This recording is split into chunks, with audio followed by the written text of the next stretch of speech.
Taxis are so much worse in Paris. Make yourself comfy. What is this? This is the 2CV. All right, you ready to see the Eiffel Tower? Do you know where you're going? I feel confident that we are going to see the outside of the Eiffel Tower. I'm ready. I would like to see it. We're just gonna have to go by smell. Have you ever navigated by smell before? No, can't say I have. You just have to smell The Eiffel Tower? Le Tour de Eiffel. Okay, wait 1 second. Okay, I think we're getting closer. Either that or it's the catacombs. I didn't do that. That'll buff out. That'll buff out. I went to a cathedral today. Apparently the crown of thorns is there. I didn't get to see it, but From Game of Thrones? From Jesus. As we're actually navigating some of this traffic, here, will you take the wheel for a second? Let me just, go ahead, take the wheel. I don't know how to drive stick. I have something back here. It's okay, you'll figure it out. 1 second. Are you still operating the pedals? Okay, Do you know when to brake? I got it. Yeah, no, I could feel it. Okay, here we go. All right. Please take the wheel. Am I still holding the wheel? Oh, no, I got my knee on it. There we go, you're good. How long is the Paris sewer system?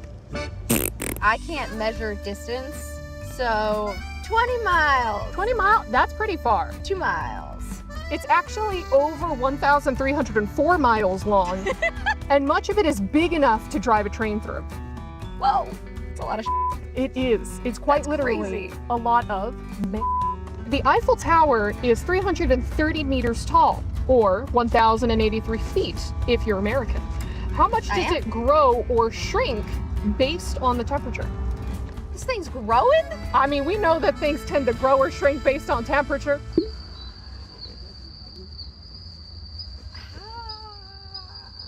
Can I have a hint? Yes, it's in inches. 3.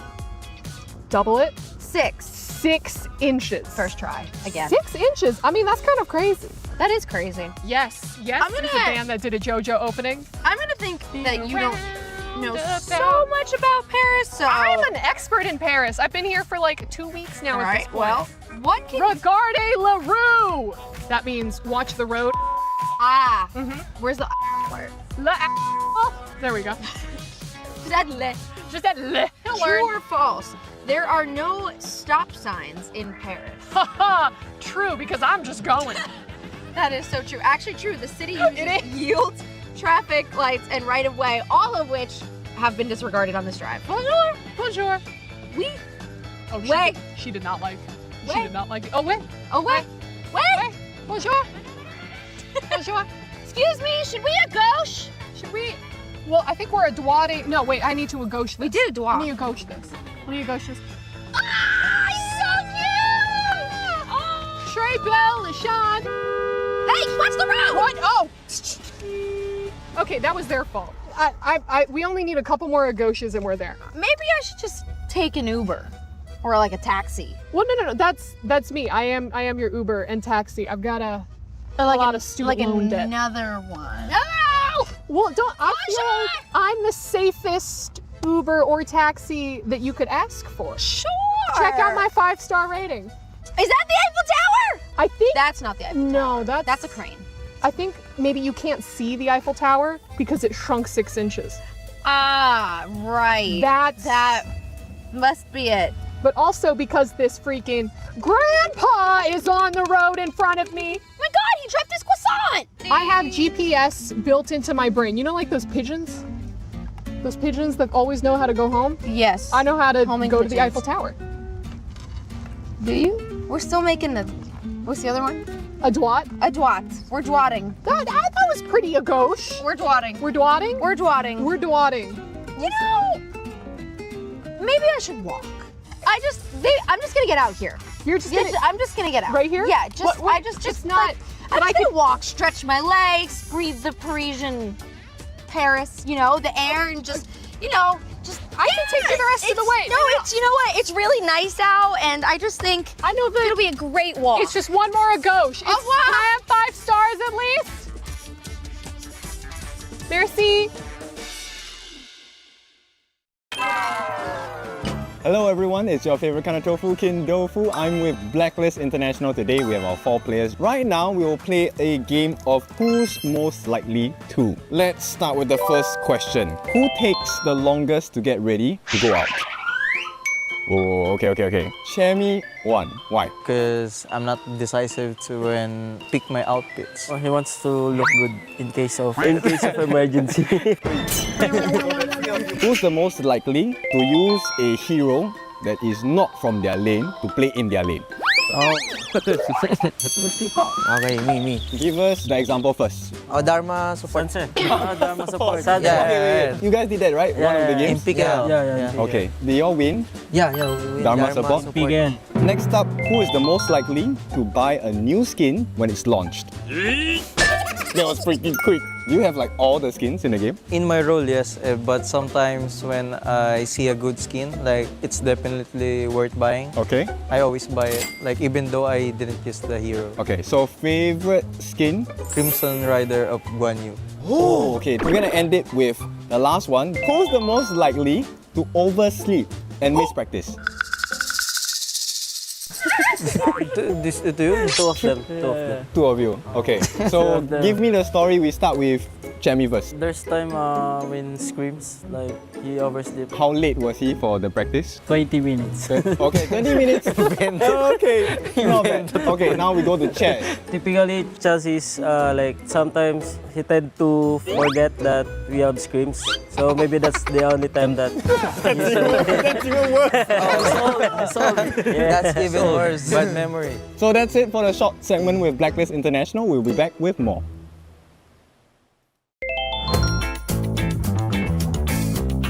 Hi everyone, welcome to Who's It, where we will put teamwork to the test. There are 3 players and here are the rules. First, only the player who can see can touch the board and show one answer. And only the player who can hear can see and communicate the hints. And only the player who can speak has the answer and can use gestures. They only have 90 seconds for this. While they succeed, let's find out.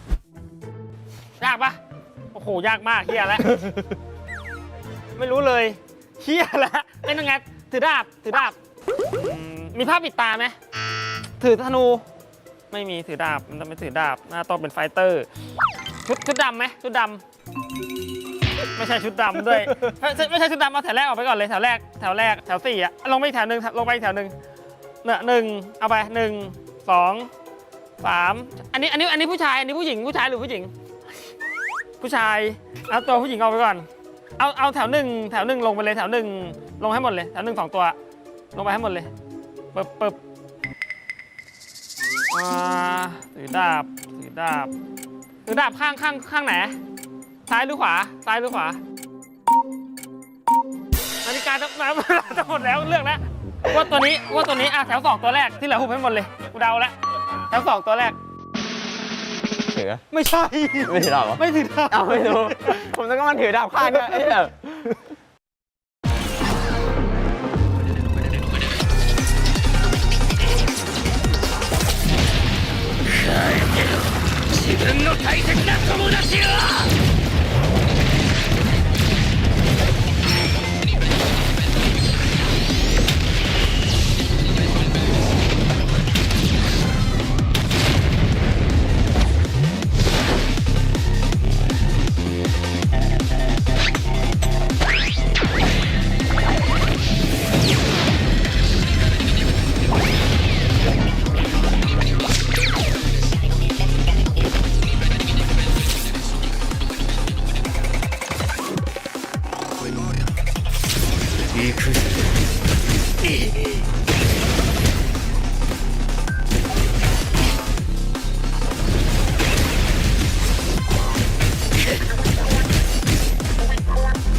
やだ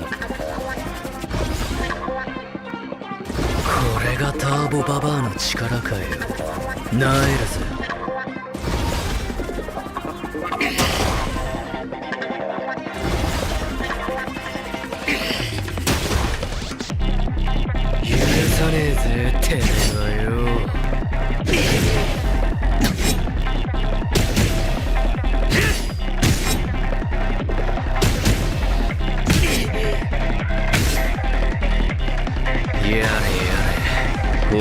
やすぜ。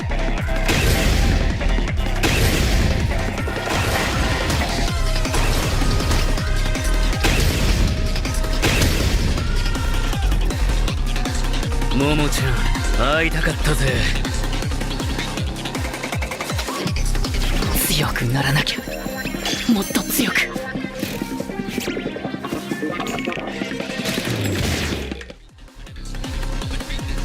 そういうことかよ。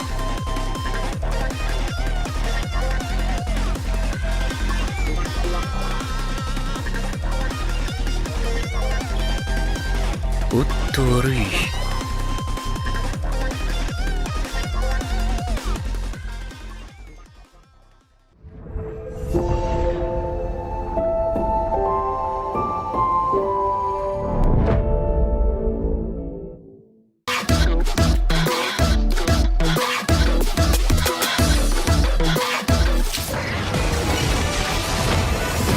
器は我のものじゃ。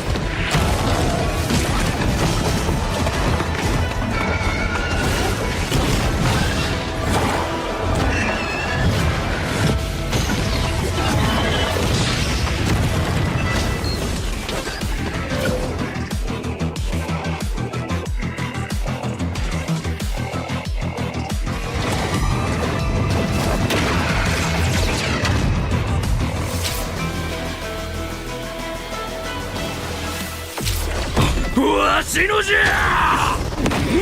強い。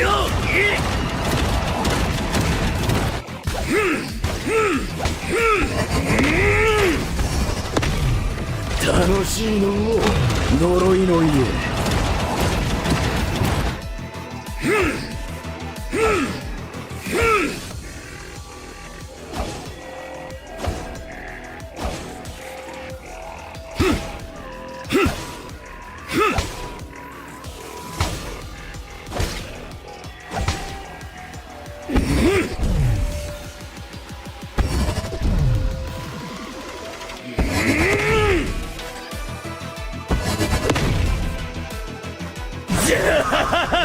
爽快じゃの。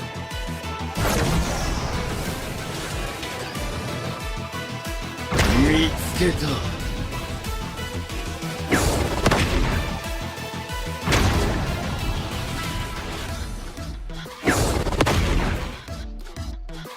わしのじゃ。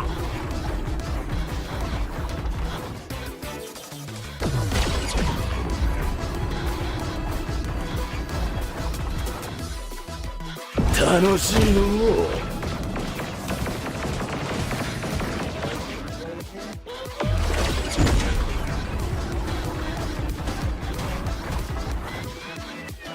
強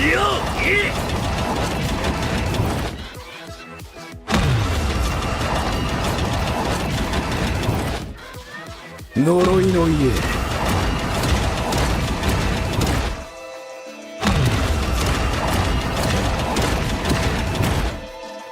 早く戦うぞ。待ちくたびれたわ。無駄じゃ。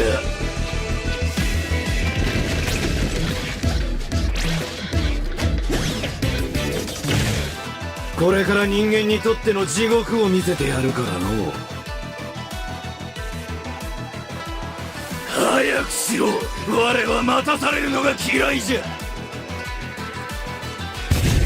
なんじゃ貴様、ぶち殺されたいのか。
This ain't no regular thing. I came for the ring, you know what I mean. You see my name in the lights, better get right, I'm champion.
He can come in here and play my game. Let's go. He knows nothing. Let's go! Tyler, why? You're done. This is my ladder. You can't climb it. It's better than being hard-sucking masters. You're going too far now. Your eyes buggy. Your elbows ashy. That airline? That's an L airline. Somebody better hold me. Okay, yeah. Do something then. Raw energy. Blow the house down.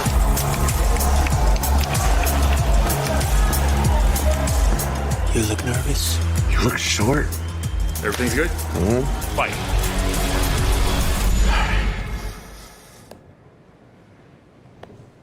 Okay.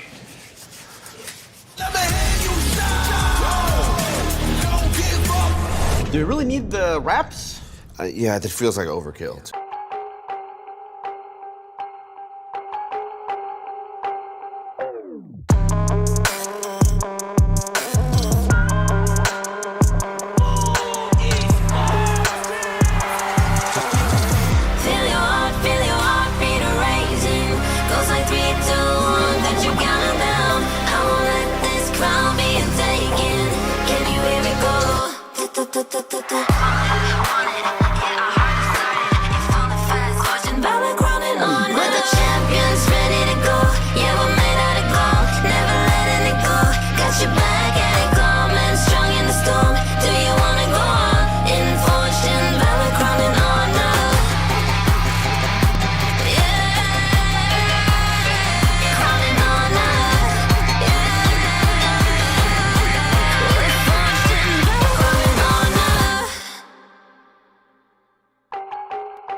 The group stage has begun, but nothing is settled in yet.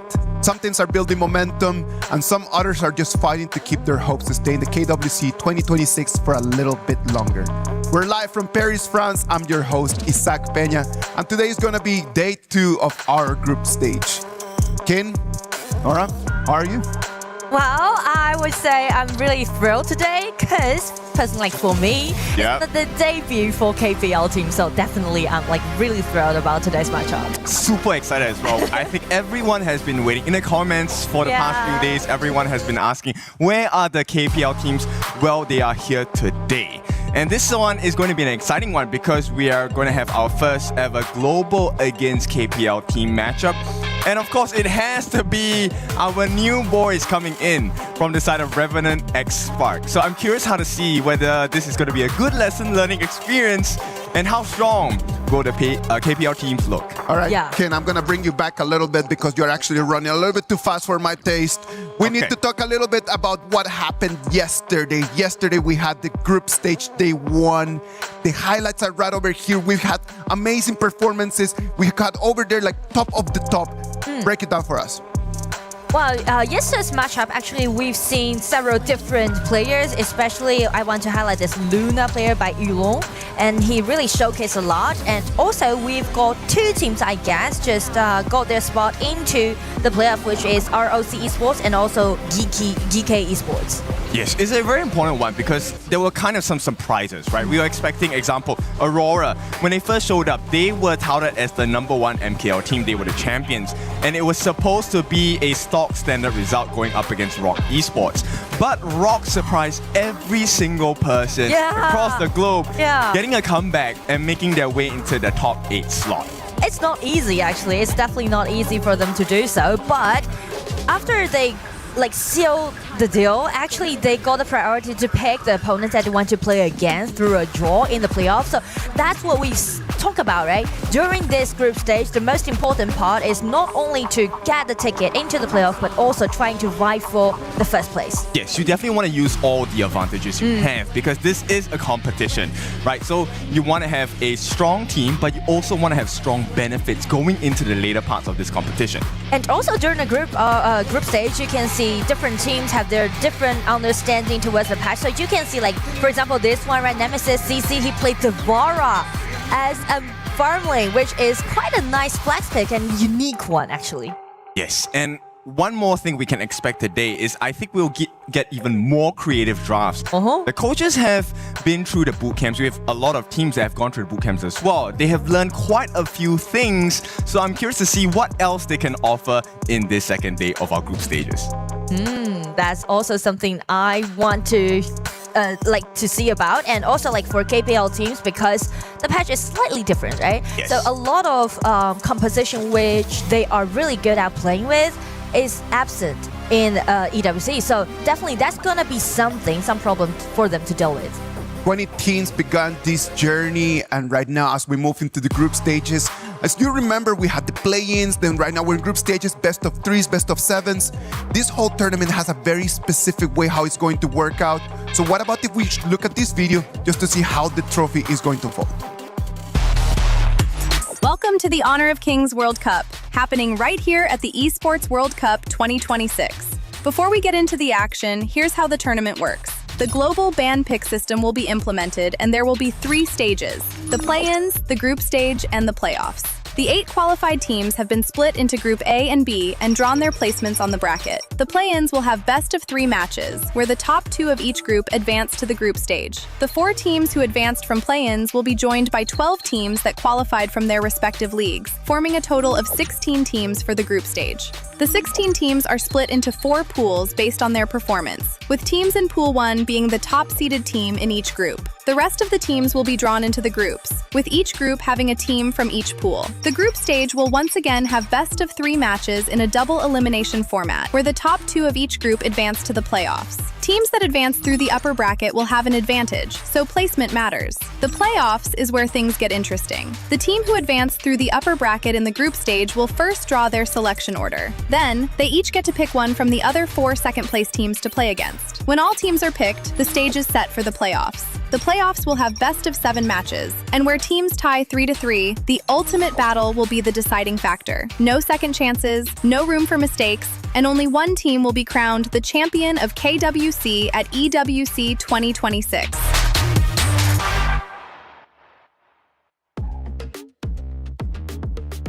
There you have it. You already saw that group stages started yesterday. Rock Esports took in the first place, sending Aurora Gaming down to the lower bracket. And on the other side, GK Esports sold the ticket by just taking 2 very dominant victories yesterday. Yes, and as a common denominator, these are our MKL representatives, right? One of the strongest regions in the other parts of the world. Now, today, we're going to see what else they have to offer to us on the other sides of the groups and the players. Well, what about if we take a look at the brackets? Bracket A is going to be in action today. For this Group A, we're going to have 2 matches, AGAL against Team Vitality, MIBR loss against Blacklist International. And AGAL being the champion of KWC 2025. So I would say they definitely want to grant their title this time as well. So it's going to be a tough game for Team Vitality for today. I mean, the story of this is so funny because last year at KWC, when we did the draw, Vitality went up against AG. You know, their jungler, their captain, Zanki, was kind of in a different state after knowing of the result. But this year, they get to go up against them again. So this will be very exciting. But heading into Group B, this is where the story has unfolded yesterday, right? Aurora Gaming against Rock Esports. Rock Esports made it all the way to the playoffs.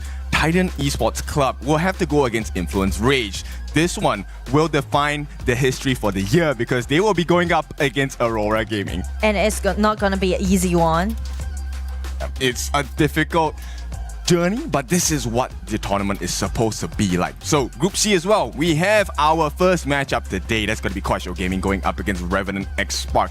This one, I think we're going to see some interesting thought processes from the coaches and also the players in the game as well.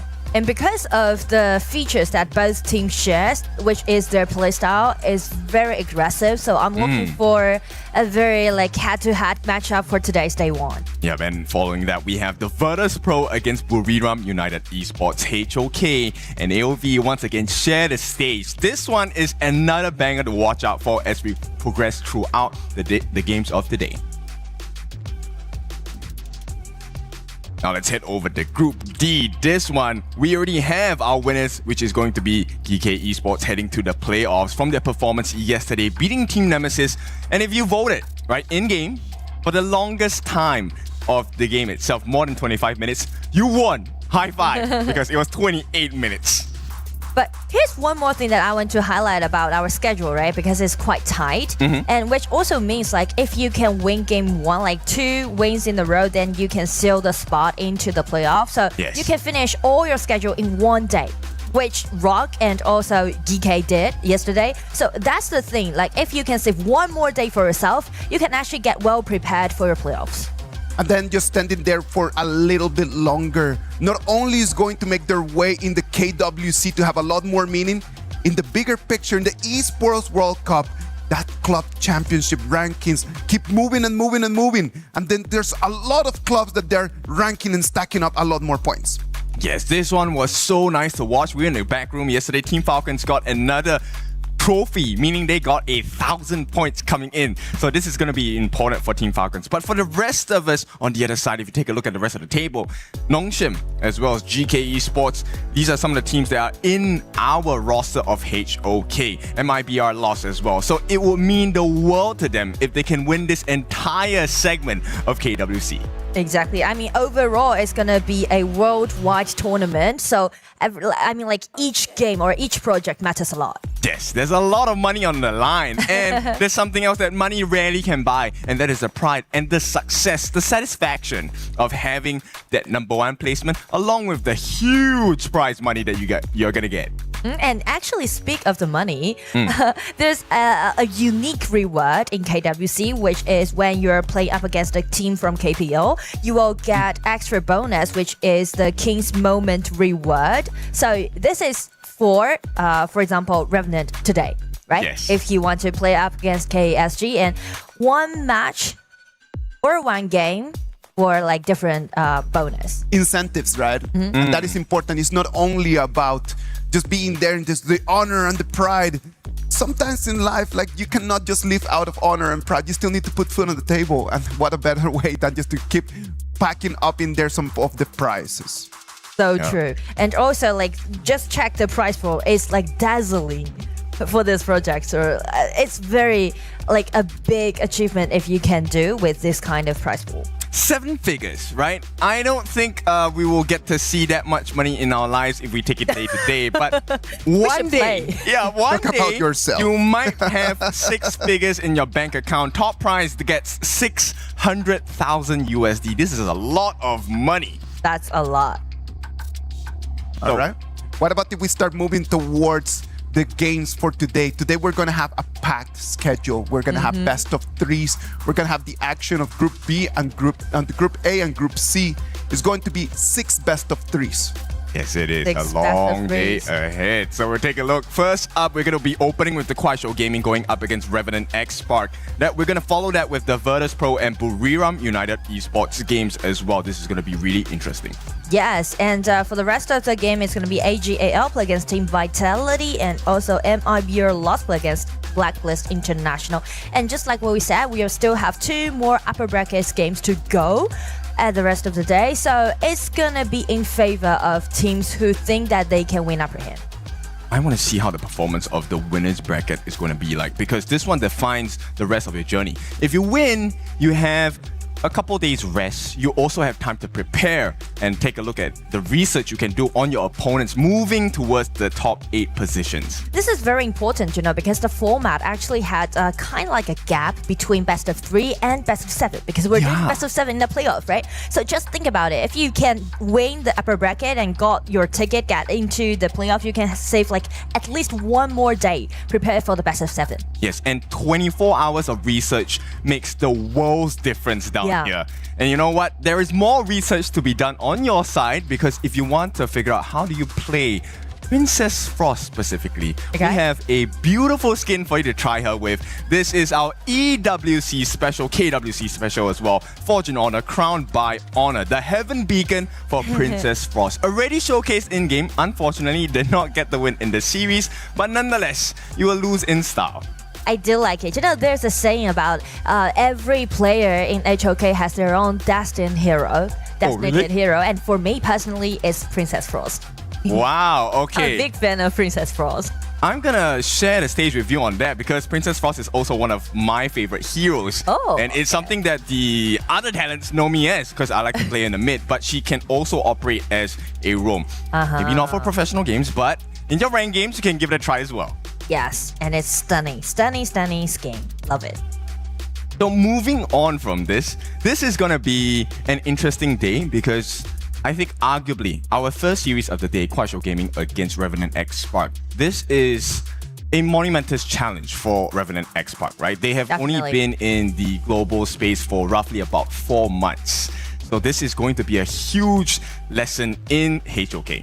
I mean, definitely the experience towards global tournaments gonna matters a lot. And also, actually speaking to global experience, Kuaishou is like, because they are the new champion in spring season back in KPL. So this is actually their first time as well to play in such a global tournament. So these are rising stars. It's going to be like the first time that we're going to have KSG and the first time that we're going to have right over here Revenant X Spark. Kane, what do they bring to the table? I think they will show you how proficiency is so important in this game, but also how to handle the pressure. Because behind the scenes, Kuaishou Gaming, they're not only competing in this international tournament as well, they have their home games that they have to play. So there's a lot of pressure for them to show up. They want to impress their fans. Jumping onto that, like they have been having difficult days recently because they need to be working on so many different metas, right, Nora? Yes, at least 2 metas at the same time. So actually you can see like they had a really tight schedule. They just finished their KPL games back maybe like 2 or 3 days ago. And then they just directly fly into Paris. And for yesterday, they got their rehearsal, the shooting day, the media day. So a lot of things for them to deal with in the recent days. So actually, the patch is also different. The Thursday was a bad day for them, right? It was actually pretty difficult. They were playing against EDGM and then they had a 2-0 advantage. And then after that, they just dropped the back and then made it a 2-3. And that was their last game right over there at KPL before flying all the way here to Paris. Yes, it's a difficult journey, right? And there's also things like the jet lag because of the time difference. So things might not be as straightforward as it seems on camera. Yes, but that's something that I really want to see them to pull themselves together because I know that they are known for their resilience back into KPL spring, right? They are considering as the underdog because that championship they granted, that was their first ever championship in their team's history. Yes, and no one could ever thought that they can beat Wolves back in spring season because Wolves was known for like 10th. Now already made it into 11 right now championship. KSG at that moment in spring, right? Like it was like the top of the top. It was their peak moment. Now we go in front of us and we go to the other side of the street. Revenant X Spark right now coming in here. They had a 4-1 victory over SAUL over there in the King Arise India tournament. Talking a little bit about that game, Kin. How much information can we get out of that match that is going to show us something of what they can actually do today? I think the one thing we take a look at Revenant X Spark will have to be Jing Tian, right? Because he's the main core of the team. Now, the rest of the players, they have already entered the other scenes of HOK Global Esports, which is things like the ENC and the Asian Games. They have garnered quite a bit of experience. So now the big question is, how fast can you learn? Because you're going up against one of the biggest teams from KPL. Yes, this is their first time on the international stage, but they are all proficient with a lot of the heroes that are available in this patch. And I feel like it's gonna be a little bit stressed when you're putting under spotlight, right? And also you know that you're gonna face against KPL teams, and this is the first game we see a non-KPL team play against the KPL team in KWC this year. So a lot of pressures on Remnant actually. I think that King right now just touched onto a very interesting topic that most likely people at home want to know a little bit more. For Revenant, like they need to come up with something different. They need to come up with something nice. In terms of the hero picks, what do they have right over there in their arsenal that they could actually toss at KSG for them to catch them by surprise? I think catching them by surprise is going to be really difficult, but the usual assassin jungles are definitely what you can will be looking for, right? At the same time, now Jingtian brings something else to Revenant X Spark that I think not a lot of people might know. So he has switched up in many different teams in HOK Global. He has been in the MENA region, he has been in IKL as well. So he's taken bits and pieces of information and playstyles from these different regions and brought them over to this side of Revenant X Spark. So I want to see if that's going to be enough to compete, put a good fight against Kuaishou Gaming. But I mean, like, he's played against Zhu Hao, like the jungler from KSG, and Zhu Hao is like, I would say he's one of the most popular rising stars so far in KPL because he got his first championship in spring, and also when he made his debut in KPL, he was known for his like getting the first place in the boot camp and getting the first place, being the first place to be selected by the teams and started his journey in KPL. Yes, it's going to be really interesting. So we need to see this first BP, right? Normally this first BP will set the stage, especially in a short series like a best of 3. First one to get 2 points wins. So you want to make sure that you get off on the right foot here. Take one game first and we can start talking about maybe potentially taking the series. Yeah, game 1 is definitely very important, and there's one thing I want to highlight about is about the patch difference, right? Because we mentioned that KSG need to deal with 2 different patches at the same time. So actually a lot of heroes that they can't use right now so far, even though they're really good at playing it. So speaking of best of 3, I would highlight one hero that they can use, and they definitely well use, is Byron, because Byron is one of their signature hero of their playstyle back in KPL, and also Byron is still available, and not only for them but also for like all HOK teams. It's so popular for that Byron pick. Yes, now if you are wondering, you are new to HOK, you're wondering why is Byron such a good pick, it's because he has so much utility, right? With his second skill, it's a knockup stun. With his ultimate as well, it generates a shield for him. So when that happens, he actually can put himself in situations like 1v3s, 1v4s. And that's going to be very critical when you're talking about flanks coming in from your opponents. But we'll take a look at what the idea of the BP will be like from the different coaches. The My and Pay, this has been a standard ban structure from all the different teams so far, right? Yeah. This is going to be from the side of RNT. Just trying to slow down the tempo. They're targeting at Zhu Hao and also Liu Long at the same time. But on the side of KSG, they're banning away this early and also Flowborn Marksman. I feel like they're targeting at the Marksman on the side of RNT, as you can see, right? Both heroes have been banned away, and just give that feeling that they won't go for the all-in pick on the side of KSG. Yeah, but it feels like RNT, they're going to play a completely different game, right? They're going to put the farm lane, at least on the backseat for the start. Yeah. First pick for the side of RNT is going to be the Jing. This is one of the biggest assassin heroes you can play. If you play it flawlessly, you're going to have a beautiful game. But the challenge is pretty difficult. Yeah, I mean, like, speak of flawlessly, I mean, like, confidence is what I can see on the side of RNT, right? No more operation, no more microing, just go it head to head. Yes, you definitely need to take a big step forward. This is an important milestone for you, right? So right off the bat, in the laning phase for the farm lane, I think this is pretty good from the side of RNT. They've taken up the channel going up against the Aoyan, the Long, right? Yes. So multi-targets with the Soul of the Wolves. This is going to be important to help them aid, at least to try and win that laning phase first. And here's the fun part, you know, usually when heroes, in that case, they will go for that Zhang Fei pick for the third one. But as for KSG, this time they go for this try to highlight Zhu Hao in this game. So definitely Zhang Fei is going to be unavailable if RNT sees that, right? They definitely need to take Zhang Fei away. I'll be very surprised if they don't ban that, right? Yeah. Because that is the 1-for-1 combination. You get a Lapu, means the opponent has to pick up a Zhangfei to balance out the ultimates when it's used. Yeah. A Bridal Outburst pushes everyone to the back, mini stun, and then you get a beautiful setup. Same could be said for the Lapu Lapu Raging Sea with the ultimate as well. But interestingly, RNT says, okay, we will allow the Zhangfei. Exactly, they just let Zhangfei as an open choice, so I guess they would just take it, easy peasy. And also for both mid lanes that they have banned away, this Miwa and Lorian is trying to prioritize this Haya, which I think so far it's so well rounded on the side of KSG's draft. Yes, so for the newer players, why Haya is such a prio pick is because number one, she has excellent wave clear. Very few people can win her in the laning phase. Yeah. That first wave, by the time you're done, Haya is already in another lane putting pressure on your other teammates. And not even mentioned to actually Liu Lang was the FMVP of KPL Spring when they got the championship. Yes, so this is, difficulty added on difficulty. We'll see how RNT is going to play this one. They pick up the Garuda in the mid lane, trying to play the long range poke, as well as the Florentino. Now, Florentino, I'm kind of like on the fence because we know that he's going to be really strong, right? But the win rate hasn't exactly been the most impressive so far in KWC. Yeah, I mean, people will go for Florentino all the time, like thinking that Florentino might be the hero to save, to rescue the rest of the team. But the thing is that the laning phase can be kind of decent. But the thing is that this hero needs time to scale up.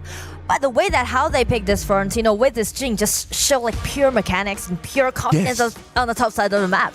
So this is looking more like an individual showcase, right? Exactly. And hopefully that comes in great synergy during the team fights. But here's one of the things they need to consider, right? A Jing as well as a Florentino. How do you beat these people? Because if you're new, you're constantly losing to these heroes in rank.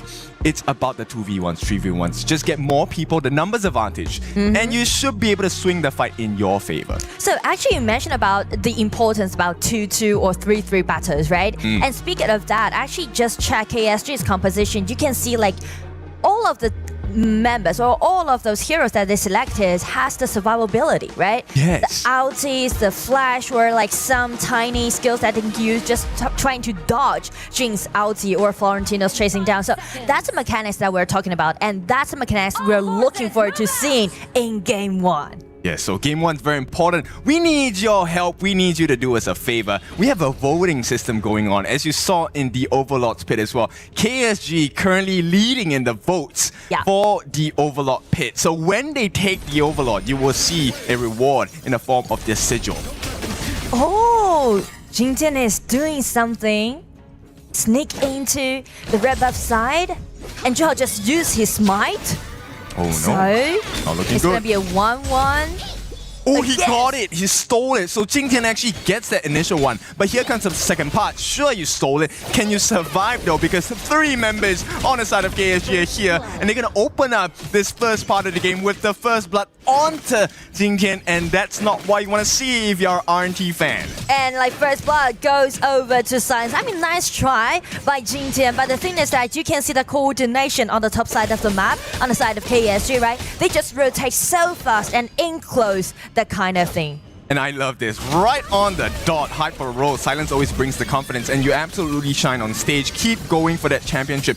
With that first blood going into the hands of Silence, this means the Clash lane is looking a little bit spicy for Deadshot. I'm not sure he's going to be able to hold it on his own unless help comes. And here's some backstories about Silence and also Yu, because both Silence on the side of KSG, this year is their debut, and this season was their debut, and they got the championship. That's what we're talking about. I mean, that's super impressive, right? Exactly. Rarely do you get a performance where you come out in your first debut, you win the entire thing, come to the international stage. Once again, they're looking pretty good at this point, right? So the assist going in for Chi Hao as well as for Liu Lang as well. This is all gold advantage. At 2 minutes in the game, we're already 1,000 ahead for KSG. That's a lot. It really is a lot. And right now, this means the rotations will be a lot faster for the side of Clash of Gaming as well. And this means at the 4-minute mark, you could expect that RNT might entirely just give up the attempt and try to look for something else across the map. And the ulti has been broken by Liu Lang. Just drag this Lapu Lapu in and everyone just guarding around him. It's not gonna be a kill inside, but outside there's 3 members waiting for this Lapu coming out.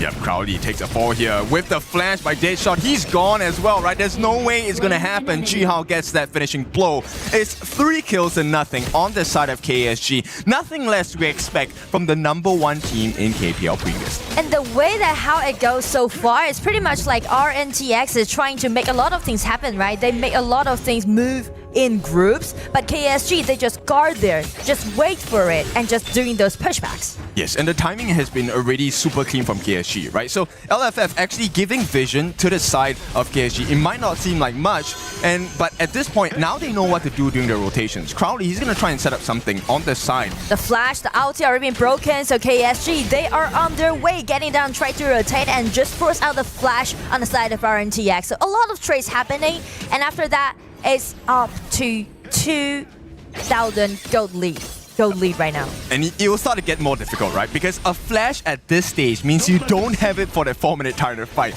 So, any ideas of going for that Tyrant becomes more and more risky. And RNT, if they make the fatal mistake of losing not just the Tyrant, but giving more kills to KSG at the 4-minute mark, I think they might regret it. So they're actually trying to pressure on at the bottom, trying to do something on Yu, but you can see like Yu is just being very patient. But at this place, you can see like the ulti broke out and Candy just being killed instantly. That's gonna be something to deal with on the side of RNTX. Yep, Candy already taken out, so there is no way they can contest this. KSG take the first time of the game, and there is more to come. Jingtian couldn't even go close because the Moonskate Mirage from the side of Liu Lang actually pushed them back. So at this point, KSG, look, I think this is a well worth effort. They're gonna put themselves right smack in the middle of the jungle on the bottom side and put more pressure on Senpai as well as Crowley. I don't think you want to contest this, but they will still give it a try. Jingtian goes in for the 1v3. Now it becomes a 1v1, but he should be long and gone. The damage is too much, and Liu Lang shows him what's up. Even make it as a solo kill, and here comes Jihao. They are just torturing the game. You can see like the certification that KSG has, right? They're just totally reading RNT as a book. And this is what it means to play against a KPL team, right? The pressure is immense. T1 now under pressure as well. I don't think they can defend this. In fact, they have to give it. And a couple of free hits coming in on the lifelines of Crowley. This means they don't get to defend. The Azure buff goes to the side of KSG as well. I mean, like, everything just happened so fast. Like, RNTX, they are trying to be aggressive, but the thing is that once they failed, you can see everything just collapsed after that. Yes. Like, one small mistake, the other side of the team will just make it to be a snowball. And it feels like there's no more space for RNTX to try anything, right? Look, they're trying to farm in the top lane 4 different members. Ideally, we're looking for a 3-man gold sharing effort, but at this point, because you're so far behind, 4,000 gold behind, KSG might be looking for more. Senpai gets caught out by Liu Lang. Does get the Moonskate Mirage. This is a 1v1 that is completely unfair. Even with the leader stance, he's going to be taken out, and KSG have all the advantage in the world. Killing spree it is. I mean, like 303 KDA, Liu Lang is having 100% killing participation.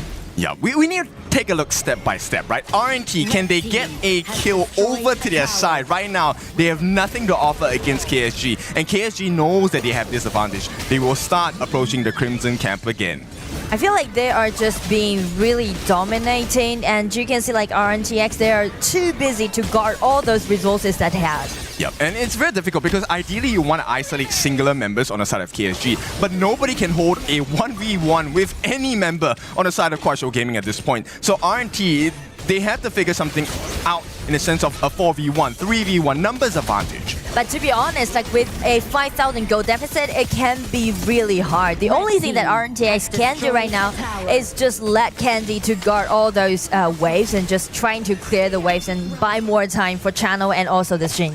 Yes, and time is definitely not on their side because while Yu on this island is doing well for himself, the silent killer on the other side of KSG is silenced. I mean, no pun intended. But when the Davara comes online, you have essentially 2 marksmen and damage dealers, and here we go, Jingtian. He's gonna be caught in the middle of no man's land. 4 different members tries for the movements with his mirror image. Not gonna work out. A rampage for the side of Liu Lang. I mean, like, it's just being so devastating. They are trying to do the splat push, let Jingtian to have more gold shell. But the thing is that KSG already read that, right? So it's going to be a group movement at the bottom.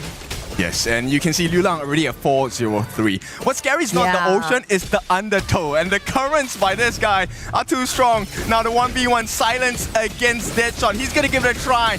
Tries to put down the pedals as well, but Yu is here to help him out. And this will be the end of Deadshot. What at the same time, we also have Crowley. The tank is gone, so the squishies are left. Just Senpai, Candy, as well as Jingtian. They can't do much here. It's 4 different members on the side of KSG, all across on the other side of the map. It hasn't been 9 minutes, but already 9 kills in favor of KSG. And you can see like they can go whatever they want, take whatever they want. It just seems like this game is already be in their hand. Yep, and if you take a look at the gold chart, Ju Hao on this Ying, close to 1,000 gold per minute at this point, 8.5 minutes. It's looking a little bit dire for the side of RNT. They're gonna have to make a last stand here. That T2 at the top is very important, but the biggest challenge is you have about 1.5 minutes left, more or less, at the 10-minute mark when the shadow variants of the objectives come out. How do you defend that?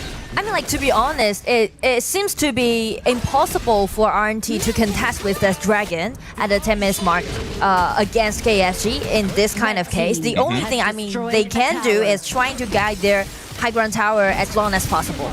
Yeah, because it looks pretty difficult. Okay, one more Moonscape Mirage. This one is going to catch Crowley out, which means there is potentially no more tanks for the side of RNT once the damage is done. Liu Lang will let him live, giving the last of the silence as well. They will give it a try, but this is not looking good. The Radiance comes in with the Unbridled Outburst as well. They're going to end this game with an ace at this point, just waiting for the minions to come in. A triple kill for silence. The T3 in the mid is the entry point, and KSG are looking so good. They just aced RNT, and it hasn't been 10 minutes yet. KSG looking for the victory. Everything went so optimistic to them, and game 1 goes to KSG.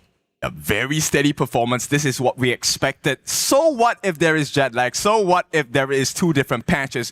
We have the upper hand. I feel like it's pretty solid, you know. Not only the draft that we mentioned is very well-rounded, but also the play that they did in-game. I feel like it's just being flawless. Yes, and it's quite difficult. But Isaac, what do you feel about that game number 1? I believe that RNTX came in with a clear idea of what they wanted to do. They wanted just to start the first 1 minute just making a statement, right? Like just showing that they were not gonna just stand there and just protect their base. They wanted to go and get something. The Jin comes in, tries to invade onto the red buff, does not work out, and then everything just fell apart in the 40 seconds of the game. Yes, I do like the design that they did in the early game where I tried to steal away the red buff.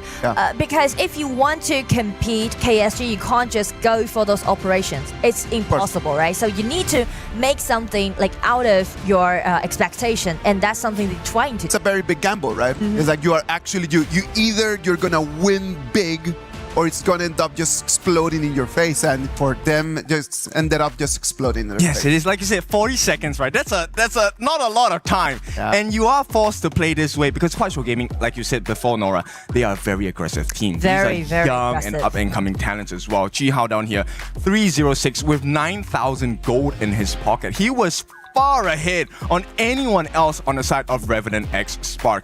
And this is one of the cleanest gold graphs you will ever see. At the point of the 9-minute mark, they were up by 12,000. This is more than 1,000 GPM. It's pretty just go in kind of like a one-way game because like 14 against 0, and also Quite Show Gaming just accelerating their pace. They're already being, I guess, like 2,000 gold lead being built, right? And that was 6 minutes, around 6 minutes. And this is where it gets even more terrifying, right? Because if you take a look at what the sequence of the draft is from the side of KSG, this is not even the full power of the draft yet. The composition, Silence was not 100% online. This was not a 6-slotted Liu Lang, 6-slotted Silence, 6-slotted Yu as well. And they were already struggling to keep up. So the big question here, if you're on the side of RNTX, is now we tried the Assassin jungle. We tried the aggressive maneuvers in invading level 1. do we, number one, take a different role for the jungler now? Does Jingtian play more of a tank jungle and we try to defend against the aggression of Kuaishou Gaming, or do we try it again? I feel like try again might be better, because if you, trying to make some tankiness brought into your composition, which means you will play in a passive way, I don't think play passive is going to be a good solution when you play against KSG. Okay, so they need to be cleaner, right, on the side of RNTX. I mean, to be honest, Jingtian did get like a decent start, but it was just for a moment. He stole the buff. That was good, but the punish, you know this is KSG. This is how fast they are.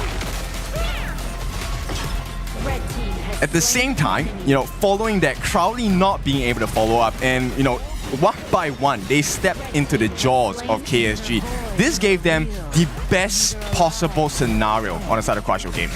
And I mean, if you want to do the invasion, you need to do it thoroughly, right? Because actually, before the 4 minutes mark, we didn't see KSG is looking for something. This is far beyond after they got those gap about their goal difference. I mean, before 4 minutes mark, KSG is just trying to farm up in a peaceful way.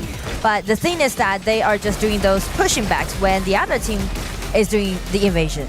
Yep, I mean, there's a difficult position to be in, right? Because right off the bat, Liu Lang, level 1, already as a higher, has insane wave clear. So the immediate reaction towards the attempted steal on the Crimson buff, you would have to expect that Liu Lang will be able to accompany Ji Hao on the Gorge and, get the punish in as well. And I mean, speaking of that, if they still want Liu Lang to be the shot caller, then might well be the hero for Game 2. Well, let's wait and see what's going to happen in that Game 2. Game 1 came in, KSG took it in less than 10 minutes, sending us straight into Game 2. What about if we go for a break, and when we come back, we're going to bring you the action of Game 2 of this match number 1.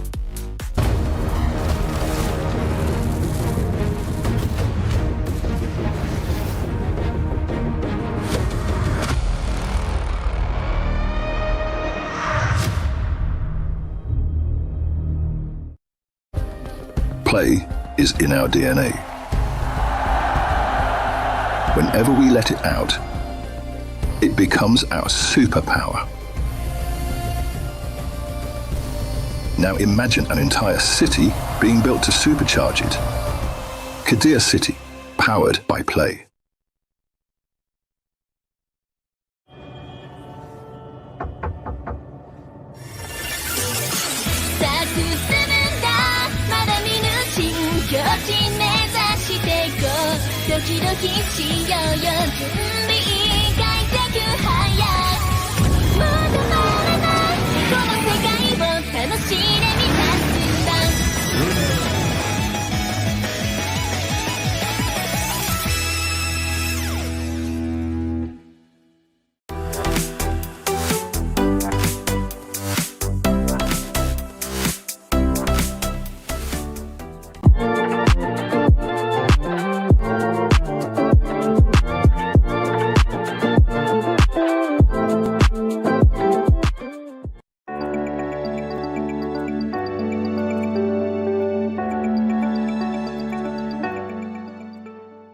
He can come in here and play my game.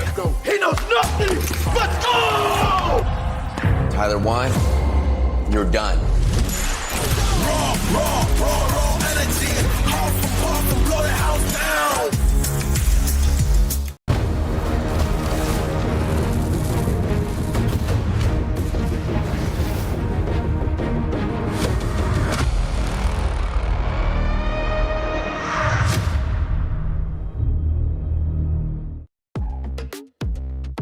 For RNTX, this is going to be their first international tournament. So having a little bit of nerves and not being able to settle in immediately is extremely normal. So it's totally fine. Right now, we start thinking about what they have in front. They have KSG, the KPL Spring Champions. Let's be realistic and not think about wow, let's go and try to beat them. What do you guys think is an achievable goal for RNTX in this match right now? I think let's try and get the pacing under control first, right? Yeah. I think the idea of invading is great. That's what you need to do to match against an aggressive team. Yeah. But I think they need to have a composition. We were talking about this just before we came on. They need to have a draft that if you want to invade level 1, it needs to be able to be done, right? Because a Garuda and a Florentino, if you're behind, there's no way you come back into the game. And speaking of that, I think draft also matters a lot because we mentioned about actually KSG is trying to prioritize the jungler, right? Let Zhuhao to have that in. So Zhang Fei should be banned away on the side of RNTX, right? You couldn't just let a well-played team to use such a well-played combo. So that's the thing. And also speak of the draft, maybe it can be better for them just targeting at one row, I guess. Yeah, you know what? One row to shred down those initiations. Let's first and foremost, let's not pick the Florentino game one. Right? Yeah. It's a difficult one. I mean, Florentino's a really strong hero, but we already saw one of the ways to beat the Florentino pick, right? When there's a numbers advantage, especially when you're behind on farm and EXP, it's not going to be a simple game at all. So RNTX, like you said, this time, I believe they should be going for first pick again, right? Because if you lose a game, you get to be in a position to pick your sides. The better to pick some heroes with initiation. For example, this time, Zhang Fei is still available for them, but they will stay the same as this my ban and also that pay, because you won't just let KSG to be really aggressive in like before 4 minutes. Yeah, definitely. The first 4 minutes are really important, as we have already, or rather, KSG has already showcased to you what a lead within the first 60 seconds can do for you. And we are going with the stock standard bans once again. No pay, no mai, coming from the side of RNT. But this time, the Guan Yu and the Chicha coming in as the bans for KSG. So they're looking for a snowball. They want to go in face first. No flanks allowed. And that kind of gives me a feeling about maybe they will go for like a Yangjin Dolia pick or like some marksman like Channel, I guess, because of this Chicha and also Guan Yu ban. Yep, and we start to see Senpai. I mean, they pick up the Arlie, and Arlie is one of the strong heroes, right? But once again, very mechanical. Very mechanical it is, and also the idea is an open choice on the side of RNTX, right? It's gonna be quite decent, and also maybe with this Zhang Fei pick, they should just prioritize Senpai at the bottom, because you can see like how aggressively he was during the laning, right? Trying to keep pressuring on you. I like that you bring that up because we never really got to see the farm lane, right? It was always action in the mid and the top, but simply because they understood that, hey, we have an advantage in the clash lane, let's push that advantage over there. Yeah. Now, RNT, they're gonna pick up the Dharma along with the Princess Frost.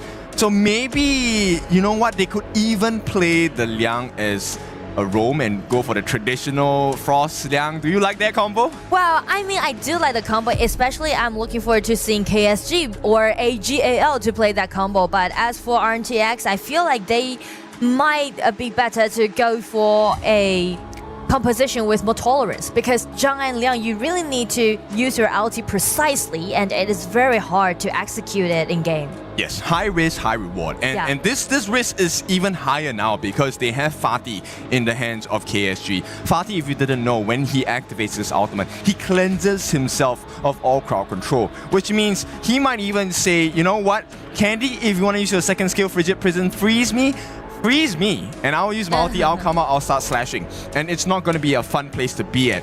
Now, on the side of KSG, we talked about the Zhang Fei roam, right? It's not going to be allowed. The KSG don't even want to give them a chance. Yeah, but as for Lapu Lapu, it's available for KSG. So this time, will RNT expand it away or let Zhang Fei let Lapu Lapu to be an open choice, because KSG, they are already capable of doing a lot of damage, but the thing is that their lack of controllability. Yes, and also tankiness, right? I mean, yes, they have quite a bit of lifesteal when the side of Yu as well as the side of Silence, once they get their equipment up, they do have quite a bit of lifesteal available when they land the auto attacks. Yeah. But right now, they just need a shield in front, someone who's able to soak in all the damage, or maybe even eat all of the CC coming in from the side of RNT. Lapu Lapu it is, and maybe like Yang Jian for Zhuhao this time, I guess. And also for RNTX, because of the Dharma pick and also the Princess Frost, the control is definitely there. The CC is completed, so they might need some hero to do the split push in the middle game. Yeah, I definitely agree. Split push, actually in this case, on the side of RNT, wave clear isn't their biggest strength, right? And we will go for the traditional pairing here. So the couple that is in play, Ogren as well as the Dire Dia. They are a couple, but there's a second couple here that is going to be the Dire Dia and the Arlie. This is one of the traditional picks you'll see in any professional league in HOK. And I would consider that bottom duo as maybe the most, like the strongest duo right now. So in this patch at the bottom. So I feel like this time RNTX is trying to highlight their marksman Senpai, trying to, be more aggressive during the laning and try to take the tier 1 tower at bottom first, then KSG. But Chihao, he gets the Agudo. And it's one of the natural counters against an Ogren. I'm not sure this game is going to go any easier for the side of RNTX. Like, we've seen the power of KSG, Kwai Shou Gaming. Now, if you don't understand Chinese, Kwai means fast. And they were playing extremely fast. And Shou means hand, means like fast-handed. Yes. Yes. So I think we can expect a very fast rotation. One of the fastest jungle camp clearers is the Agudo. And this is going to, hopefully, I think the Ogren pick for the side of Jingtian, he needs to invade. Ball camp, definitely a prior here. If he can get away with robbery in this level 1 invade, that would be great. Because if you don't do that, we're going to see a repeat of game number 1. But I mean, like, if you want to do some invasion happening before Fominus Mark, I mean, like, around level 1, the only thing that Ogren can do is steal away the small monster, the piggies, around the camp on the side of KSG. That's the only thing that you need to do, or you can do. But after that, the mid lane clarity might be the main focus in game 2. Because not only Ogren, but also this Agudo can be a great help to their mid lanes in this clarity. Yes, they can actually hit multiple targets and also a very fast wave clear from the side of Chihao on the Agudo, right? That's true. For Jingtian on the second skill, the Death's Precipice, the one where he does a swipe, the targets that hit by that will be available for him to get multi-hits. And Jingtian, he tries again! Oh no! Okay, we'll see how this works out, Just right? take it personal, like... Yeah, like, okay, game you know 1 what? invasion, game 2 invasion. I like it, actually.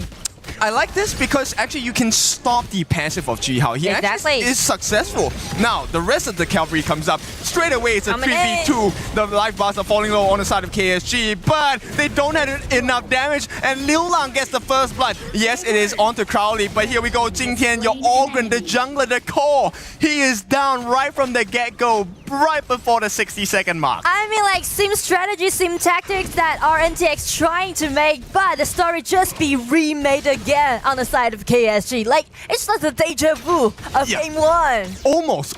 So, I mean, they did send Senpai down to mid lane, try to get that mid first wave and rotate to the top or the bottom to get more EXP, but it's not working now because they have to waste time clearing that first initial wave. And this is all of the timers on the side of RNT put and push back.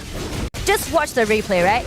Actually, they did quite nice at first hand, but as you can see, Ollie just hold back. So the rest of the team member is not that capable of dealing with the early power on the side of KSG. So that's a problem. If you want to take one execution, you need to make sure that you can do it in a quite thorough way. Yeah, and in quick fashion as well, right? Yeah. This is the risk of taking a big fight before you hit level 4, because as an Ogren, you only get one chance of your first and second skills. If you don't get a kill or exchange off of that, you are in a dangerous spot, right? Level 4, yes, you have your ultimate as an Ogren to get back some life that is lost. You also get the insta-kill with the Seer State. But once again, okay, I like this. Jingtian says, let's give it a go again. They will go. This time it's a 3v2 with the roll and a tumble from Chihao. He makes it out safely. But once again, this is time wasted. I don't know if this is the correct answer. 4 members on the side of KSG have answered the call of Chihao in the jungle. Yes, the waste of time, that's exactly the point, because when you're trying to do the invasion but you didn't take anything from your enemy, that will just lower your own farming pace against your opponents. Just check the gold difference, right? 2,000 gold already in favor of KSG, and that's the thing. And in the middle of that exchange, you also got a solo 1v1 kill against Candy. Now, Candy losing to the side of you, I think that's to be expected. But the problem here is you're giving farm to the channel, which is not supposed to happen. He is going to be so big at the 4-minute mark, probably even at the 10-minute enhanced variants. The thing that KSG is trying to highlight the top side of the map. They are just letting you to have his own good time. But out of expectation, he did that solo kill for himself. So definitely everything just went so optimistic to KSG in this game. Yep, and pre-4 minutes, yes, you do have a little bit of a backdoor defense, the yellow bar on the towers. That's the extra health of recovery. But once it hits 4 minutes, that is going to be gone. So right off the bat, even before we touch the Tyrant, KSG has an advantage in damage on turrets already. And speak of the gold difference, speak of the gold lead, just check silence. This man's just keeps silence, but with 600 gold lead. Yes, that's quite a lot, which means he probably will get a big advantage coming in. But here we go, the launch coming in. Once again, two-man knockup. The jungler is gone. Jingtian, today is not your day. And KSG right at the 4-minute mark, they kickstart the Tyrant. There is no steal unless Deadshot can do something spectacular. Not gonna happen as well. And as we already said, T1 at the bottom, looking so shaky. Just secure the Tyrant at the bottom. You know, like one thing that I do want to highlight is that Lorian is quite like a new hero to Liu Lang, but just check like how smooth he is using all those combos. It's like pure mechanics, but like pure talent with great effort. I mean, this is one of the reasons why they are champions, right? They learn so fast, even if it's a hero that is new to them. The mechanics are already there, the foundations are already there. And the foundations of their victory start with RNT's T1 on the Clash lane taking a fall. So KSG has a little bit more space to operate around the gorge at this point. Top side is going to be very dark. Lapu Lapu finding a nice spot, trying to get in at the back. Red team. Yeah, this is so good, right? Like, okay, he's just standing there, but that is a lot of value for the side of KSG. Yes, the value is that gain the vision control and open a door for them to maybe make the tower dive possible, and at the same time just let the people to do the split push at the bottom. So you can just, you know, throw one rock and you can hit two birds. Yep, they will get the double knockup once again. Deadshot, no return fire. Jingtian's gonna be taken down as well. KSG are looking so strong, they're too far ahead. Crowley falls solo. It just took 3 hits from the side of KSG to get it down. All the T1s are gone. T2s are next on the menu. They still have a minion wave in the middle lane. This means Chihao can go to work, and then Agudo takes and eats towers for breakfast. KSG is just snowballing the game, and look at the pushing efficiency with this Agudo, with this channel. Actually, this composition allowing them even close out the game before 10 minutes. Yep, I don't think we'll even hit the 10 minutes if this situation continues on. And you know for a fact, KSG, they know what an advantage is like, and they know how far to push it as well. We'll see how this is like for the side. Jingtian, he's gonna give it a try again. Radiant's gonna be dropped down. Oh, 3-man knockup. This is all over for the side of RNT. A beautiful piece of work from the side of Kuaishou Gaming. Deadshot's gonna try, but all that's left is Candy. And this truly is taking Candy from a child. He's gonna be taken out of the picture for the time being. T3 opened up, and the wave is approaching KSG. They are done with this series. They want to do more research on the other teams. And with the crystal being taken down, Candy, the last one, the end is with an ace. A clean 2-0 win goes over to KSG. Just check the composure that it has, right? Just check the coordination that it has. That's what we're talking about. Everyone is amazed about the power that KPL team has, but when you're really like actually looking at it, you'll be overwhelmed by their mechanics and also certification. Yeah, so this is like the legends, right? You hear stories, okay, this team's really, really strong, but now you actually get to see it. This is what you need to do. When you have an advantage, you need to find the different angles of where to put pressure and put pain on your opponents. Now, for RNTX, I don't think they should be too discouraged. This is their first international against a KPL prodigy team. These are the strong ones. So Kuaishou Gaming will be the winners of this first series, and what a performance to start the day. And I mean, like, they can actually learn a lot from those matchups when they're playing against KSG, right? Because KSG, actually, they're pulling all their efforts in. They're not saving anything. Just whatever they can play well with, the cards, they're just taking it out, and also check out the pace. They're pulling all the things that they have to their opponents, showing their respect. That is very commendable, right? Because for KSG, they could have actually just come in and they just take this with a little bit of like more calm, right? But just out of respect to your opponents, you come in with 100%. And for RNTX, I'm telling you, I do believe that they're going to go home actually feeling like they learned something. It's not every day that you get the chance to play against the KPL champions. So they're actually very lucky that they had this opportunity. They need to go back, look at the video, and then understand exactly what they can do in order to improve. Well, I feel like they can just continuing being aggressive in the early game, but maybe we'll polish it a little bit more. For example, if you want to steal away the red buff, you need to make sure that everyone's there for you, coming up with all those damage you got. You need to have a way in the same as you need to have a way out, right? Like, so if you understand how to come in, yeah, that's totally fine, but you need to have a plan on how you can actually go back home with the gold. Yes, safety is very important, right? The exit plan, exit strategy is definitely one thing that I think RNT is going to take away from this series. And I love that you pointed this out. Respect is shown from the side of Kuaishou Gaming. Now, RNT gets the best chance to learn because the gaps were pretty clear. They did make the right move of trying to be aggressive, but it's still not clean enough, like you guys said. Yeah. Right? And punishment will have to be dished out. This is a literal classroom. You have to take notes and you have to take the reviews. And if you take a look at the damage coming in, Liu Lang this game, once again with the Lorian, I love that he highlights this hero from AOV. I do like how Liu Lang played in this game, you know, because the first game, Haya showing his game knowledge about this game, and for game 2 with this first blood, you know, like Lorian is pretty like a new hero to KPL teams and also to Liu Lang, but just check his smooth mechanics. It's really flawless, you know. A lot of efforts that we can see back his mechanics, and also like you can see the talent from this player. Yes, and of course, across the caster desk, we all play different roles in the game. And I want to point out LFF, some of the things that he has been doing in this game, you definitely need to learn from it. Just standing in the brush is also one important factor. Giving them the information that, hey, actually, RNTX are around this area, and with a Lapu Lapu pick in a tight corner, there's no way you run away from the Raging Sea, right? Yes, you can see it, but can you run? I don't think so.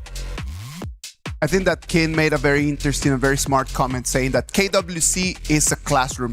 It is out there for everyone who wants to learn to become better at what they do. So every single person that comes in all the way here to Paris, France, as long as you are willing to take in information and try to become better, we'll see you next year in KWC 2027, man. It is just a road. And it might not be right now for RNTX for them to show that they are the best of the best.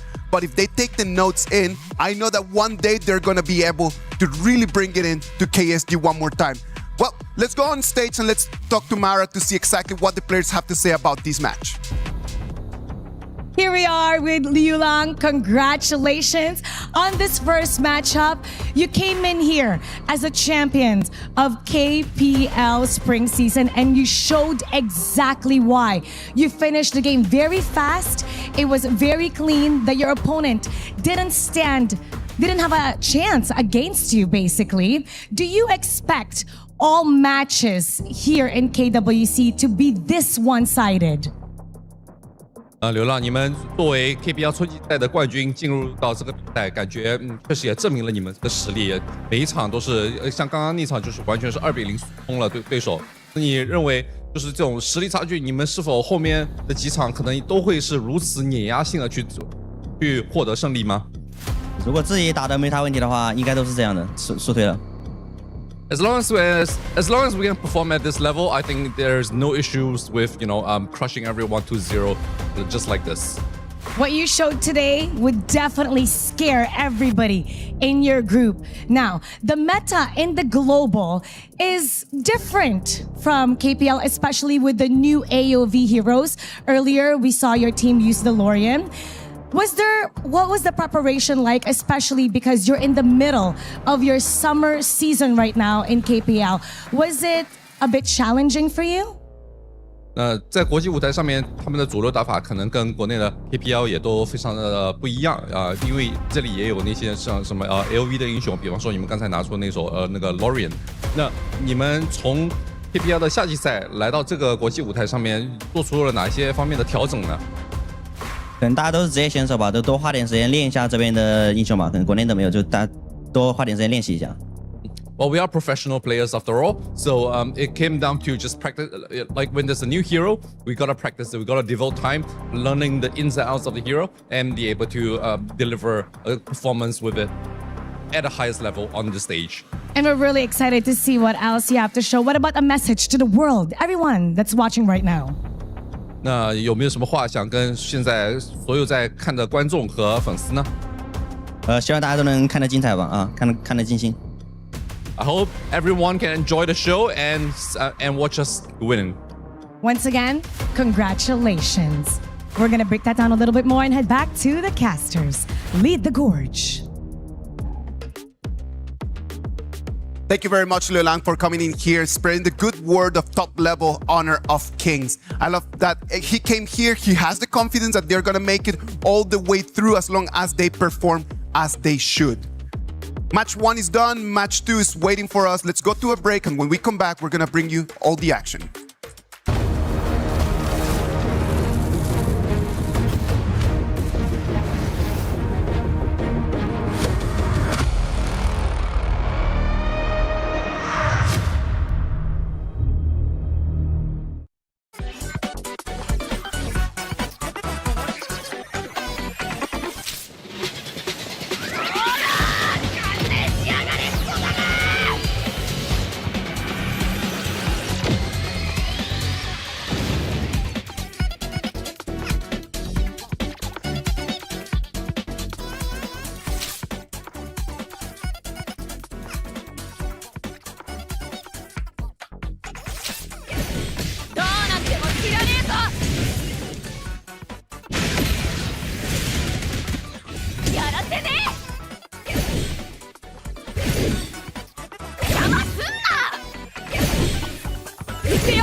Play is in our DNA. Whenever we let it out, it becomes our superpower.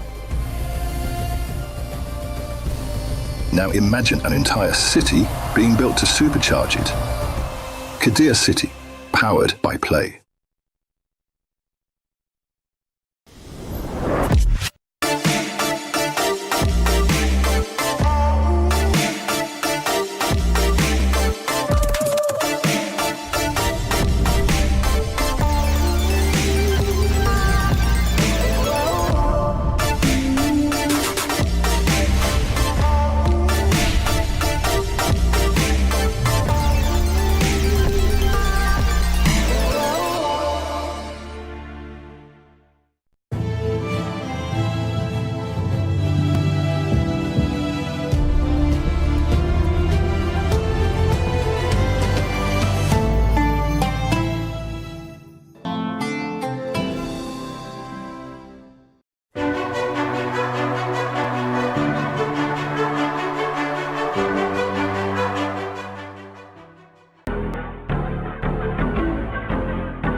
Welcome back. This is the KWC 2026 Group Stage Day 2.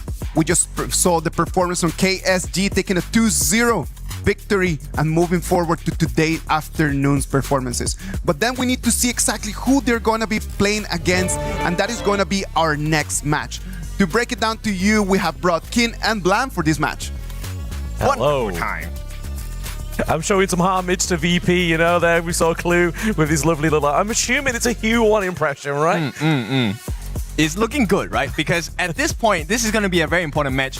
Now we shift from one side of KWC to the other side, and this time we're looking at the HOK AOV matchup. Virtus Pro going up against Buriram United Esports. This one is going to be interesting because we have quite a bit of history with VP. Oh, absolutely. KML champions against playing survivors. This is going to be Virtus Pro against Buriram United Esports. The KML Spring 2026 first place against the RPL Summer 2026 first. Blam, who's coming on top out of this one?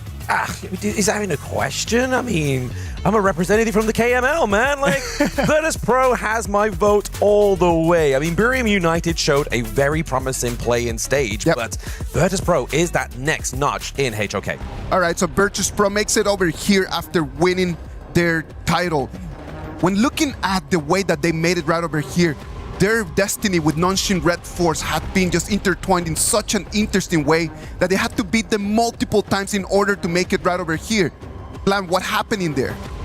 With that one, I mean, obviously, Nongshim Red Force got up against KML's champion now, Virtus Pro. Obviously, it was a bit of a tight series. Yeah. Obviously, after the reform of Nongshim Red Force, they still wasn't enough to take down this VP, this new kind of like all-star roster within Europe. It went all the way until 4-3 in that grand final of the KML, the Spring 2026, man. So we can see a lot of the people that you can see on the screens. These are not new faces for anyone. These are players that have been with us through these years. They have been carrying the flag of different teams. They are experienced. Blam, what are the best moments that you remember from Highland, from 90, from Clue in the road to KWC 2026? I mean, for KWC 2026, obviously, we saw that Highland has kind of been shifting since 2024's EWC, right? Obviously, this is a guy that kind of left the composition very early, very emotional, but now, last year, he got top 4, and that's what they're going to be going towards now. Top 4 is always in the past because we know that they did really well in the past, but what they have today is going to be a completely new challenge. Buriram United Esports, since play-ins in day 1 up until right now, they have been doing really well. We've already had a lot of performances by them. We already know exactly what they can bring to the table, as we're always saying. Is that going to work in their favor because they already know the stage? Or that's going to be a disadvantage since for Virtus Pro, they already know what they can do? It's going to work in my favor because I love this mid lane matchup. I like that you highlight the Highland from the side of Virtus Pro, right? Because coming in, we get to see this comparison between him and Nunu. Nunu is this all-star player coming in from the side of Buriram United Esports. And Highland is also a decorated player from the side of HOK. I think that that's going to be one of the best matchups in this game, right? Like just the mid lane fight. Nunu, we've been talking about Nunu so much in these days just because he has been setting the real standard for DeLorean, right?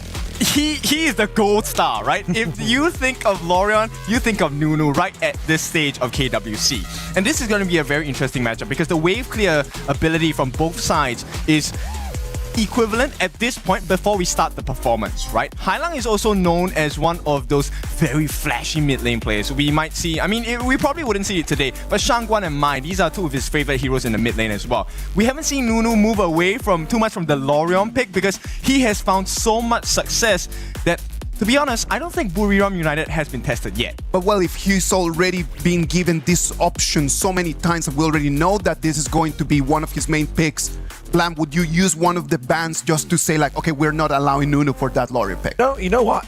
If I'm Virtus Pro, I'm going to be like, you know what? I want to take that challenge in game number 1 because it's something you don't allow in maybe like game 2 or game 3, right? Because that could be the potential turnaround and loss of the series for VP.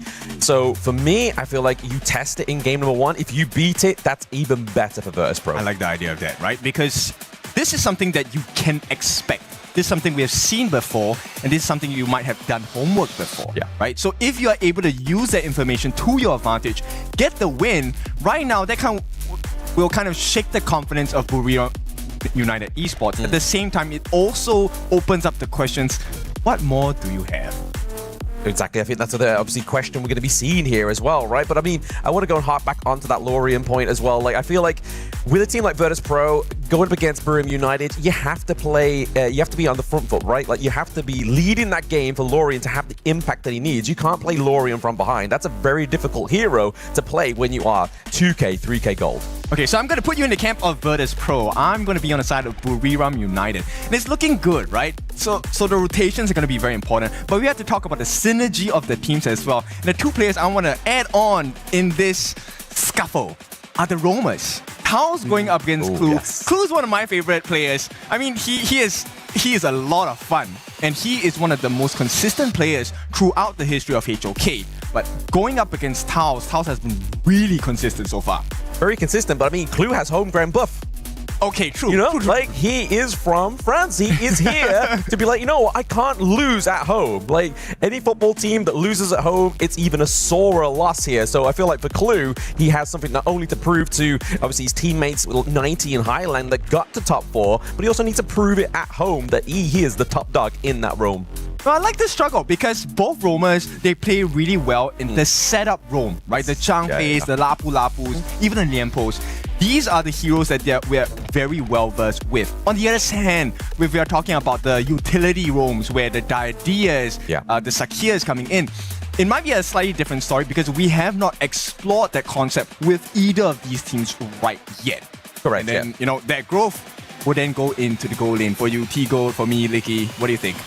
I mean, T-Gold, I feel like he's still one of like the newer players onto the Gorge here for the side of Virtus Pro, right? Obviously, it's somebody that was a little bit newer to the roster. Yep. Had a bit of a promising start, promising performance within KML. I feel like maybe from KML, because we haven't seen them play since then, there's got to be a clear shift in how his performance is now. All right, I'm going to be putting quite a bit of scrutiny here. I feel T-Gold has not hit his peak performance yet. Okay. Right? But I feel like Licky is already in the groove of things. So to me, in that farm lane matchup, besides the BP, it's also about how confident you are. Are you really smooth with your movements? Because based on what I've seen of Licky's performance so far in KWC, I think he has just one step ahead of T-Gold. Yeah, but you got to look at the performance of Virtus Pro, right? Like, yeah, okay. You know Highlang doesn't have to rotate top side of the map. He's got 90 locking down that clash lane as usual. Highlang is going to be going down, helping T-Gold into the farm lane, putting a little bit of a stunt of growth on Licky here. So I am not worried about my boys on Virtus Pro.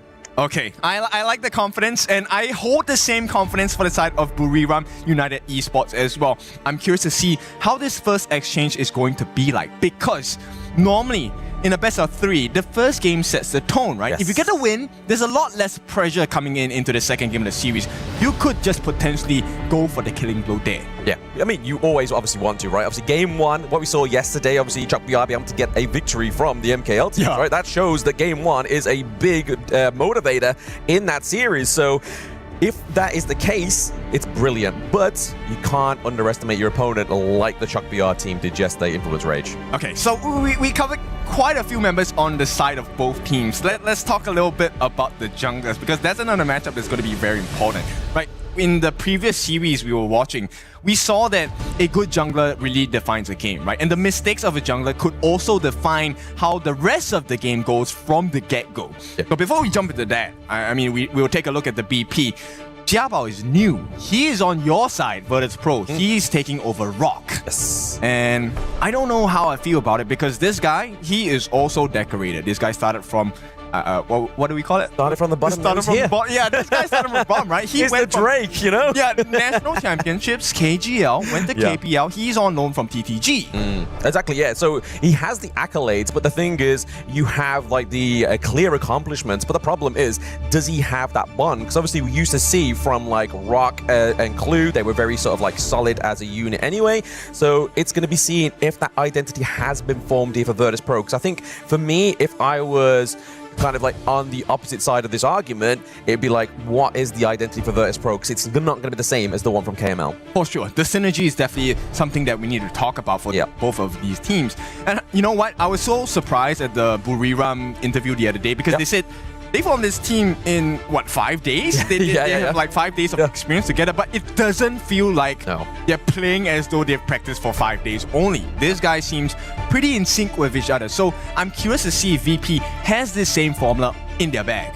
And as well, like obviously back to that interview point that he was making when there was on about obviously Yusung being put into the clash lane as well. It's just like, oh, if he wants to play, he wants to play. But they can't have that mistake. They can't underestimate 90 into the clash lane, right? That's where I feel like if Buriram United kind of go for that blasé kind of attitude, it could mean the downfall of this series for them, right? I mean, if you're new to VP, you're new to 90, he puts you to sleep, and not in the way that you would like. If you're on chokehold. if you're on the opponent's side, on the side of Buriram here, if 90 gets his way, way. You're not gonna have a fun time in the 1v1 in the Clash Lane. And he is famous in the KML for those massive flanks that have net Virtus Pro a number of big wins as well. Yeah, massive flanks, 1v1s. I mean, we go back to when obviously they were a part of Twisted Minds, right? Obviously, when we saw that massive Byron outplay from this guy, it was just like, he is him with the capital H. So once again, I feel like Buriram United, that kind of Clash Lane matchup, they have to done some serious homework against 90 to try and kind of like dismantle this player. I mean, that's one, right? The second one I think that's really curious is how many of the AOV heroes do we get? Do we get the Florentino again? And curious point, I think yes, Lorian is a great pick. Nunu is definitely very well versed with that hero as well. But I'm thinking that Virtus Pro might not take the risk and actually ban out the Lorian. They might do. I mean, we'll have to see what obviously goes on in game one. I feel like if they don't ban it in game one and allow it to come through, I feel like that is going to be kind of what they need to do. Obviously, it's global ban pick, right? Those at home, if they pick this hero once, if you're new to the stream, they cannot pick it again. So it's not like Buriram United can just go 3 series with this Lorian. They have to choose which game is going to be the key moment, or which draft against Virtus Pro is going to be the key moment that they lock in the Lorian pick. Because if they do the wrong one, that's one of Nunu's trump cards gone. But it's not to say that he doesn't have other great picks. We saw great performance on the Xiao Xiao as well. Yes, and so, you know, the first few bans will define the kind of the direction we're going with. So far, the stock standard bans, we've seen the Haya ban, we've seen the Pei ban, we've seen the Mai ban, maybe even the Guan Yu at some times. True. So right now, the consideration is some of the teams, they actually prior their jungler first. The rest of the usual ones, they take up the farm lane first. So Aoyan is actually has been one of the prior picks for a lot of the teams coming in. I mean, he's not even having the recent changes that's happened, obviously, in game recently as well, right? Like, but I feel like that's the good thing about obviously Aoyan. He's able to just be an independent farm lane, right? He has infinite vastness. It means he's able to just kind of like, okay, if they do die for me, it's not the end of the world. But some of these teams know how to play against that hero in when they can exhaust that ultimate at the right time, right? Like if they're able to pop that off before the 4-minute mark, it makes kind of any kind of neutral objective team fight harder for you. I love that you said that, right? Because for the Aoyan, it really comes down to the 4th minute. And more or less, level 4 too. If you don't have the infinite vastness, that is the best time to catch you. And that will definitely put you in advantage, not just in lane, but for the team fight as well. So we'll see the stock standard bans coming in, at least from the side of Buriram, right? So no Mai and no Haya, but the Pei is open. It looks like Buriram wants to get that first. Oh, there we go. The Dolly again banned out here for VP. They're really, like you said, locking down those support picks. But if we look at the meta over the past few days, were these really going to be prior picks for Buriram United? I mean, I think maybe they're scared of the Yangqian Dolia combination, right? Okay. But the Lorian comes in. Here we go. So this is going to be the Nunu special. How special is the Lorian performance today? I'm curious because VP has been watching since day number 1, even in the play-ins. What kind of homework did you do?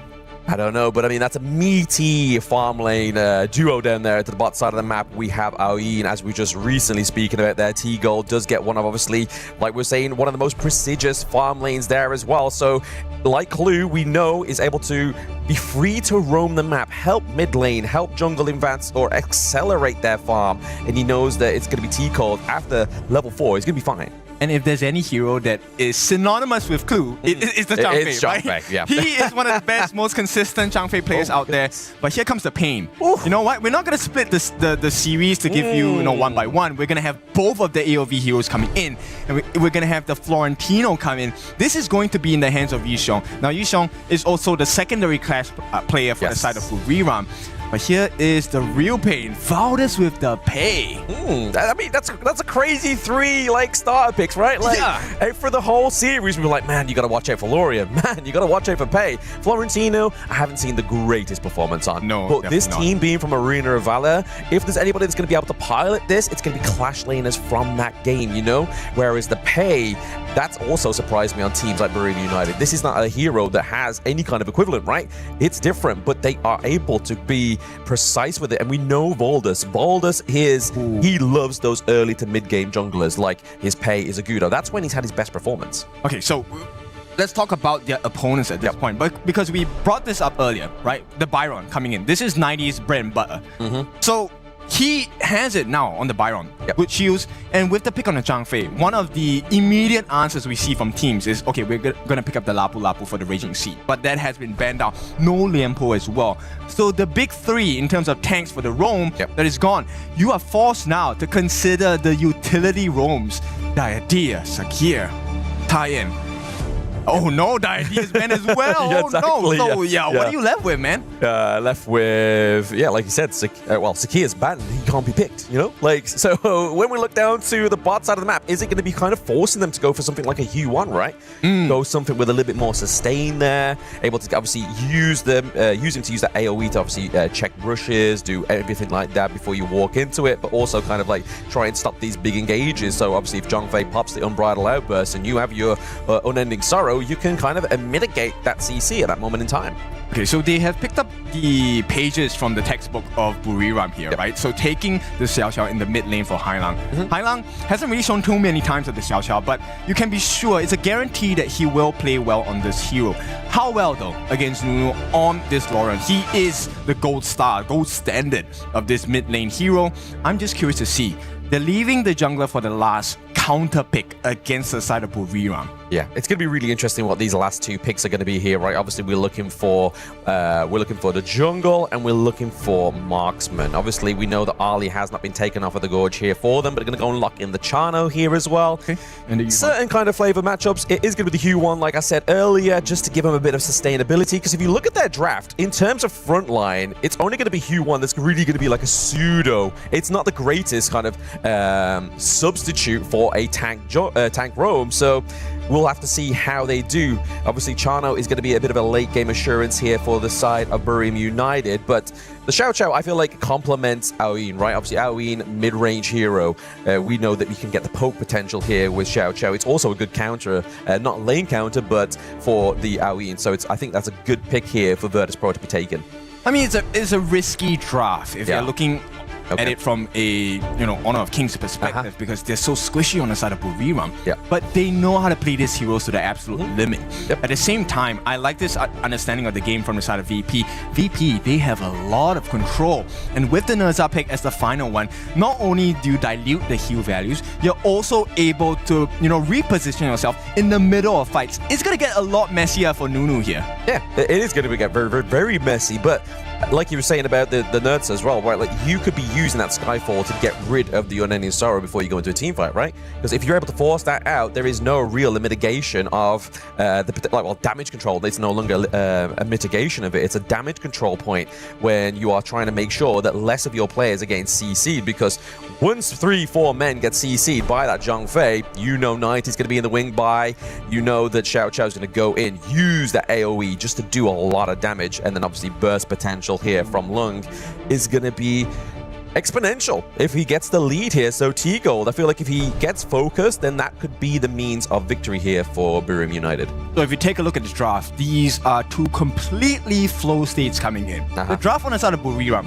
is more like water. They want to flow. There's a lot of mobility involved, a lot of mechanical skills. On the other hand, if you take a look at VP, it is looking like a container. They want to contain the roster of Buriram. So once again, help us out. Give us the votes in the Overlord pit. We have a voting system. Vote for your favorite team. It is now dominated, I believe, by Virtus Pro. Yes, at least 4/5, right? If we're looking at mathematical equations there for you. But definitely a big vote here for the KML teams. Obviously showing some respect here. Showing the AOV gameplay. Can't wait to see Buriram United playing Brew Blood, but into the mid lane. Double knock up here from Hailang. Is that the Brew Blood that they're looking for? I think this aggression is definitely necessary at this point, and with the help of Taos as well, they should be able to get a decent wave clear. Now, bear in mind that Taos, as a Yuan, will be able to give you back a little bit of help, but potential first blood here. Oh, potential. I mean, top side of the map as well. We are seeing a bit of a scuffle in there. We have a lane swap as well for both the marksman and the clash lane. So Byron going head-to-head against the Chano. Chano obviously outranges Lung level 1 because of his soaring shot as well. Yeah, I like this rotation coming in, right? Because for Yu Xiong, he can't do a 2v1. The specialty of a Florentino pick is the ability to take one-on-ones with great precision as well. But VP, the faster rotation wins, and they have made that first move in the Crimson buff. Yeah, trying to evade at the Crimson buff here. It's going to be actually not... They got it. They stole it. Got it the way. Okay, they did get it the way there. So well played to Virtus Pro. Very good start here for this game number 1 between themselves.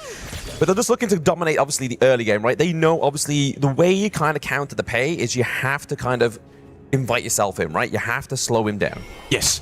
And when a Pei isn't in a position to be able to do damage or tank damage in the first place, this game becomes a lot more straightforward for the side of Virtus Pro. Yeah, I mean, we normally see kind of like the Peis nowadays. They like to go for like the Frost Guard's Embrace, go for something that's going to give them a little bit more defense in that regard, because if it has to go past the mid game, you kind of wanted something that's going to be able to kind of sustain a little bit more damage, and I feel like Hu1's going to be able to aid that goal here for Burim United. Right, I mean, the silver lining is Taos is close to level 4. He will have his Unending Sorrow soon. And on the flip side, it's not the same for Clue, right? He does manage to catch up a little bit more in EXP and farm.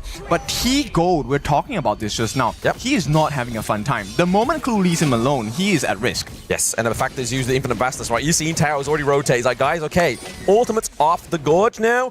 If we're going to strike onto T Gold, this is your moment. But we do see a good equal rotation here from VP Clue as well as Highlang. Just keeping the good buddy help. They're forcing out the flash there from Towers. I mean, that's going to be a bit of a expensive use of that common skill. Yep, this is way past 2 minutes, right? If you use your flash pre-2 minutes, it's okay. Yes. You will have it in time for the 4-minute Tyrant fight. But at this point, at close to 3 minutes in the game, having it burnt out, not ideal. Now, Towers wants to be able to either reposition with his Unending Sorrow to heal or to damage the likes of VP during this 4-minute skirmish and exchange at the Tyrant pit. Not looking good for them at this point, though. Yeah, I mean, look, to be fair, though, like, he is level 7 before Valdus was even level 7, right? Like, so having a Nurtser that's actually been able to outscale in terms of XP level, I mean, that's a problem here for Burim United, right? That really shows that the jungler for Virtus Pro, he knows the clear rotations, he knows how to make those resources count. Yeah.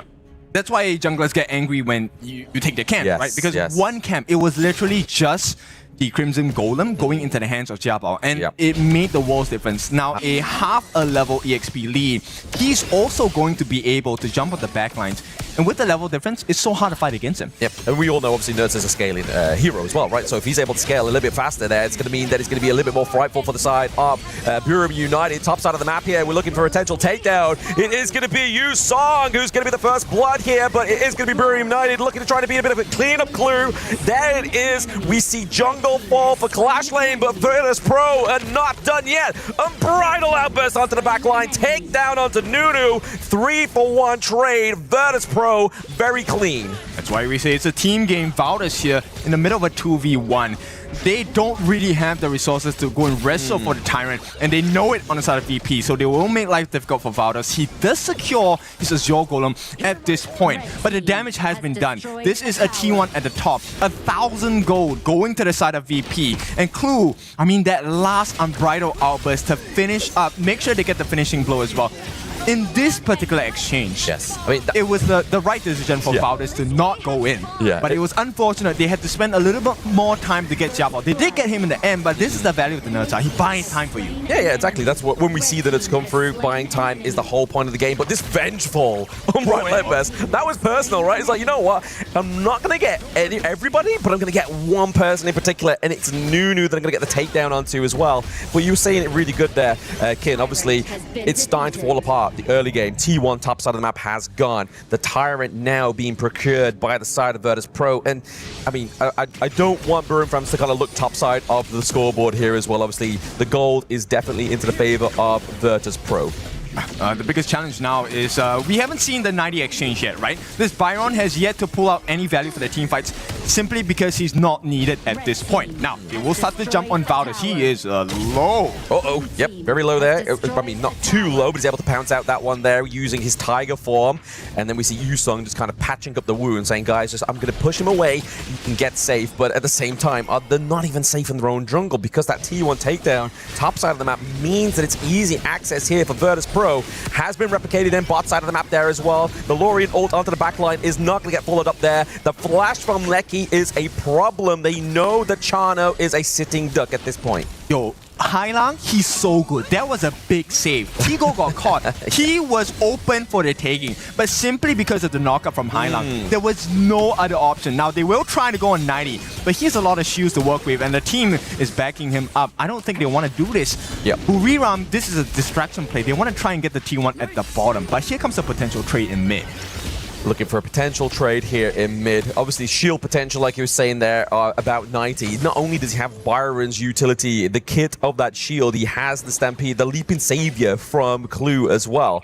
Just means it's going to be even harder, especially when you are playing from behind, like Buriram United right now, to melt down that Byron. Yeah, and it gives you a lot more access. Like, let's focus on Clue for a little bit, right? Instead of going for Redemption, this guy actually goes for Radiance. And that deals damage and slows you down. So everything is set up so that VP can play even better as a team. This is a team effort here. Well, it's because they know they're going to get an ALV team, right? They love to scrap in these team fights, so don't blame them. The knock-up there onto Valdez is obviously very lethal here, but it's going to be Lecky that's going to be aimed into the backline there. The Unbridled Airburst does catch onto Lecky as well. Takedown of the farm lane is going to be the aim of the game here for the side of Virtus Pro. We did see a nice three-man elevation there from the side of Buriram United, but it's not going to be enough to actually claim anything here for them. They stopped the assault onto their base. I think that's the best that they can hope for right now. It's just a better composition at this point, right? You can start to see the value of VP's comp. Why is it so hard to find? Because they have so many shields.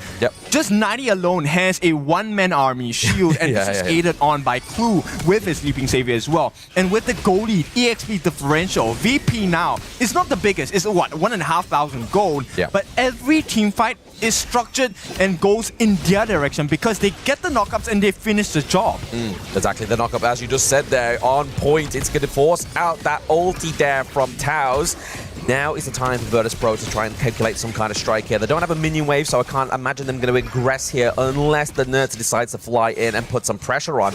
However, bot side of the map, they do have availability. I mean, the palms on the side of VP are so big. Oh! Double knockup, knockup after knockup. Paul Lecky had more airtime than Tony Hawk there in that engage into the brush, but it's going to be bot side of the map here. The T2 takedown potentially for Virtus Pro, just using Lori and just clear up that minion wave. We talked about the container play from the side of VP, right? They're containing them. There's too much CC, they can't do anything. They don't have the damage to deal with Clue as well. And this BP, everything started from there. No big tanks in a roam. You can't do anything. It was pretty much destined to be a bit of a failure, right? Because obviously what we've used to be seeing from Buriram United, like you were saying there, the tank support meta is huge. And in a best of three, why not abuse that, right? Like, don't let your opponents take away these tanks, take away these vital supports. So if we look at, like, Virtus Pro's bans, right, in game number one, they're all support bans. So the fact is they know how strong Taos is as the backbone of Buriram United. Just shows that they're playing like a 4D chess game here. Yes, limiting your options and, you know, adding on more of your own. T-Gold, he can be so greedy this game. It doesn't matter whether Valdez gets a couple of licks on him. Fine, he does have his infinite fastness. He can take the disguise as a dragon. And every single advantage now is going to the way of VP. Look, they even forced the Azure Golem to go into the hands of Taos. You want that on Valdez. He needs the gold. Exactly. He needs anything he can get right now. I mean, he has no kills. He has 1 assist. He hasn't died yet. I feel like that's kind of like the silver lining here for Buriram United is the fact that they haven't actually been able to catch Boulders, which is a good job, especially how brutal VP have been in diving onto the enemy team. Yep, and this is the bait. They don't want to take this now. No. They're inviting Buriram for a fight. And, you know, this is where things get a little bit dicey. Do you want to contest? You are behind on gold. And at this point, one fatal mistake could cost you the game. Yeah, behind on gold. You don't quite have your Crimson Golem, but you might not even have Lecky in a moment's time. Obviously, using the frigid charge there onto the side of VP means a claim and drive away Buriram United from that Tyrant pit, but it's going to be Usung into the backline there. The Infinite Bastard's been brought through just to being a bit of fear here and forced to flash out from Buriram United. They are running scared. Yeah, both Clash laners doing really well to isolate the rest of the team, split the fight. They want to get the farm laners, but both teams know how to play this game. They will be successful in fending each other off, and the reset happens. But is it a fair trade? No, it's definitely not. VP still very much in control. Yeah, like you said, obviously defend each other off, but are you defending that minion wave that just literally took the T2 to the mid, right? Like, that's not a really really good defense, but it's the best defense option Buriram United had.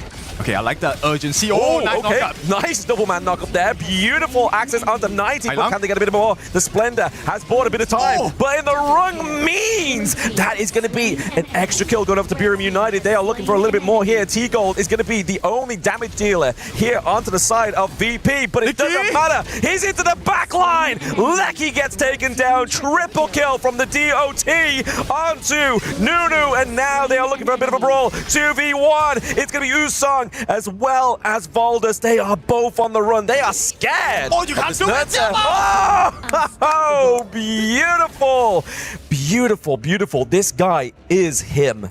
Yeah, 4 kills in a row. I mean, for the team, VP now, they have a 3-kill advantage, but that's not even the biggest pain point. The differential, close to 4,000 gold in advantage to Virtus Pro. And they also have now an opportunity to take the Shadow Overlord, right? Yes, just now they had the Primal Bond, they couldn't risk it. And I like the idea that Buriram had. Okay, you know what? Let's make the immediate trade. This is a very AOV trade. They want to make the exchange as fast as possible. But they know this on VP, and what a way to make them pay for it. Wait, the fact that this guy on the nerd set, he's like, you know what? Just keep bringing it. I'm taking it. I'm being generous. Just keep punching me.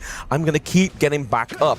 613 KDA here. That's, like, I think, probably the best nerd set performance we've seen so far within KWC, and this replay is going to show it. Yep, so this is the main difference here. It looked pretty good for the side of Buriram because they finally got the lockdown and stun. This came from the Tao's second skill on the Yu1 as well. And it looked good for a pretty moment, but when you don't have your frontliners trying to defend and deter the rest of VP on attacking, that's already one big problem. Second problem is that Jiabao is already level 15. He is the guy with 6 different kills. He is perfect itemization. Went for the frigid charge as well to slow down, give him more time to get damage over time.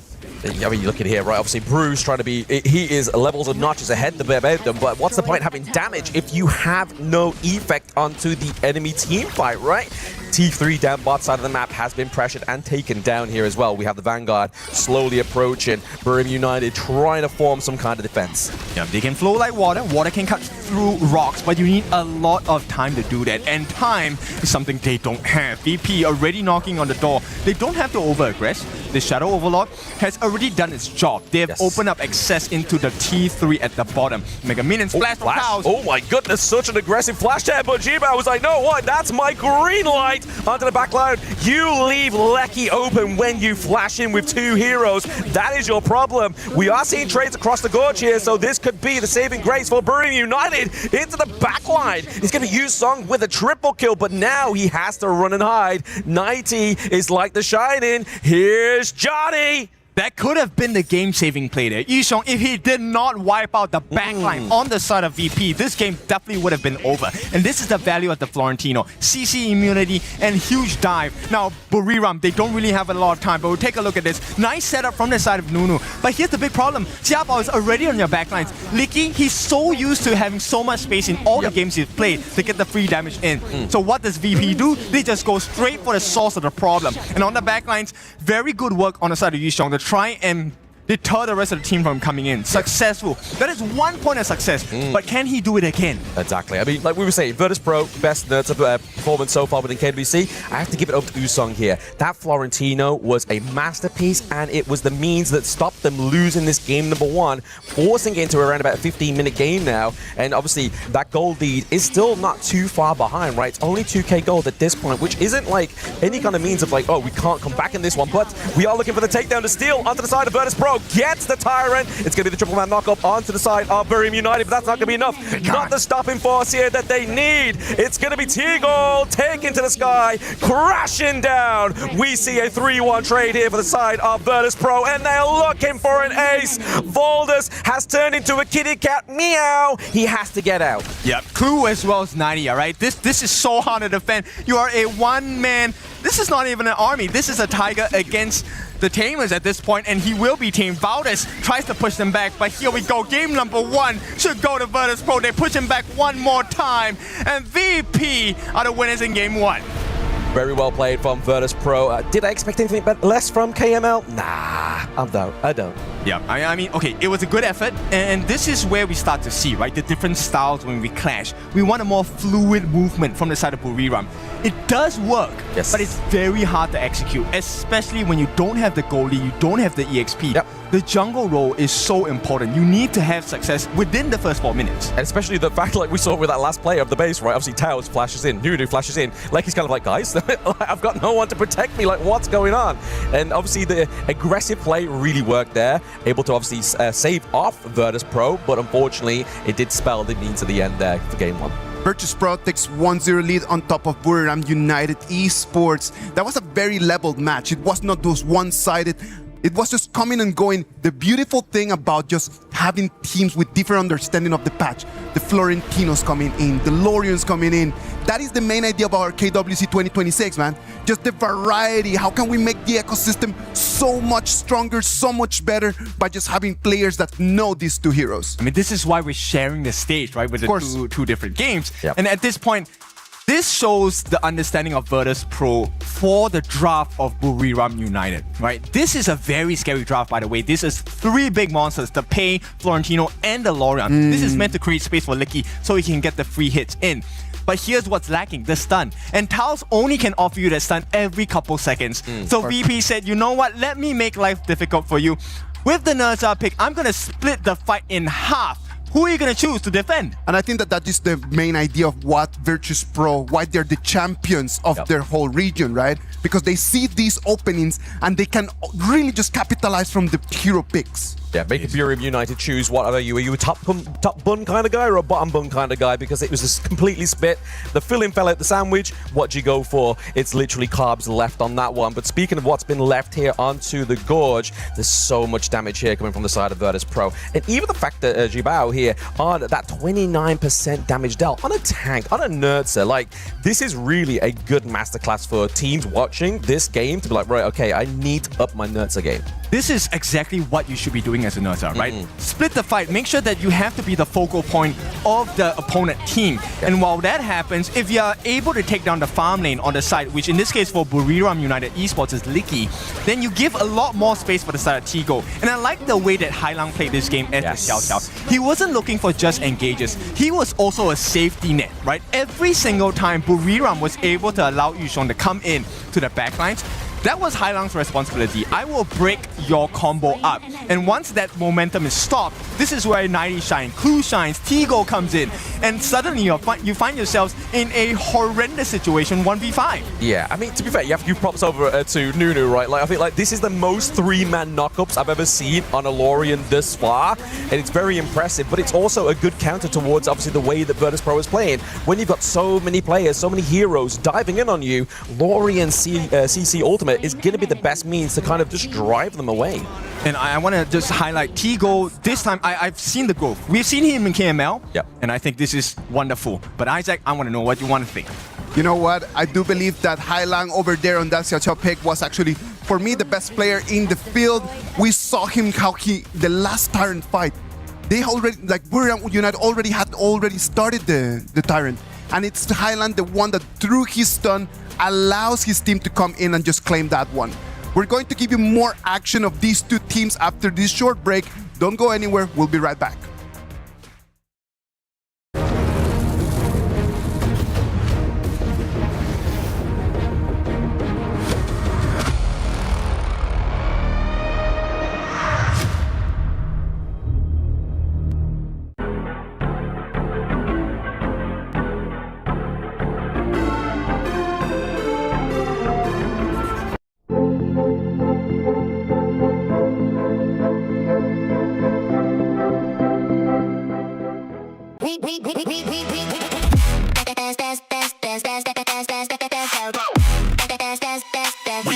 Esports World Cup.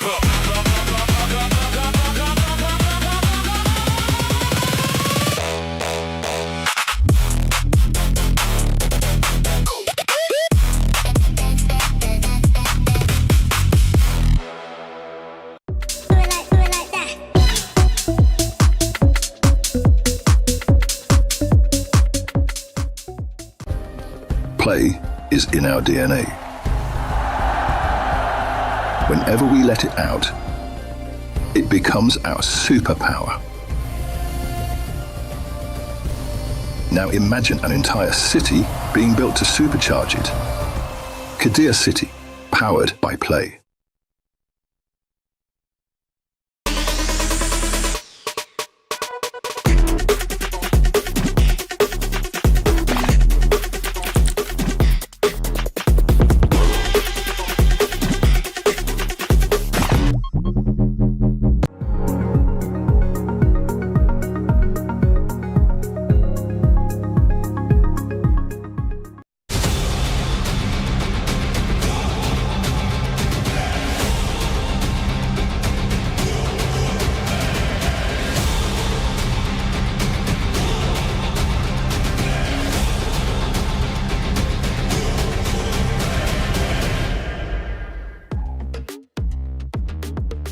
Virtus Pro 1-0 on top of Buriram United Esports. Right over here, if they win their next game, they're going to seal their ticket to today's upper bracket final against KSG. But before we can start thinking about this afternoon, we need to think about the game in front of us. Because Buriram United already spent the Florentino, already spent the Lorion, two of the picks that might have given them an advantage. Are we going to see a weaker or stronger BRU coming in? Okay, so this is what I like about this stage of the competition. Every team that has made it here is a champion. Yep. So this is where champions are forged. Now you're in a very difficult position. Like you said, the big picks are gone. What else do you have to offer? Are you going to go for Assassin Jungle once again? And Valdez, yes, he is good. He has come from the experience of PKL. Now, mixing the two games together where we have the AOV heroes now taken out of the picture, what else does Valdez bring to the table, right? I think that one of the beautiful things that Valdez did right over there was the fact that he's always trying to jump in and try to find the jungle, but VP, they have already done their homework, man. Like, they came in, the first thing they did was to protect the resources, not allowing Valdez. When Valdez jumped into the jungle, there was nothing for him to take. Yes, and I will bring this point over to you, Blam. Yep. Remember when we were watching the East versus West battle? This is exactly what they did to Haku, right? They didn't allow him to play in the game. He was either the isolated target or he was the last one to join the fight, of which neither ones were the proper position he wanted to be in. Yeah, exactly. I mean, we've always been discussing this since the play-ins, right? Obviously, some of these matchups where it becomes like, who is the main composure of the teams? And a lot of the times it's the jungle, right? And obviously, like you said there, they kind of forced Valdez to kind of play a kitty cat kind of strat, right? Like, he was always on the run, barely had any kills. He was 0-0-1 for Lord knows how long. And the fact is, back to the point that all those AOV heroes have gone. Obviously, they do have Annette if they really want to go for that one, but really, has it been a playstyle of Buriram United? Unless they get forced into the same situation when they have no tank, maybe the Annette does come out. You can consider the butterfly as well. This is one of the AOV specialties, right? At the same time. But it's also a very high risk, high reward hero because if you don't get the assists, you don't get the kills, it's very hard to get your damage reduction on point. And that's the whole point of playing a butterfly, to reset, go into the fights once again. And VP now, this is another one of the specialties of Clue. Not, to me, his best, but it's something that he has provided with consistency. The Dire Deer. So do we see a potential Orgrim pick or the Arlie pick coming in for the side of VP? I think I'm edging more towards the Arlie pick, right? Because obviously here with the first two picks, we do have Buriram United. They could have gone for the Lung actually, but they surprised me. They're going to go for the Flowborn Marksman here for Lecky. I mean, it does kind of give you a little bit more extra space, right? The Arrow Storm is going to cover a little bit more range for you than what Lung could ever actually do. But it's actually going to be the Chano here they're going to pick up, and then they're going to go for the Angela here into the mid lane, anti-tank specialist. Yes, lesson number 2, anti-tank. I love the Angela pick. It's one of the most straightforward heroes in the mid lane, able to shred the towers and shred the life points and shield points of your tank roams or even your tank clash laners, junglers, whatsoever. Biggest thing you will pick up is that when you use her ultimate, Blazing Brilliance, you also are CC immune until your shield value falls. So this is something that I think they will play really focus on the side of VP. Yeah, and it also means that you got to kind of like check those brushes, right? Like if you are somebody that's going to be solo rotating, right? Especially if they go for something like, I don't know, an assassin hero that's going to be particularly squishy. If Hylang's in the right bush at the right time and gets that 2-1-3 combo, he's going to get annihilated. But I feel like the Angela against the Guan Yu, if you're using the Blazing Brilliance, to your point, he's not going to be able to kind of bully this this hero around. So really, the focus for Guan Yu, I think, is still yet to be seen onto the side of Virtus Pro. I mean, we've seen so many great Guan Yu plays in the past few days, right?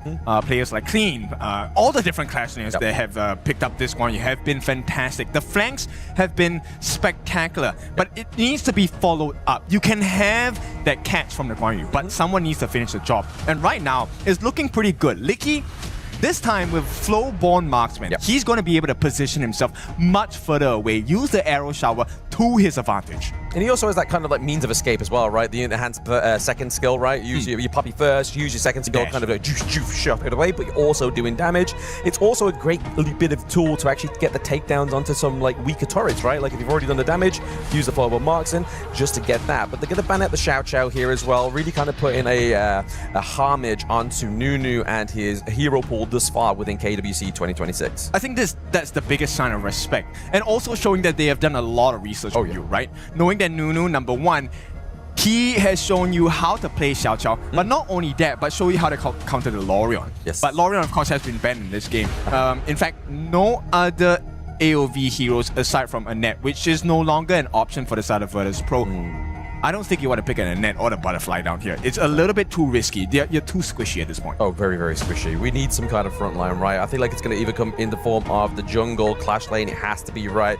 Onto the side of Burma United, they're going to go for the newer here as well. Obviously, not only have they got to watch out for Guan Yu, the creation blocks is also going to create some big obstacles here for the side of Virtus Pro into these team fights. And if we look at anything from last game, they like to be all clumped into these team fights. So I feel like if you have creation blocks, if you're stuck between a horse, it's kind of really hard to either escape or actually make any kind of means of an engage. It means like it needs a second thought. And the outrange potential is pretty huge as well, right? Yes. Nuwa is a hero that you can play from afar. When you use the creation blocks skill 1, there is a plus sign, and the full extent of the plus sign still gives you damage. So it's really hard to play. And this is also a late game insurance for the side of Buriram. If this series goes late, this game too goes late, there is a chance they can turn this around. But here we go.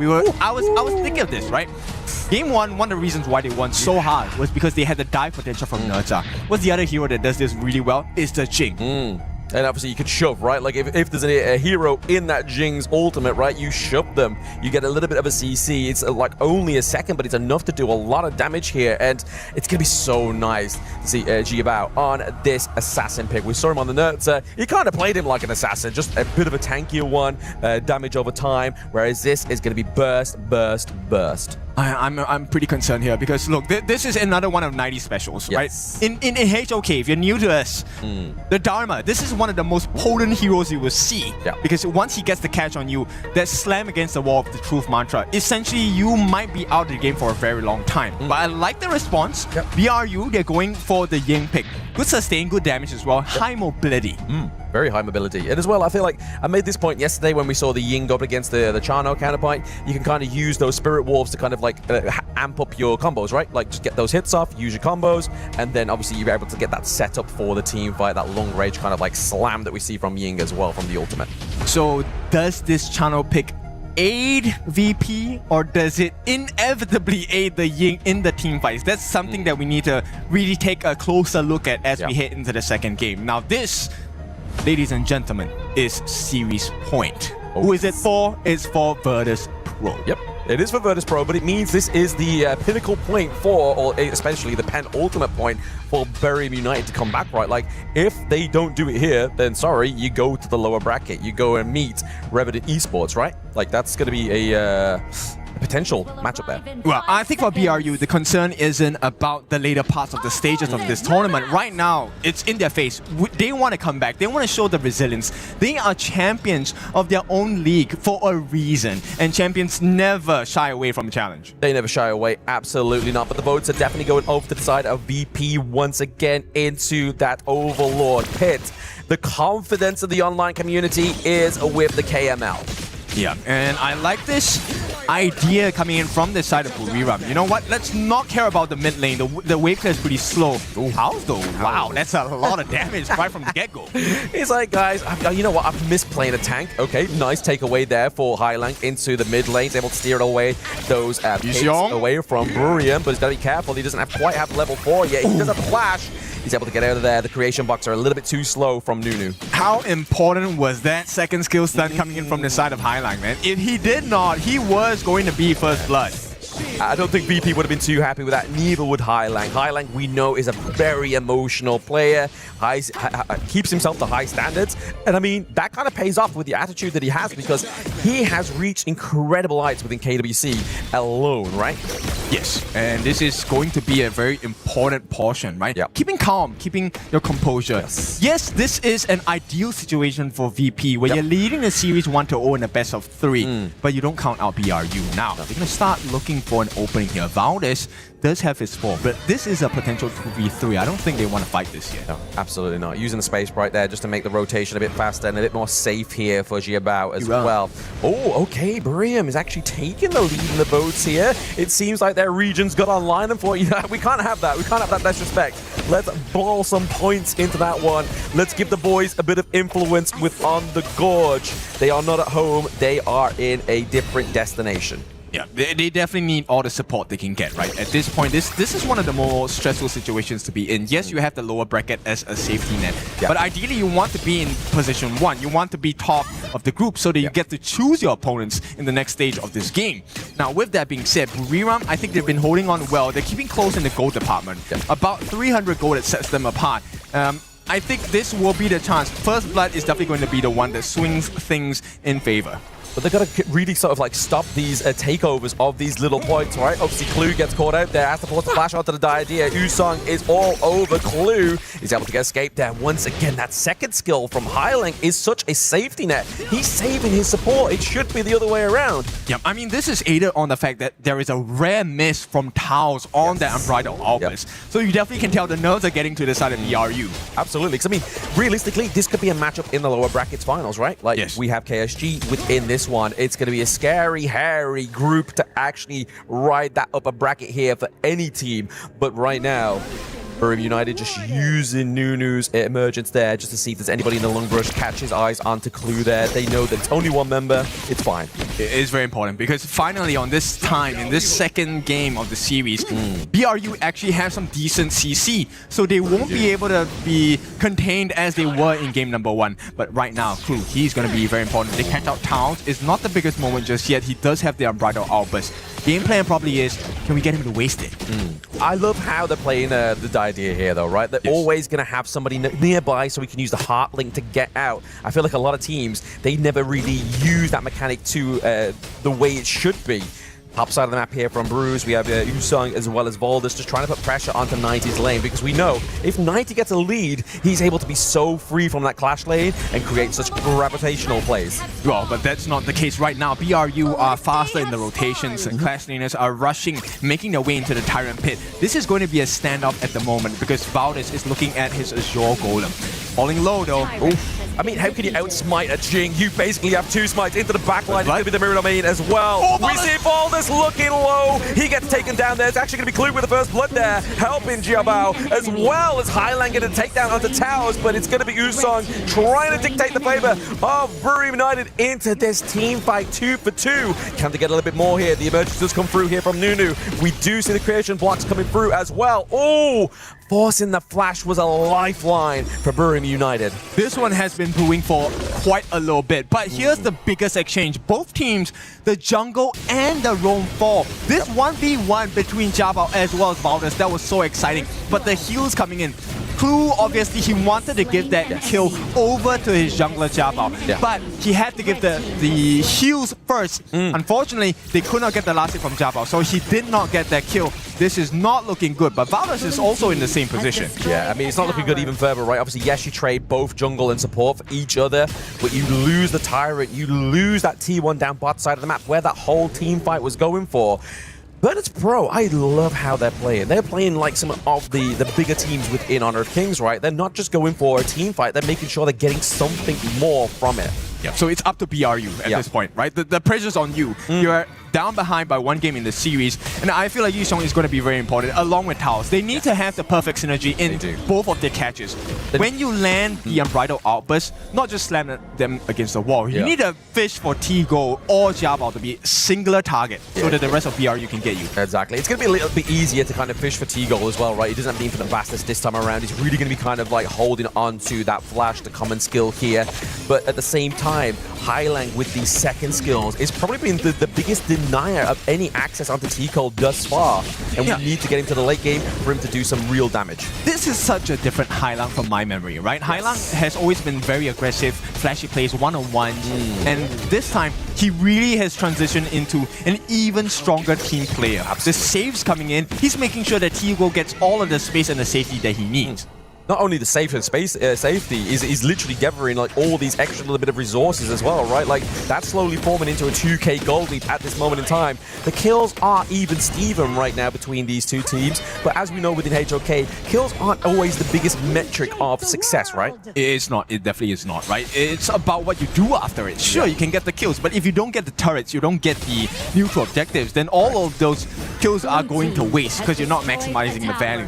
Right now, talking about value, they have gotten T1 on the top. Crew is just pushing Yishong away. And I like this a lot, right? One of the biggest things that happen is when you don't have an idea where the clash is. Exactly.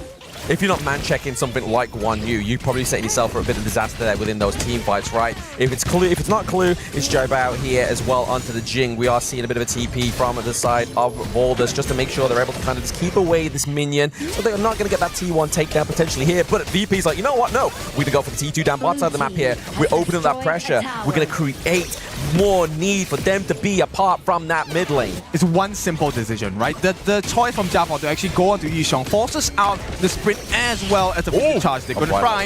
Catches onto T-Gold. Can they get a follow-up here as well? No, it's going to be into the back line. G-Bao is like, you know what? When you lead the charge, you leave your members behind. And unfortunately there for the side of Burma United, they are going to drop 3 for 1. But Valdez is looking for some more revenge here for his fallen boy. And Nunu into the back line with the emergence so well here. He's just single-handedly, with the help of Valdez, turned around that team fight. That could have gone into a disastrous moment for the side of BRU if Nunu did not get that finish there. But he did. Yes, they gave 4 lives for the cost of 3 at this point. But Valdez is still alive. And this is important in the recovery. They will manage to successfully defend the T1. But let's take a look at this fight here. Very nice catch from Taos onto the side of T-Go. But this is where the value of a utility roam comes in. And also, that follow-up truth mantra from 90. This is why this guy is so scary in the KML. And right now, putting his talents to the KWC stage at this point of time, it is so spectacular. But Nunu, what a recovery. Did not hit the annihilation, by the way, but with that emergence, did save some time and go back into the pockets of BRU, but it's still not enough. It is not enough, though, but at the same time, you can kind of see the potential here of Burma United, right? Like, if these two teams meet in the lower bracket, there has been a lot of vital information being given over that they can work with within that meantime. But right now, that T2 top side of the map here is looking to be potentially barraged here, but it's going to be the Arrow Storm that keeps them away, which is just a beautiful use of the Flowball marksman. But into the backline is Valdez. He's taking the bait right now. It's going to be Angela as well as Clue here, just trying to keep T-Gold safe. It's just always so close. They get T-Gold down low, but here comes Yishong here. He wants to try and defend the T1. I don't think they will allow that to happen. T1 will go into the hands of Virtus Pro from the mid side of BRU's side of the map.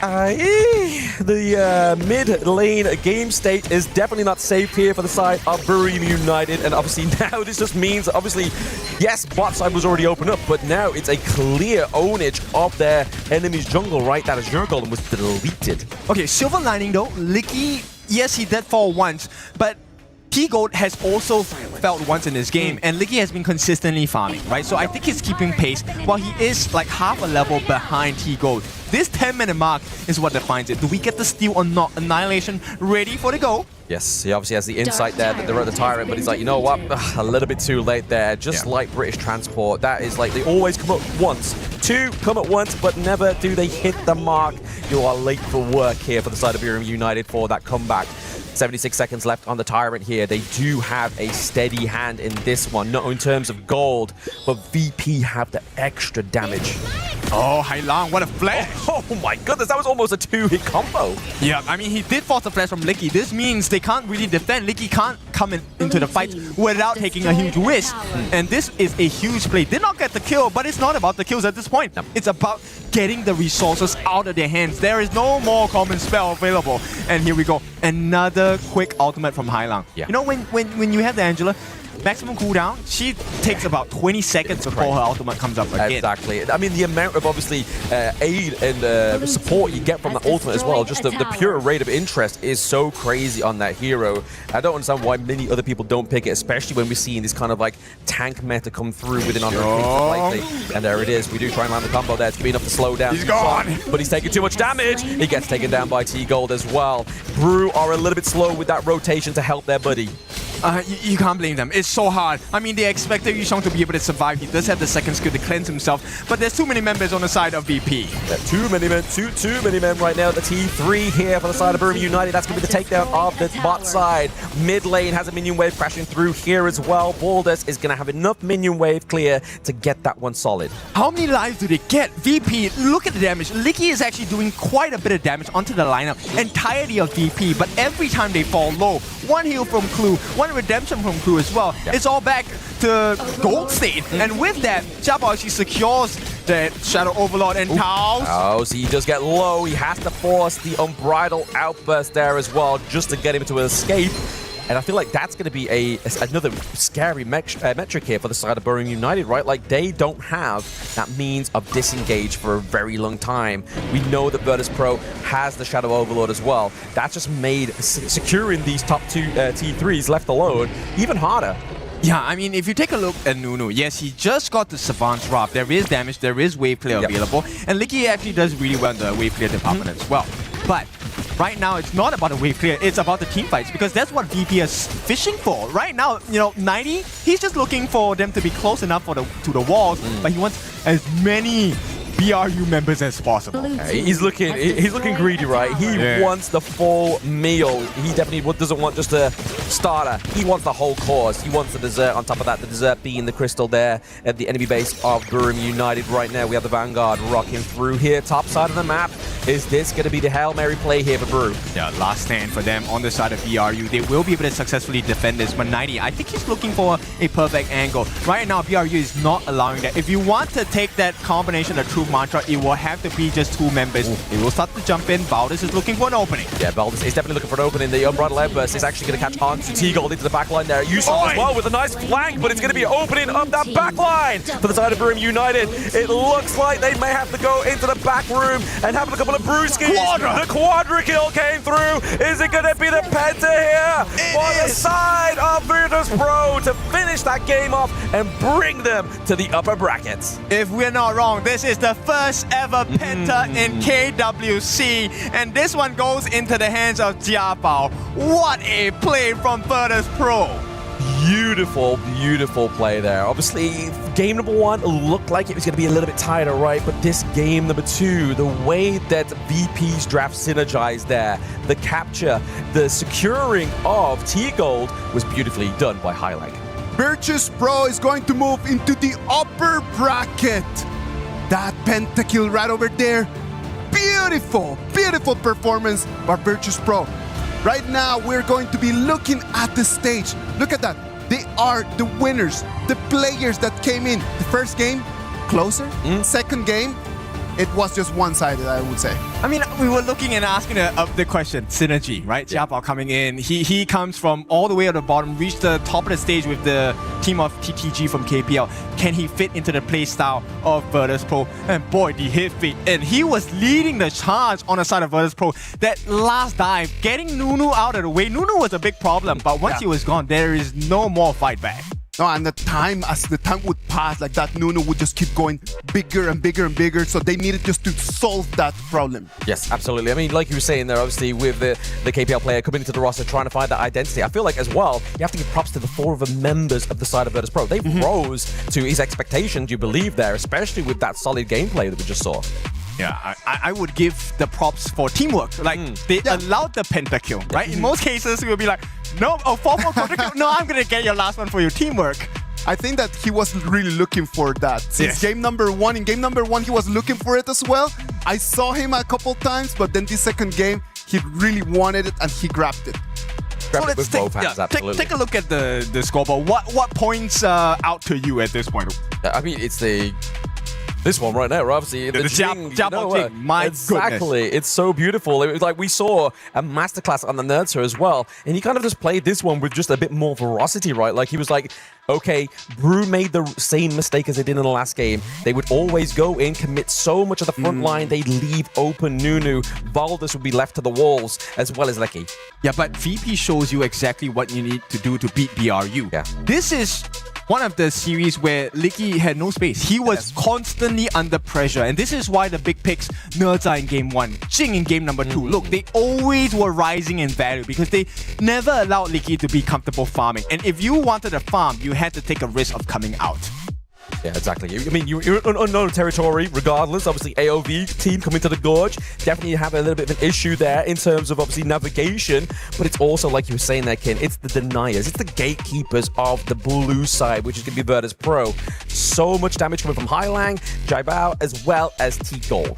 Hailang, this guy, I mean, like I said, we were talking about it in the middle of the game. Hailang is normally a flashy player. But you know what? We have more information for you. We do have more information coming in from the stage. Mara's got over there players from Virtus Pro. Mara, who you got right over there? We're here with Clue. Félicitations. Tout était bon. Merci. You guys did incredibly great. And what we also noticed was that your crowd control chains, perfect. Once a player goes in, everybody follows up. Is that level of coordination specifically prepared for Buriram United Esports, or is this part of the Virtus Pro's identity? I just think it's something like we do every time with VP. We just want to play like that, and yeah, we have some coordination as a player, so it's good. Great coordination. In fact, when we looked at the draft, your opponent's lineup looked like it was perfect for a team fight. But when we took a look, especially in game 2, you guys were more aggressive. And how were you able to do that in a team against a team that's supposed to be more aggressive than you are? I mean, we just like control like every zone to make sure that we cannot get engaged as a team. And Jabao did his thing with Jing, so everything went well. You know what? We would like for you to invite all the listeners to support you. How about we say it in French so we have a little bit of the Paris feel and then translate it in English? Juste merci pour merci de nous supporter, continue de nous supporter. Just thank you for supporting us and keep supporting us. Merci beaucoup, Clue, and once again, félicitations. Thank you. We're gonna talk about that a little bit more, and we'll head back to the casters. Lead the Gorge. I'm not gonna lie, I didn't know that Mara's French was like that. It's good. It is good. That was really nice. Thank you very much, Clue, for showing us the identity of Virtus Pro. They want to come in, pass the ball to Jabba, and let Jabba on those picks just to really build the advantage. Okay, his name is no longer Jabao, it's Jabao at this point because we are in Paris. But, okay, jokes aside, we'll take a look at the highlights of this entire thing, right? Like, it's crazy because the way that he went for a 1v1, this is pretty early in the game, right? You're still level 7, level 8, but they understood the power that they needed to wrestle away from the BRU lineup. This was a lineup that if you allowed them to hit late game state, there was no team fight to be had. They would just poke you from range. Yeah, it's just beautiful runs up here. I mean, even Tao's on such a great pick like Zhang Fei felt like he was kind of just like, they understood it because obviously Clue masters this hero, and it was just really hard to see him actually have the big impact we've been seeing within KWC 2026 thus far. Yep, and Hailang, I really want to commend this player once again because the way he played, he's more utility than flash at this point, right? He has been consistently getting the stunts for the team so that the combination that BRE is looking to pull off is always disrupted. Yes, they are a very aggressive combination. They can burst you in a matter of seconds, but everything keeps getting interrupted by Hailang first, and then with the combination of Jabao as well as 90 coming in, stun of the stun, slash of the slash, there is nothing left for BRU to do. Yeah, they literally went for the hack and slash combo here from the side of Virtus Pro. They were taking no prisoners. They allowed Buriram United to have everything that they ever wanted in a draft in that game number 1, and they rose to the challenge. Like I said, there was just like, UK, you want to do your best? We'll give you your best in terms of that draft. And then after that point, we're going to show you our best. So congratulations, you have made it to the next level. Welcome the Clash Show gaming. That's not good news, I feel. It's going to be a tough process. They'll be fine. right? They'll be fine. You hear like level up, next challenger, KSG. Okay. Thank you very much, everyone. KSG is going to be playing against Virtus Pro this afternoon later on. But next, we're going to have match 3. We're going to have AGAL against Team Vitality. Let's go for a little break, and when we come back, we'll bring you the action of that match 3.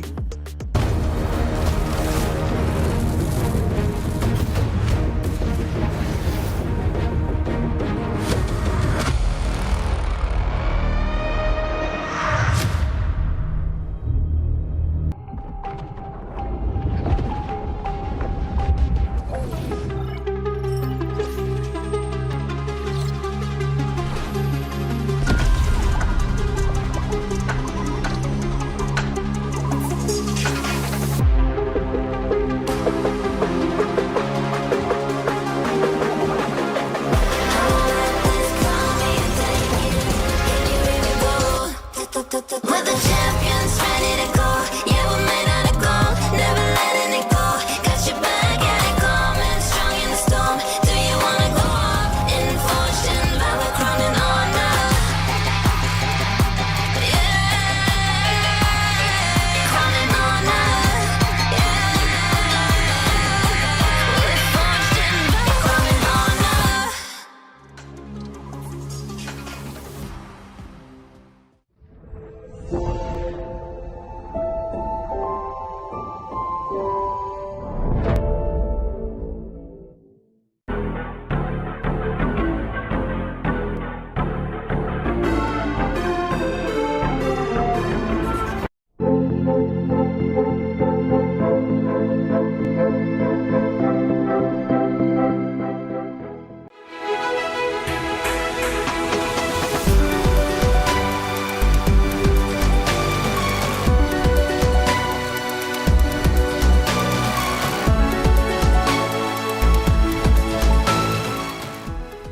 The human body was built to move, not trapped at a desk in one singular posture for 12 hours a day. It's time your chair evolved. This is Secret Lab Titan Evo. Ergonomically engineered for you, gamers, hybrid workers, artists, backing your every move. Play is in our DNA. Whenever we let it out, it becomes our superpower. Now imagine an entire city being built to supercharge it. KWC, powered by play.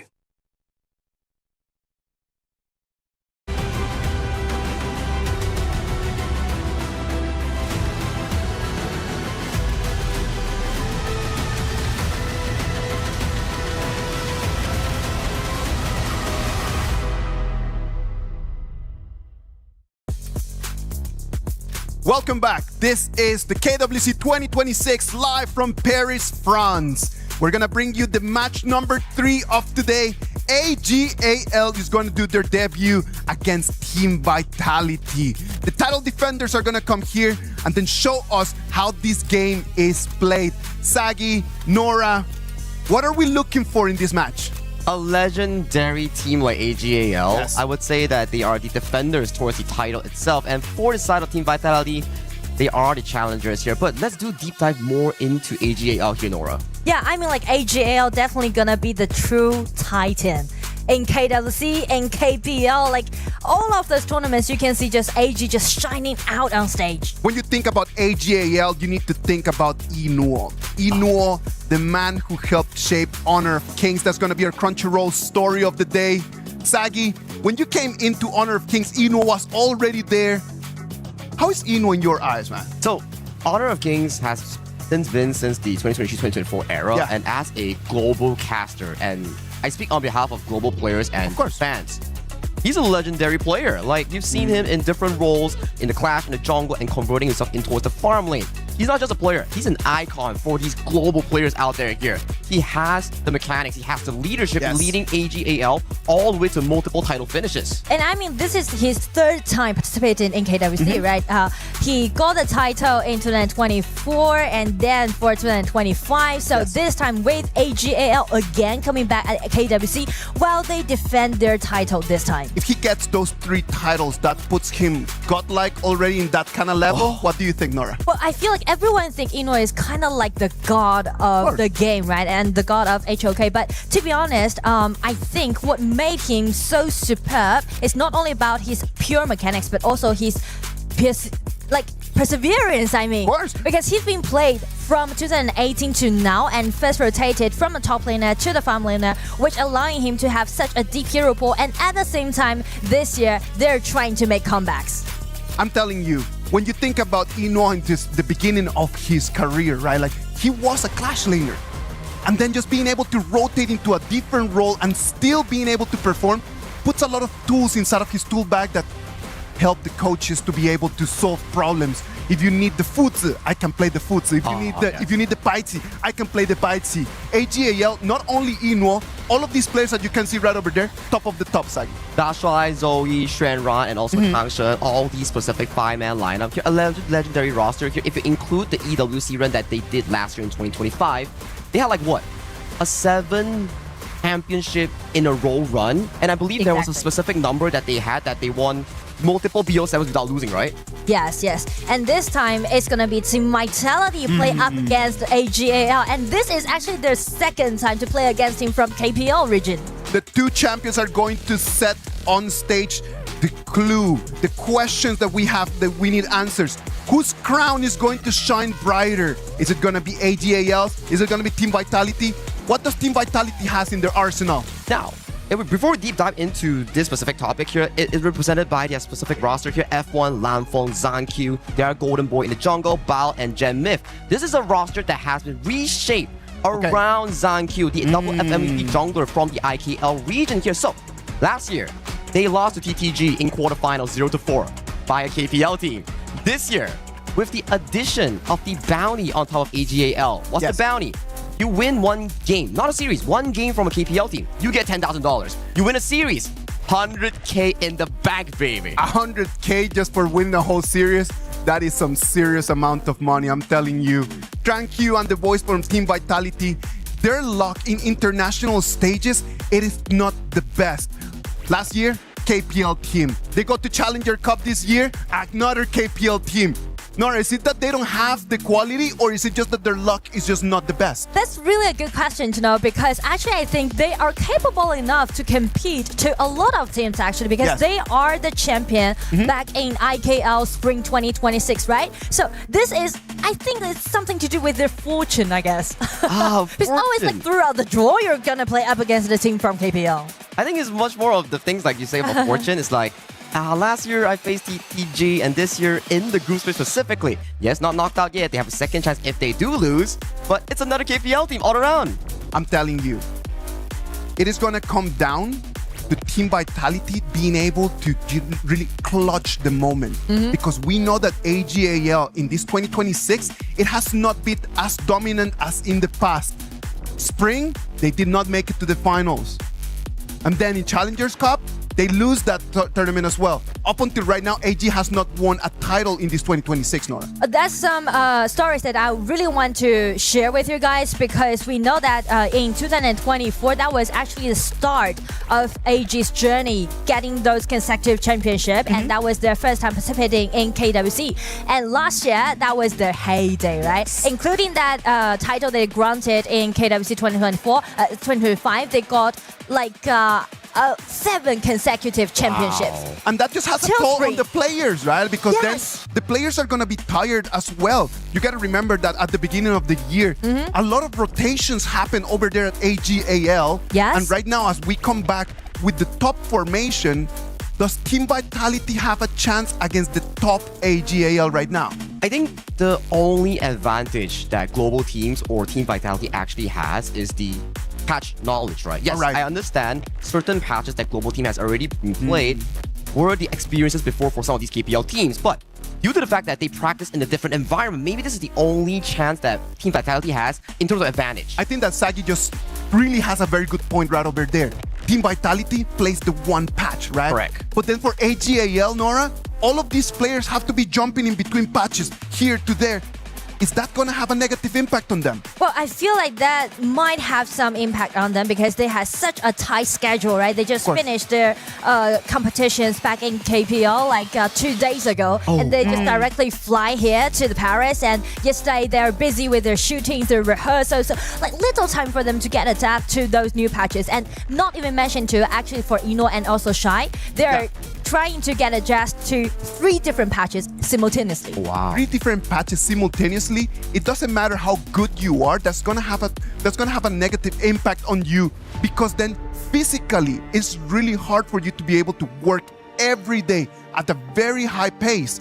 Thursday, AGAL in their last KPL game before flying to Paris has a 2-0 advantage, and then they end up losing that game 2-3. I think both of you make a very good point, right? It's not just about patches alone. It's also about conditioning yourself to the best state that you are at to actually face global opponents here, because KPL is known as a very, very strong region, and all the global teams look up to this specific region itself.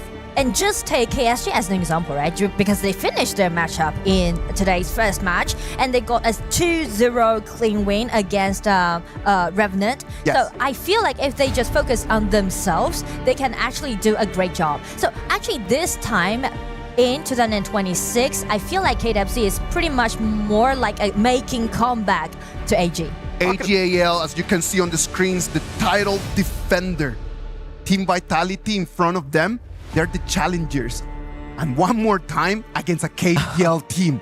Hopefully everything's gonna go a little bit better for Team Vitality. They need to see this as what it is, a challenge, an opportunity to come and demonstrate that with every year that passes, they're getting better, and closer to the KPL teams. It's still a far stretch to actually say that really close, but I always like to see whenever a global team goes up and face against a KPL team, because it shows how many years we've been in the ecosystem of Honor of Kings and how far we actually went and improved as a region itself. But talking about this specific series here, if there is a specific matchup that I want to highlight, is the FMVP jungler Zoe practice in Ogren, and also the FMVP of IKL, Zankyu, in that jungle role. Exactly. And you just mentioned about Zankyu, right? Because Vitality actually just rebuilt the whole team around Zankyu. And for him, he got FMVP twice, which also means Team Vitality, speaking to those trends difference, I would say Team Vitality is in their heyday because they got 2 consecutive championships, right?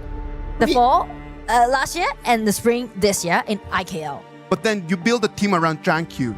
That is a very big trust that they put on his hands. Is that pressure gonna crush him, Sagi? Pressure itself, I think Zankyu handles it really nicely. You can see he's really composed and really playful in the interviews itself. At the very least, I believe in Zankyu, and I think that this is gonna be an elevating moment for both teams as we hop straight into the draft. For the draft, we can see Game 1, Team Vitality is on the blue side and for AGAL on the red.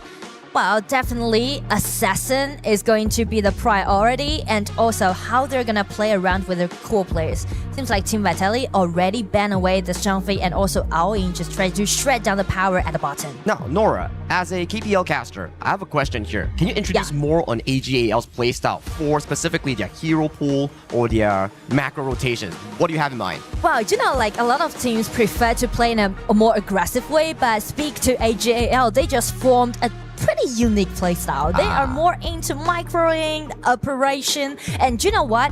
They are the first team to discover the details about those golden share, about those waves, which made them to be so dominating in the past 2 years. We call it the AG gold sharing rotation, right? You have like 3 members going on towards the map, farming multiple waves, and then you have everybody going into the jungle sharing gold and EXP. So that's the exact playstyle here. But I'm liking what is picked up here by the side of Coach Bao for the 1-2 pickup.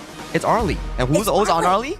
It's all about Arlie. Arlie is Eno's signature hero. I would put it into that. He even got an FMVP skin on that Arlie back in KPL, and also paired up with the idea, which will make them very powerful during the laning. You reckon we get an Ogren here so we can get like double FMVP skins coming in And for the Frost specific maybe game? like triple FMVP. Okay, that's a fast stretch. That's the way how they get here. Well, that's true. That's true. And we have seen global teams adapt to the Arlie Diadia playstyle plus the Ogren here, but it will be the floorborne tank here that will be picking up here from the side of AGAL. So it's a very strong first trio here. But what I like about Team Vitality's draft, they are drafting the Xiao Qiao, which is I would say, pretty good counter in towards the Arlie pick.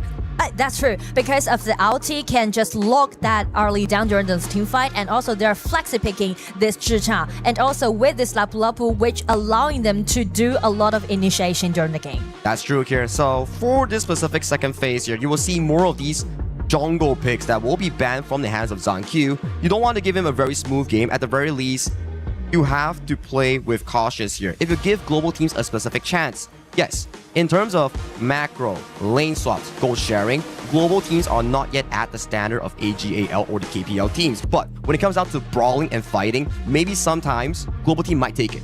And that might be the main reason why AGAL is banning away this Ogren and also this Oguda, right? Just directly targeting on Zhang Q, the core player of Team Vitality. Interesting stuff indeed. And so far, coming in towards this specific draft here, Angela, sort of a combo with the Diadia where you have like two lock stun into the Angela full burst combo. They don't want Sheng and also the side of Shuai to have that connection here, because in Honor of Kings, it's always about the 3v3. You don't want to lose that mid game. Yes, and I mean like Nuwa is one of, I think, the best performance hero in the hand of Shen. Actually, he can do really good with this Nuwa, and also just guarantee that they still got a late game. Yeah, I think that's definitely the case here. And I'm just interested to see what kind of jungle picks are still available. You see 3 jungle picks here being locked away. It's gonna be Zhang Q's Jing. He pulled this up back in the Challengers Cup and had a pretty decent early game, but yes, he still lost, but he had some highlight reels that are going around Chinese social media. Exactly. And I mean that with this Jing pick, it shows his aggression about this whole game, but also this kind of composition just leave the door open for this fatigue pick. So for AGAL's draft, what do you think about this? I think it's very well-rounded because the first 6 minutes, like in the early game, you can rely on the power at the bottom, right, by this Dadia and also this early pick, and still you are guaranteeing your late game with this Nuwa pick and also fatigue. So I feel like they are building up a well-rounded composition with high tolerance. I feel so as well. It also comes down to whether or not Yino and also the side of Dashuai, are they able to pace that early game? Are they able to funnel that goal strategy? So far we see from AGAL's draft is very mid to late game centric. They cannot afford any single mistakes. If not, the draft coming in from Team Vitality is so team fight prone. They find an opportunity, they will just jump in for every single play. And I mean the opportunity that Vitality is seeking for definitely will be the 4 minutes mark. It is really crucial to this game. And also they actually flex pick this Zhicha as the bottom laner. So actually Zhicha needs some time to scale up, but they do need to, you know, highlight their top laner, guarantee that Dharma can get control of that teleportation, which allowing them to do a lot of preset for the 4 minutes mark. And I'm pretty sure that Zhang Q, yes, Jing is one of his favorite picks, but when you play a Jing into a floorborne tank, and against Zoe, I feel like it's so difficult because there's just so much CC galore landing on towards this Jing pick. I mean, like, so many things are happening right now in the battlefield, and I assure you guys the hype is already being there. The debut of AGAL in KWC 2026, and also VIT make comebacks in this journey. The legendary AGAL coming in all the way from China KPL to this specific region and coming in facing off IKL's champion here. I just want to see how well Vitality fends it off, and I like the early game planning here coming from AGAL. Immediate lane rotation. They know for a fact that the early game will be pretty tough. Wow, going dangerously low already in this early trade-off. The Fury already been triggered out. That's what we said, right? Because Vitality need to guarantee that their top laner has the upper hand. So that's the reason why AGL just do the swap of the lane. They're trying to use the power pike that they had with this Enor's early, try to shred down the HP on the side of VIT. Oh, Ran's going in for an early aggressive trade here. Lanfeng does get that fire beak, but laning phase-wise, I think the micro mechanics are still pretty top-notch coming in from Ran. The early game is pretty much like AG is doing those presets for VIT. They need time to scale up a little bit more, and they are just rely on Inos early to hold their early game power. Yeah, that's the thing, right? When we talk about AGL specific composition, so much late game here. So Zoe, Try, and Yino, they have to hold their grounds, make sure that it doesn't go over their way. Topside Bao is just suffering in this specific lane matchup. Every single time you see Bao, he's just getting hit on by Yino and also Try. I mean, like, it's really painful for him during the laning, and because the teleportation is on the top side of the map, and they know it is very critical to get control of that teleportation. And it's a very slow and steady playstyle coming in from both teams. I think we'll see more of a aggression when the jungle is wide open, when the Tyrant starts spawning at a later 4th minute mark. And I feel like VIT is just preparing for the 4 minutes mark. Yeah, and that's the Overlord pit that you see here. The voting event, definitely most of the global and also the KPL fans, they are putting a lot of their votes into the pockets of AGL. And I'm telling you guys, since we are actually in this arena, it's not only the support that we got online, but also offline. There's so many audience sitting down here right now. And a lot of fans actually just flew all the way from their own country here to Paris and showing their support to their favorite team. That's just lovely, right? Like being able to support your favorite team, your favorite player all the way from a different continent coming in towards Paris, France of our EWC. That's just a legendary moment for esports. Yeah, and I mean, like, for those players, they definitely will feel very touching if you see them. Exactly the case here. Do you think for the side of Vitality, they'll feel stressed because there's so much like fans supporting AGL on the live stage? Well, but also, I mean, like, if I am Team Vitality, I would be thrilled to play against the KPL team. I mean, like, definitely it's gonna be a tough game, but I will just check if I've improved throughout the year or not by trying to play up against a team from KPL. It's like a measuring tape, right? For Vitality, yeah, they won Indonesia. They want to advance globally as a competitive region here. So what better way of doing it than to measure themselves with one of the best teams that's performing since 2024? Yeah, what can be better to play against them? So as long as we are going into this game and we are very close to the 4 minutes mark, we can see JenQ is being a little bit proactive right now, try to cut the wave. This is a very good game plan coming in for Team Vitality, immediately cutting this wave, making sure that they have first prior rotation in towards that Tyrant here. And surprisingly, Team Vitality, they're trailing ahead of gold by 300, but it's still pretty impressive. Yeah, and if we were talking about those improvements, this is kind of like detailed improvement that we can see, even though there's no kill happening right now. That's correct here. 4th minute mark, Tyrant has spawned. First dibs on towards the Tyrant from the side of Team Vitality. AGL is kind of slow, but they do miss out this specific play. Clean pickup here coming in from Team Vitality. Team Vitality definitely know what kind of power spike they have, right? So they just guarantee that they can have this Tyrant around 4 minutes mark. But the thing is that how they're gonna utilize this Tyrant buff and trying to push forward, because it's gonna be a little bit tough for them since they're doing those double warrior compositions. That's true, right? They are on a specific timer. If they can't find the big team fights, when Shishra gets the Sparks Fortune Doomsday, or when Bao finds a beautiful flank, you gotta have to wonder, how does Vitality win out these mid-game team fights? Because if you have a double fighter like you mentioned, you can't outscale Yino's Arlie or Shung's Nuwa. So they are on a time bomb. They need to be much more aggressive in the mid-game. Times ticking on the side of VIT. Zoe going in for an aggressive trade, does steal away the wild boar camps. Zankyo level 9, finding a bit of an aggression in towards the river here. AGAL, they have to back off in towards their own jungle. The reason why AG is play like in a more passive way is because they know that they need to scale up a member more. They need to wait for Fati and also this Nuwa. So they are trying to contest with VIT right now around the riverside. Oh, bittersweet farewell, casted by Shuai. Yeah, I think they're potentially wanting to play for this Azure Golem, but due to the fact that the rotations coming in from AGAL is pretty on point, they have to respect.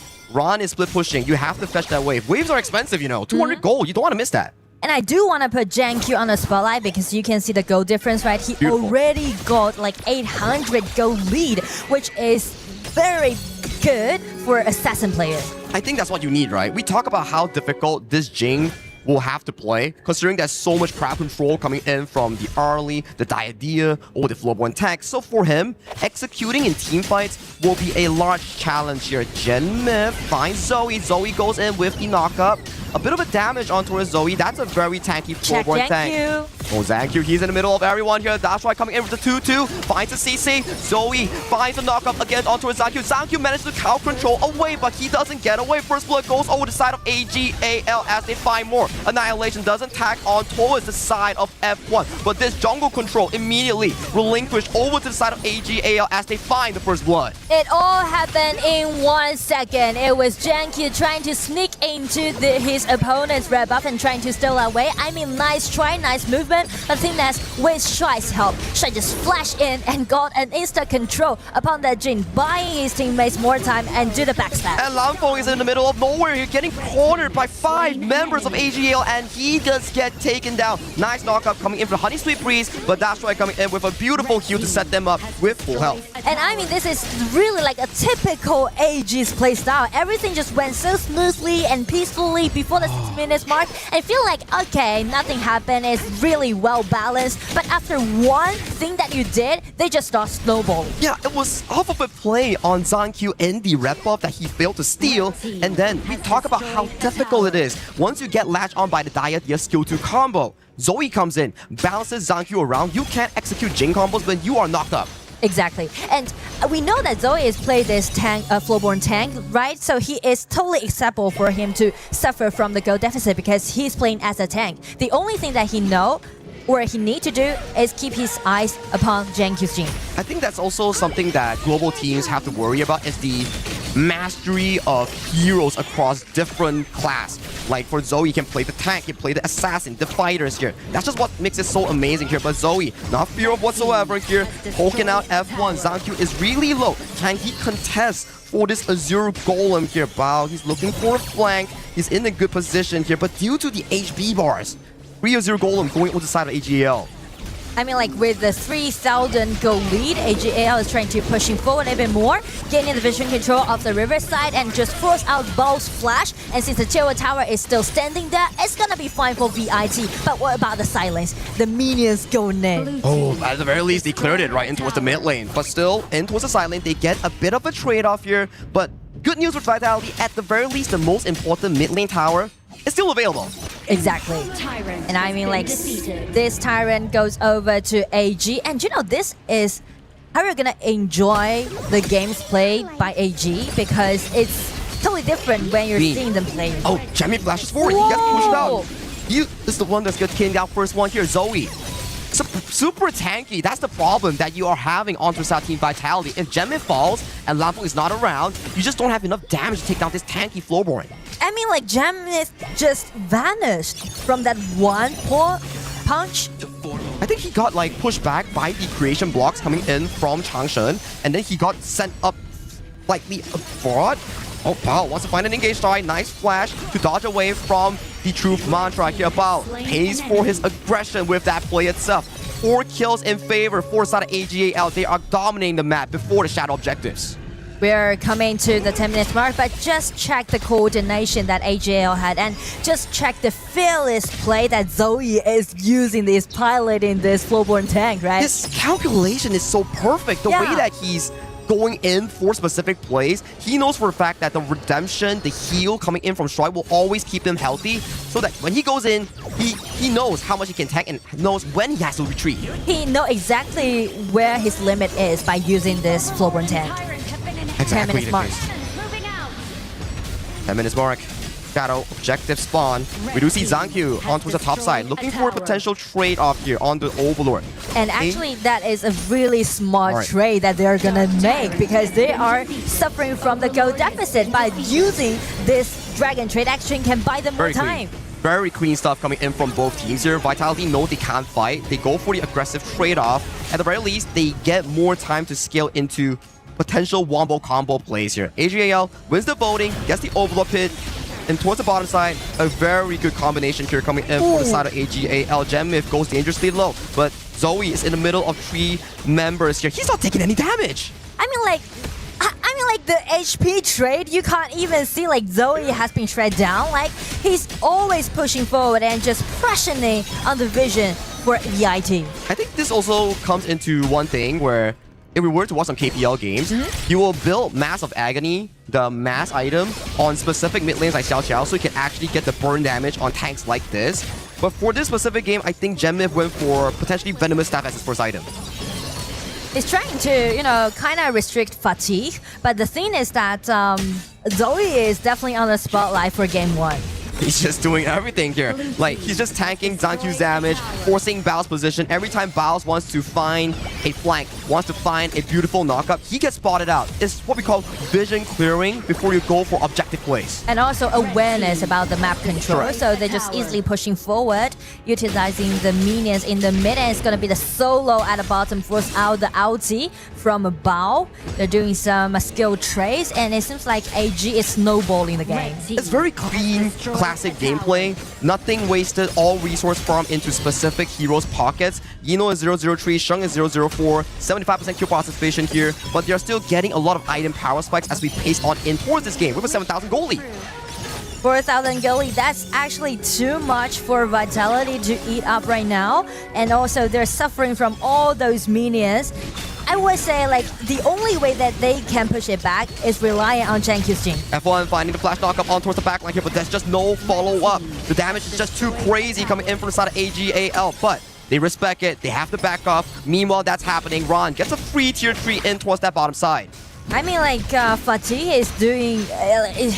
Shera is just enjoying his time, just doing this push, because Zoe took all the responsibility for vision control, for initiation, for those damaged out, so the rest of the team member can just form up in quite a comfortable way. You could make good sense, right? Because Zoe, he's third in goal, Ron is first in goal, Yino is second in goal, and they are just pumping those items here. Yes, even if they lose a big team fight later on, it's still acceptable because the goal lead is just too damn far away from these two teams. And not even mention to Shen with this new one, it's kind of guaranteeing their late game, right? So still, again, Vitality, if they want to push back, they need more vision control and they need more initiation. No, Zoe finding the knockup on towards Bao. Bao finds a beautiful knockup on towards Zoe. The cavalry is not here yet, but 5 members strong coming from AGAL. They want to knock down this top tier 3 high ground here. Yino finds a bit of damage on Genmif. Genmif is dangerously low on that play. Zoe forces the mirror domain coming in from Zankyu, but that's a beautiful annihilation here. And Yino finds the pick off here amongst multiple members from the side of Team Vitality. AG is definitely not in the rush. They never took any reckless movement. Just check the layer that they used their skills putting onto ball. And they're not stopping here. They are not going for the shadow objective. They want to end it right here, right now. 5v4 for the next 20 seconds coming in from AGAL. Final tier 3 drops towards the mid lane here. Shuai goes in aggressively. He can go back with the hard link. Run, hangs forward, finds damage on towards Lanfeng. Lanfeng has to use a fatal arrow. Will be crowd control down. Taken down by Yino as the first victim of this team fight here. And check, Jankyu is suffering from this Zoe's tank, Flowborn tank. And they're utilizing those minions. It seems like AGAL closed out the game, waiting for the minions. Just one last hit. Take down those enemies. First, it's going to be Bao using his last-ditch effort. It's going to be a shutdown, but the crystals also fell apart. So game 1 goes over to AGAL. Very clean execution coming in from the defending champions of last year's KWC 2025. AGAL, what a perfect game. I mean, like, so classic, you know. It is like so classic AGAL's playstyle. That's why I enjoy this game so much, because before 6 minutes, you don't even think that AGAL is it. Are they just getting weaker this year? You kind of have that kind of thought in your mind, but the thing is that it's just their playstyle. I am thinking, when I look at this game and I start understanding like what we have gone through the years, Team Vitality against the KPL teams again and again and again, I started analyzing the data and started analyzing the times. This has been the longest game that they have ever had against a KPL team. So that already tells you that they start to understand exactly how to stay alive. You can only win a game as long as you can still have your crystal in there. You understand how to protect, and they're always just trying to find a way how to go from the side and try to start getting some kills. That is going to be the next step. And I do want to highlight those small detail movement that Jankyu did, right, from that Jin. Yes. Even though it had huge impact on Team Vitality for game 1, but still, he's trying to make a lot of things happen, and he's trying to do those sneak in and try to steal away the red buff. I think the first 6 minutes of the game looked pretty decent for Team Vitality. They were trailing a bit of gold, like let's say 500 to 1,000 against AGAL. But that's the thing, it forces them to do so. Their composition just isn't fit for that mid-game department here. Once that small misplay coming in from the side of ZanQ, he got caught in the red side jungle. Yeah. Everything just got snowballed from the side of AGAL into a convincing 14-minute win. I gotta just continue just telling you how good Team Vitality did right over there. Right. Because in the past, we've seen this in KPL teams against global teams, that they just, since minute 1 or 2, they just start just snowballing so quickly. And right now, Team Vitality is just learning slowly, but they're learning how to just stay alive a little bit longer. They're definitely improving, and if they want to continue and do this, for example, for the 6 minutes mark, when they're trying to do this invasion, they need to make sure that it's going to be a promising invasion, or you can't just stand with the impacts that AGAL backslashed. And then one of the important things in here, right, like AGAL and their decisions, they could actually go and take a lot of other kills, but they decide to take on ZanQ, and then they turn immediately to the bottom to go and try to find the true track. It's a chain reaction, right? You lose ZanQ, your most fed member, on towards the top side, and then you just open up the map for numbers advantage coming in from the side of AG. And once that snowball starts to roll, your team fighting coming in from Vitality starts to lose its shininess, because your composition built on that one team fight at 10-minute mark. But if you're not allowed for equal grounds, this is what happens. Exactly, and just take one hero as an example. Was like in the mid game, they're too busy to deal with Zoe's slowborn tank. Like, it's too much for them to deal with, right? The vision control, the skills, the damage dealt, like everything was in control of AGL. It came to a moment where the flowboard tank was just standing over there and everyone was hitting him, and the HP bar was not going down. Ladies and gentlemen, our HP bar is going down, so we need to go to a little break to recover a little bit, and then when we come back, we're gonna go to game 2 of this match number 3.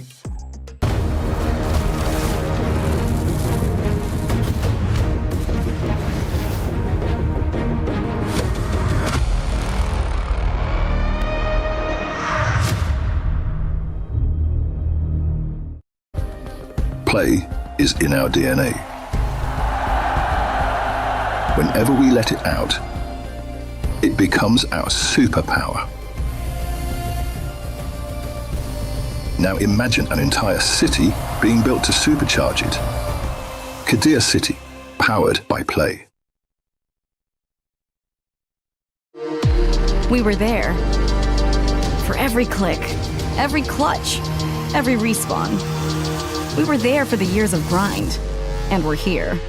Now, the proud founding partner of EWC, powering the biggest event in gaming, shoulder to shoulder with the world's best, making history. Greatness deserves a stage. Lenovo Legion, reach your impossible.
Welcome back. This is the KWC 2026. We're live from Paris.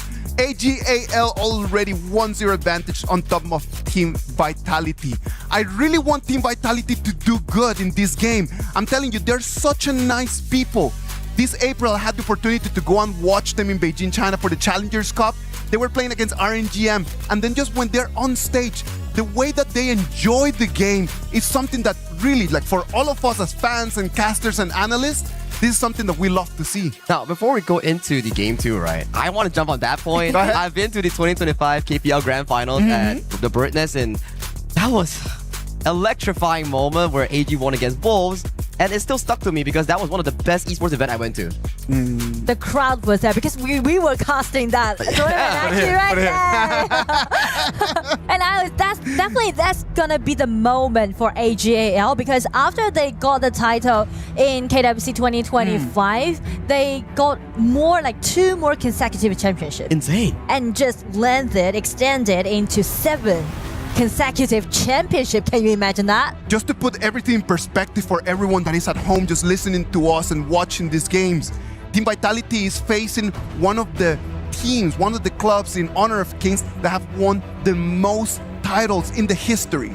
Exactly. And I mean, everyone is amazed about their dominance, not only in KPL, but worldwide. But I would say, this year, actually, they suffered a lot. So I'm kind of a little bit worried about their stage, actually. And also, speak of Ino actually took 1 season off in the spring because he's been playing, over 7 years. So definitely the man needs to get some rest. But after he come back in the Challenger Cup, he just make it to the final again, instantly. I mean, if you are going to finals, it's still an achievement, right? KPL is such a strong region that we talk about here, but coming back in towards the specific draft itself, what do you think?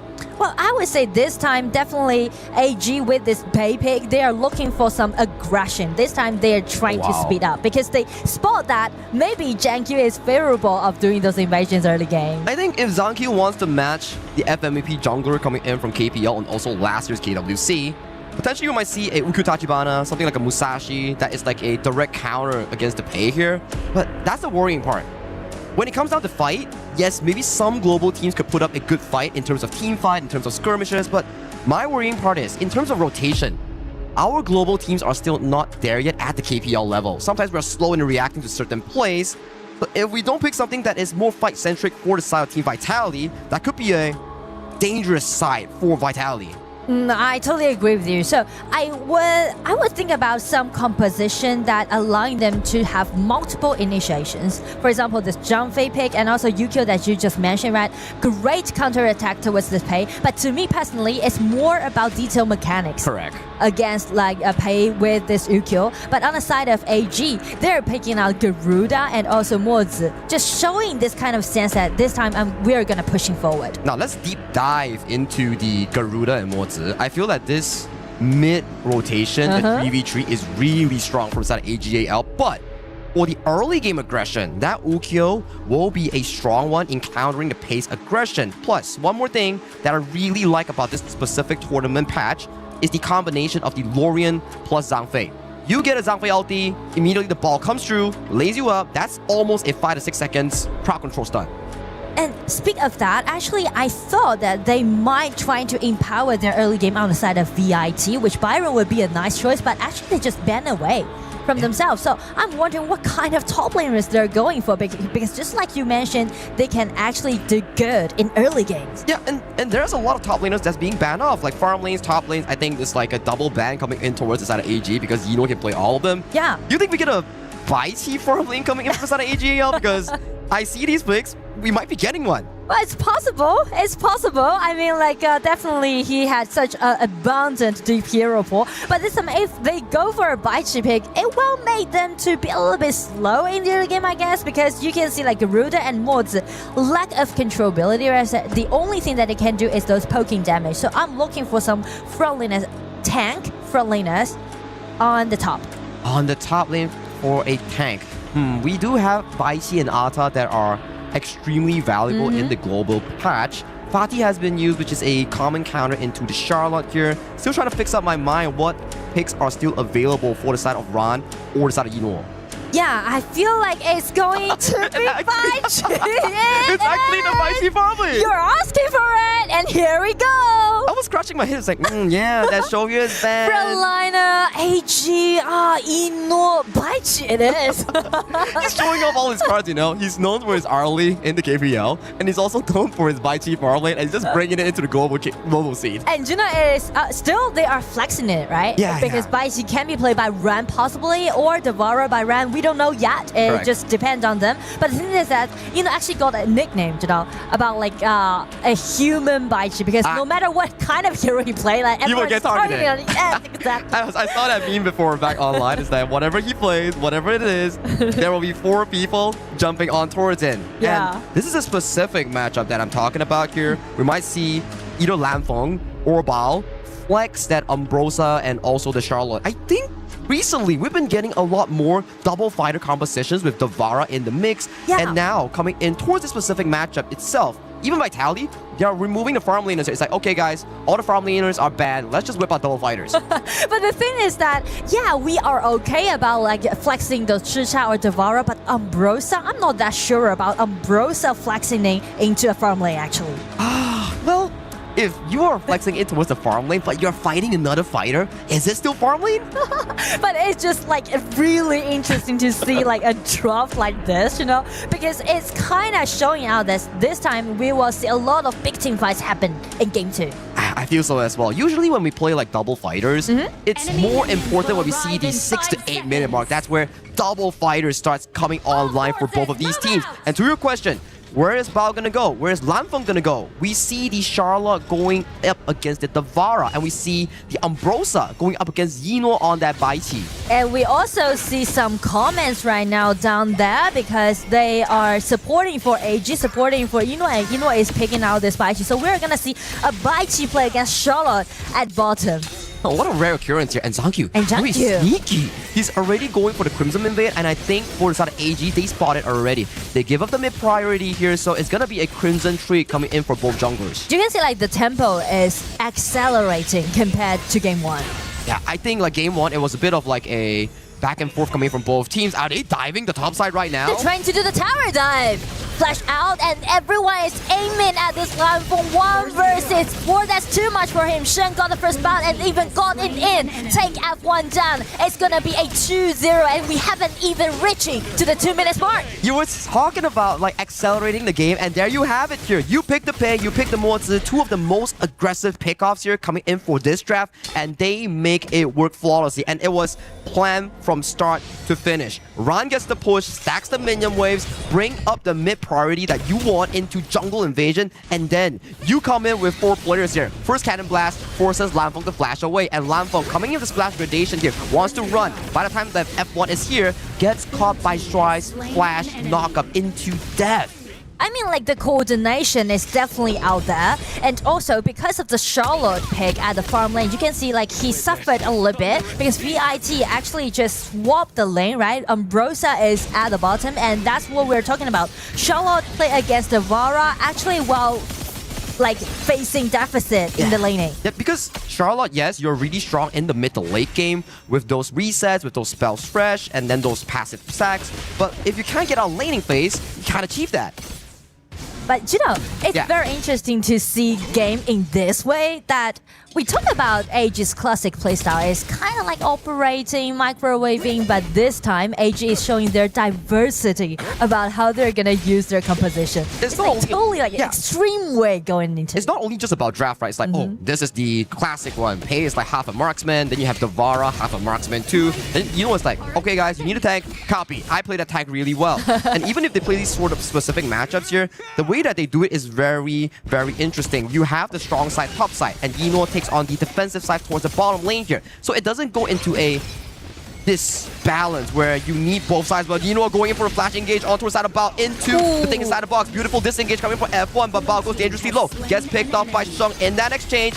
The nice knockup coming in from Gen Mif sets up the big play for Zhangqiu. Zhangqiu fights the trade-off here, but can Zhangqiu run away? He has mobility here. It's a good trade-off coming in for both teams as it's a 1-for-1. Everyone just put all their efforts into the chaos skirmishes happening at the bottom. You can see like those controllabilities that they landed upon it, and also Zhangqiu used this Yukio. Yukio can be so powerful in the early game. You can just check out his burst out damage, right? It's totally sufficient. That's why it's a good counter in towards the Pei, right? Where Pei wants to jump in towards you with the Tiger form, and then Zhangqiu is like, okay, jump in towards me. Let me drop the stun and let me get that ultimate to really get it going. And we are fighting till 4 minutes mark, which is really rare to see when these two teams play against each other. And Ran already forcing out the flash coming in from Lanfeng. That's going to be a very important timer going into that 4th minute mark here. So far, more of the control is being relinquished over to the side of AG to prepare for this objective.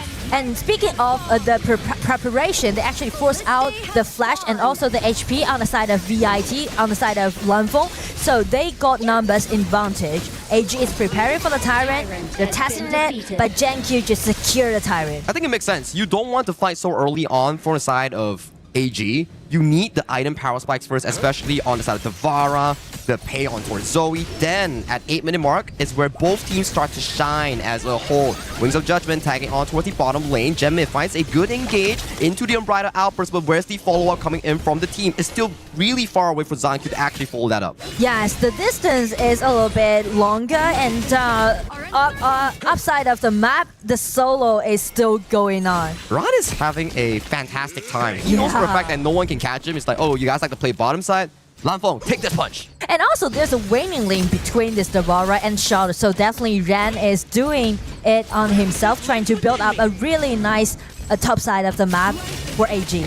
And Nora, ever since coming into the group stage, there seem to be more and more Devaras skyrocketing in pick rates and skyrocketing in win rates in these last 2 daings. Yes, because Devara with those long attacking range can do very good during the laning upon a lot of top laners. I think so as well, right? They put Flex it towards the farm lane, the clash lane, and it's like a late game carry insurance that gives your team that's also tanky and does a lot of damage. But speak of the late game, actually this time I would say the late game is pretty even up to both composition, and also like the mid game will go more wild in game 2. I fully agree. When you have double fighters, that 8 to 10 minute mark, when all those item power spec stuff's coming in for both of these teams, it's going to be looking really, really good. Both teams are positioning themselves over to this Crimson Golem. Zoe gets tagged on, has to pounce away. This Crimson Golem will be an interesting one. Baichi jumps in, but F1 counter-engaging with the Unbridled Outburst here. ZanQ gets caught by the stun. This Crimson Golem, who does it go over to? Vitality wins this 4v4 exchange. GenQ is just dancing around with this red buff. He's just playing in such a deft way. Topside once again. Suffering. What happened to Lanfeng's HP bar?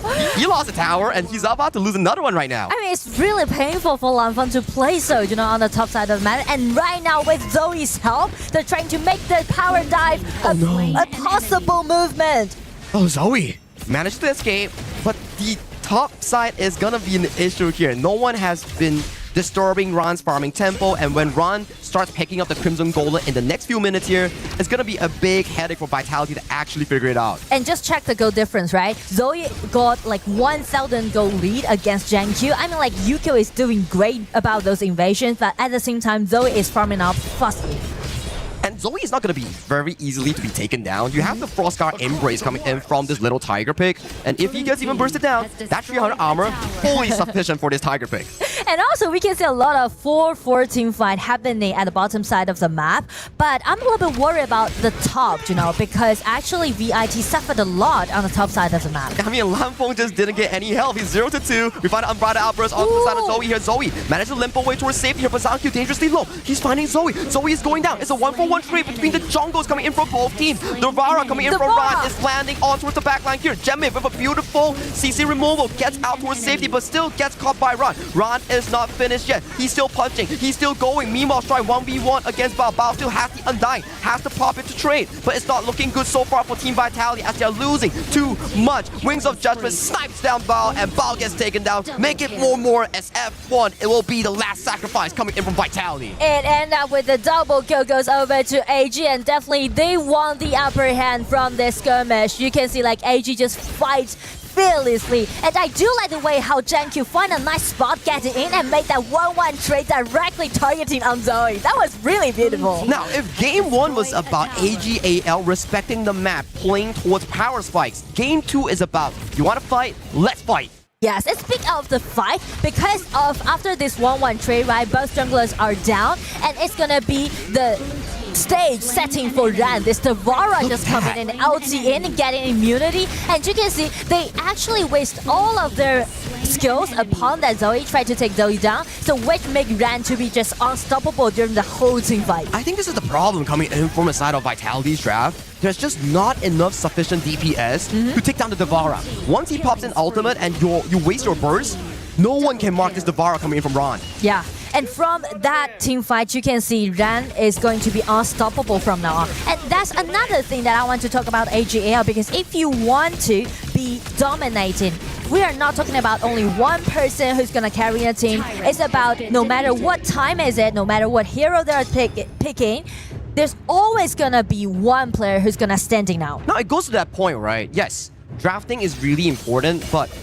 players' discipline, players' map experience on how they like to move, how they like to do certain plays. It's not about the picks, it's about the muscle memory in their mind. And also their trust. Correct. What minute you need to do what. But hang on a moment real quick here. We do see Ron and Yilo going in all the way towards the backline. They want to finish game right here, right now. F1 needs to stampede away, has to use the stun. Still a 1-4-0 trade, but nice flash penetration in towards the backline from Lanfeng, but there's just no follow-up. Ron is still punching. That nice cannon blast does land on towards the bow, but 10-minute mark is here. Does AG back off for the shadow objectives? I mean, like, I do like way how Eno using this Baishi is initiating, right? As long as he got the flash and also his ulti, he just playing around and getting in. But Vitality, actually, they're fighting back in quite a nice way. That's the human bites here, right? I feel like Lanfeng is, like, he suffered a lot and he's trying to put all his efforts, trying to get revenge on it. That flash with the ulti was quite decent. It was good, but the gold lead is just too darn far away coming in from Vitality and AGAL. If it was a 50-50, maybe that could have been Vitality's moment here, but due to the large goal lead that's being held on by AGAL, those team fights, they are not miracles. Those are just opportunities.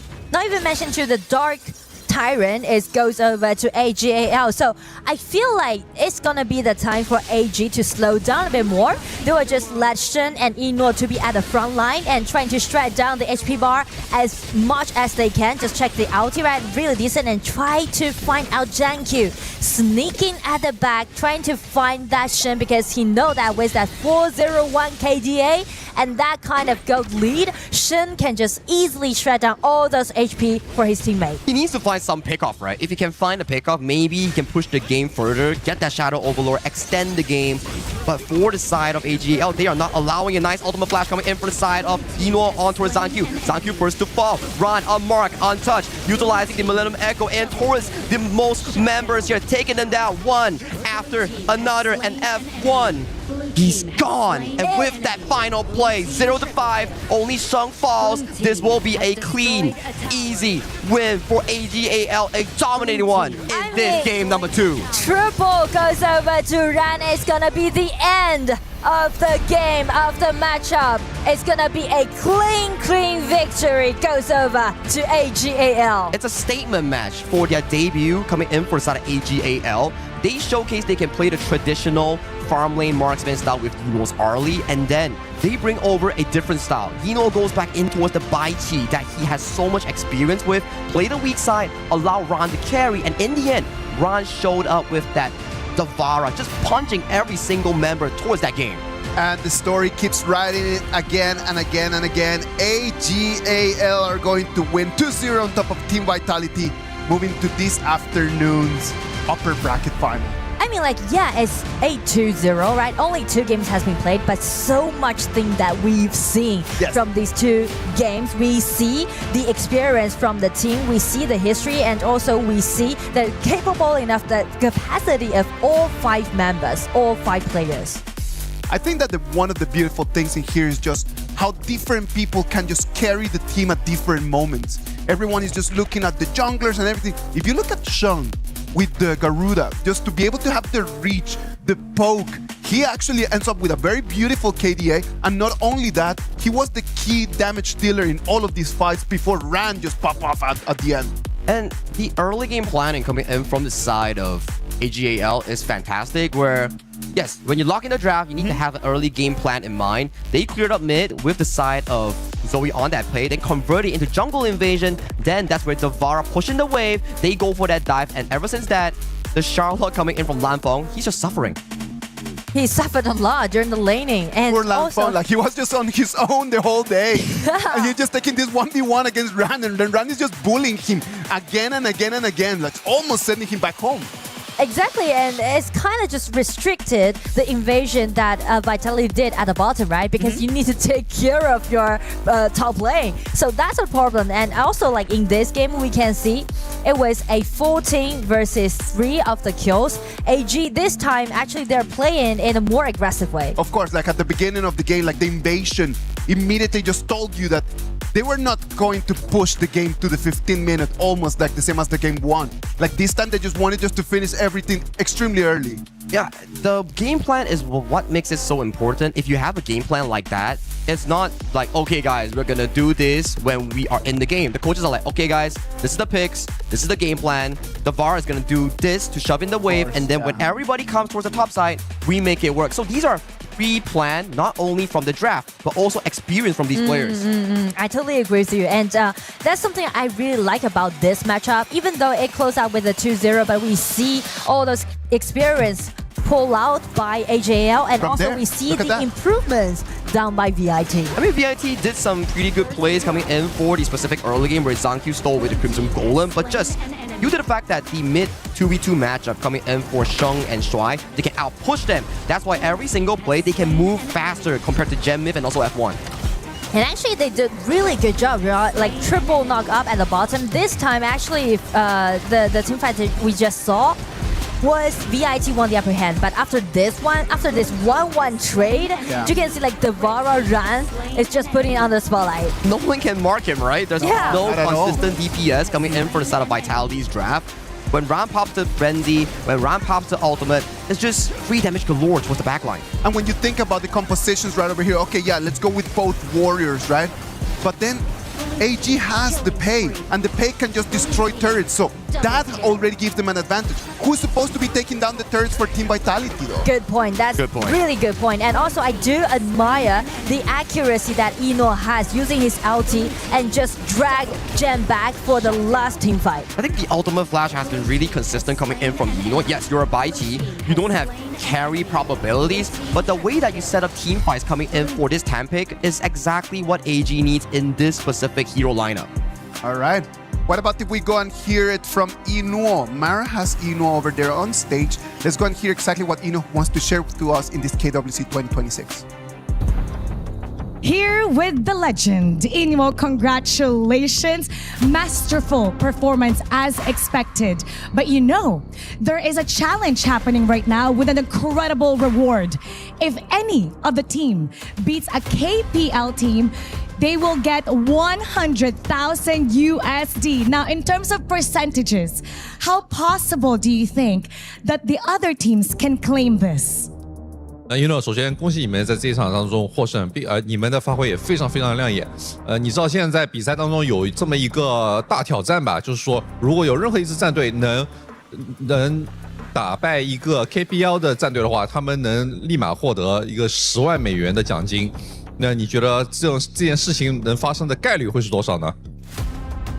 我感觉这个概率应该不会为0吧，因为今年跟很多国际队伍都交手过，跟他们打过训练，他们跟去年相比真的强了很多。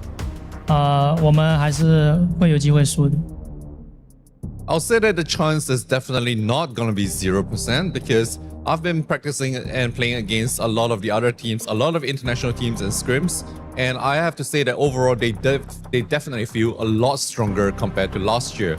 So there's some potential over there and we got to be careful. What about in a single game? They can get 10,000 USD if they beat you in one game. Do you think the percentages would be more than 50% for that? 如果算单场游戏的话，如果一个国际战队能拿下哪怕单独一场的话，他们也能获得一个1万美元的一个奖金。你觉得这个事情的概率会多少呢？能不能超过50%呢？我觉得应该会超过50%啊。到8强赛之后，我觉得这个概率会变大。Yes, I do think that it might be higher than 50%, especially once we get into the playoffs where it's top 8 teams. I think the level of competition there will be definitely much higher. That is such great respect that you're giving the other teams. Now, your fellow KPL team, KSG, broke the record earlier and set the fastest time at 6 minutes and 49 seconds. If there's any record that AGAL would like to break, what would that be? 看得出你们也很尊重你们的对手。那在今天前面一场呢 ，KSG 战队他们创下了本届比赛当中最快的获胜时间，在6分钟49秒就碾压了对面。那你个人觉得你们战队能在比赛当中创下什么样的新纪录呢我们之前在国内联赛已经创造了一个无人能及的记录，希望他们能突破我们吧。是无人能及。整个概念能不能解释一下呢？就是还没有人超越过我们这个记录。Well, we have set a record in the KPL previously that no one can possibly overcome us. So I think we'll be setting that here as well. Job well done once again. Congratulations, Ino. And let's see what the casters have to say about that. Casters, lead the gorge. Thank you very much, Inwo. Just showing exactly how professionals take their jobs. They come in, they prepare. It doesn't matter how many years, how many games you have already won. The chances of someone being better than you are never zero. And we appreciate Inwo with those words, just setting up the stage for what the KWC 2026 actually is. Let's go for a break, and when we come back, it's going to be match 4 of this group stage.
He can come in here and play my game. He knows nothing but go! Tyler Wine, you're done. This is my ladder. You can't climb it. That's an L airline. Somebody better hold me. Okay, yeah. Do something then. Raw energy. Blow the house down.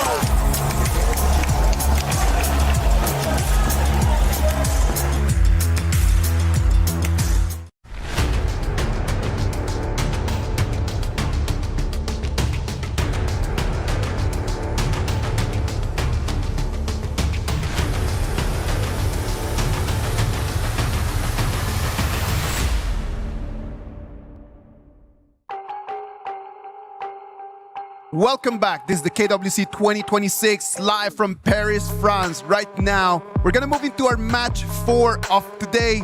It's going to be MIBR Los. Los Grandes are going to be playing against Blacklist International. Holler, Lamb, what can we expect of this matchup? I think we can expect a very explosive game, if anything, right? I think MIBR LOS as the #1 seed coming out of Chalk BR, a lot of expectations, right? You're the top dog in this one. Oh, yeah. On the other side, we're talking about Blacklist International. They too want to make some surprises. They've stepped up in the EWC thus far. Absolutely. I mean, they've already got an achievement for themselves. They've finally beat Nongshin Red Force. Sorry. They've managed to do it. It's taken them a very long time, but it means it mattered the most. They did it when it mattered the most. They get into the group stage of KWC. But then we have them right now playing against the Chalk BR champions, man.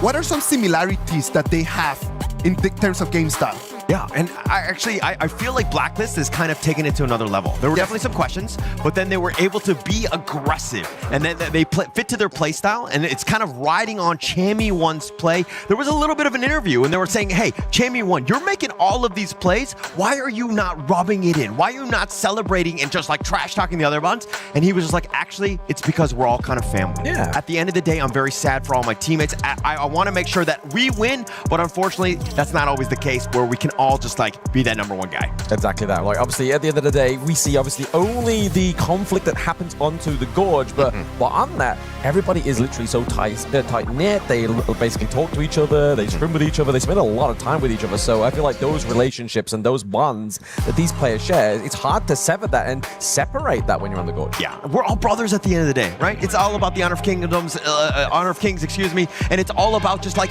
family, right? And I think that even with the team itself, like they play like a family, but also as opponents, we're also looking at them as just, hey, we're just playing a game here. All right, so they have had like very similar experiences, right? Like they are from the global stage. They need to try to fight every single week. Like what has been the reasons that they made it over here? What can we really look at MIBR Loss or to Blacklist and say like, okay, we need to really spotlight this about their game style? I think it's just basically down to obviously, well, we haven't really seen much of Los Grandes so far within KWC, right? But I mean, the way that they got here is they beat Influence Rage by 4-1 in the fall, right? So that's a very stark score to have within a BO7. So you literally give your opponent one game, that's it. That's a scary metric for Blacklist to be looking at. Yeah, and I know that Vento right over there was a player that really just stood up in that final and had such an amazing performance. Yeah, and actually, if we're going back to just like the roots of this team, they were previously known as Loops as of last year. They formed up as LOS just going into this one. But this is a squad that's been sticking together. They've had quite some time. You talked about Vento there, Isaac, there. But Vento has been the longest standing in terms of this team and why he's gotten so many MVPs. 3 times Chalk BR champion, joined as a professional in 2023. 1 KIC and 1 KWC, but he has never been able to move out of the group stage. Is this year going to be different, Blam? I mean, this is the thing that I've noticed in KWC, right? Like, once they get to the international stage, it's really weird, the dynamic from Chalk BR. The first seed always does worse than the second seed, which is a really, like, weird myth, but I really hope for the side of, obviously, Los Grandes, they're able to break this and even meet or potentially beat Influence Rage into the playoffs. I'm wondering if it's more because it's the Danny effect. I mean, he's usually that second place team. I think that even in this one where LOS has gotten the better of him, I think that this is also a situation where they're like, hey, maybe the international stage is a little bit nerve-wracking. The nerves are definitely there. But then Blacklist International, they started really weak at the beginning in the play-ins, right? Like I would say that their first performance was actually really slow. But then after that, they started picking up.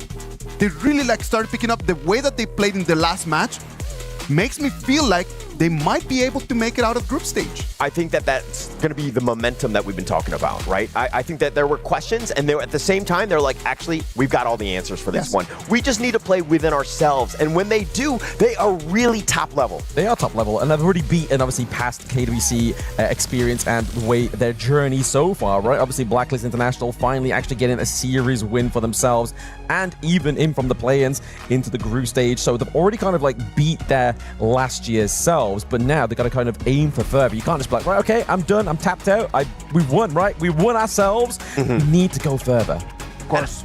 So I'm kind of thinking that, like, hey, they've exercised the demons that is Nongxin Red Force. Yes. I mean, that who's always gatekeeping them. Oh, yeah. But now they need to continue on. I think that the door is wide open for this team to make a potential run here. Well, like they have had so many different things that they have shown us in these already 4 days of the KWC, right?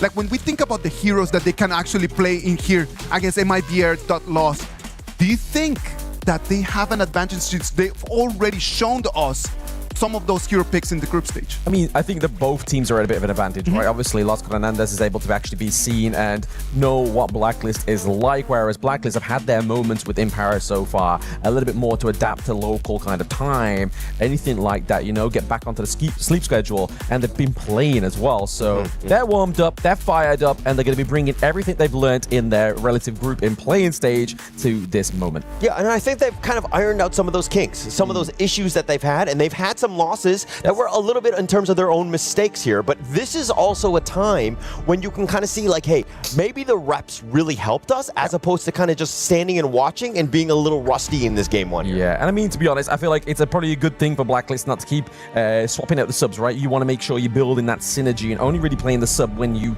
really need to. If it's like a niche reason why they bring in Ismora, is it because of a pick that potentially Golden Kite isn't quite as useful on or as good on, sort of thing. So I feel like they need to be subbing in the correct situation. Yes, for sure. And for that situation, as we're going to go into the draft soon, I think that, I mean, Isaac had brought up the point that we were, you know, they showed their picks in terms of the draft. But, I mean, we're talking just best of threes. Yep. This is nothing at the end of the day. This is just the surface. Yeah. And then to survive this stage and to get into the playoffs where there's best of sevens, you got to have really deep hero pools. I think that this team is not going to worry about, again, just showing some of those heroes. Yeah, I mean, as soon as like the inception of Blacklist into the international stage, right, they seem to thrive further in the higher formats, right? Best of fives, best of sevens, thanks to Coach TG, right? The mastermind behind Blacklist International. So best of threes should be a doozy for them, but it always seems to be a little bit of a blunder, right? There's so many choices you can have in such a small amount of games. It kind of throws, it gives you that illusion of choice, right? You're like, what do I go for? But I feel like going for the tanks down to the bot side of the map is something that a lot of these teams are comfortably going for, and it's something that really kind of helps you get a little bit further into the game state. Right. And I mean, these best of threes are what kind of throw a spanner in the works, right? Because it could be, there's so many different heroes available. Yes, we have global ban picks, so it's a little bit more strategic in that sense, where you're not spamming the same cheesy strategy. But I do feel like, again, anything could happen. You might have that pocket strat that's just ready and available, and I do think it's important, especially in a best of three here. It's very important, but it looks like Los Granandes are looking to go for completely counter to my argument there. They're going to go for the Diadea, just like we saw for VP in their first game. They're going to go for the Ali, obviously great counter against Ayin in lane here. Motsu as well is also a very good setup call as well. For the side of Blacklist International, you know that Chaz is going to be kind of like, right, guys, we need to kind of like lead the charge here. The cannon blasts need to be connecting, and it's actually a good pre-pick before the Orgrin even came out. Yeah, the Zachao for me is just a counter to the Arlie. Like, you know where that Parasol is going to be, so if they want to light step away, you can just kind of stack up that Honey Sweet Breeze. Plus, you have the moats, right? You already talked about the Cannon Blast. Very smart in terms of just being able to isolate. There's not too much in terms of coverage. Plus, when the Diadea is on top, it's like it's 2 for 1. I'll take that sale any day of the week. Yeah, I mean, there was a point in time where obviously we really kind of like only liked seeing Chaz on those tank supports, right? But then there was, I think it was KIC 2025 where we started to see some really like outplays here on the Motsu. So I feel like this is Blacklist going to be like, okay, we kind of messed around a little bit in the playing stage. We're looking to actually go for the lethal blow, right? They don't want to be riding, again, the lower bracket, because if you're in the lower bracket so many times, the effect it would have on your mental here is like, okay, we're always coming back down. We need to ride back up. They really want to be riding that high wave in the top side of the bracket. Yes, I mean, that would be best case scenario. It takes away a lot of the pressure. I mean, it's one of those things where you actually play less games if you were able to win this one. You avoid that potential 3-4 game, and you're able to kind of skip at least one team, right? Which is like best case scenario. Playing less, you show less, and also less stress. I mean, there's a lot of good things out of just winning here. Exactly. Sometimes less is more within that case, right? But if you're looking at, obviously, Los Granandes draft here so far, they have a lot of late game scaling, right? Obviously, they've got the Orgrin here as well as the Charlotte. So really, for Blacklist International, we're looking at we need either a little bit more late game or we need something that's going to dictate the tempo in their favor in the early to mid. But the fact that the Pei and the Agudo and the Yu-Gi-Oh has been taken away, in terms of jungle, it feels like the only route that could potentially go here is, again, late game. Yeah. The monkey. Yeah. Protecting, I mean, you got to protect the Ogren here, right? All of those picks were just like, hey, limiting Justy as much as possible. It's kind of hard because Blacklist International, they have, I would say, 3 main stars at any moment. I mean, you're seeing Golden Kite, who's really stepped up since that initial sub. Then you're talking about Justy and, of course, Chami1, always looking there to just set the tone of this game. Yeah, Chami1's always one to watch out for. For those, obviously, new to join in or even just kind of like glazing over the Honor of Kings experience here within EWC. Obviously, there's going to be a lot of new people on their channels checking this out as well. Chami1 is definitely a player to be keeping your eyes on here. He gets a lot of props from a lot of his peers as well. Yeah, it's just because he has the plays that he makes are just so clutch. And the timing that it happens, they can literally win games based on his play. And it's not easy to do as a Clash later because you're setting it up, but you're also, everybody's there on the same page with you getting those kills. Yeah, you almost feel isolated, right? You're at the top side of the map, you've been forgotten about, you've basically been baby put in the corner. Just making sure the plug sockets are covered though, so you're not actually doing any harm to yourself. You're just trying to make that 1v1 matchup go into your favor, and then you can influence the rest of the Gorge, right? Like you said, try and find those flanks.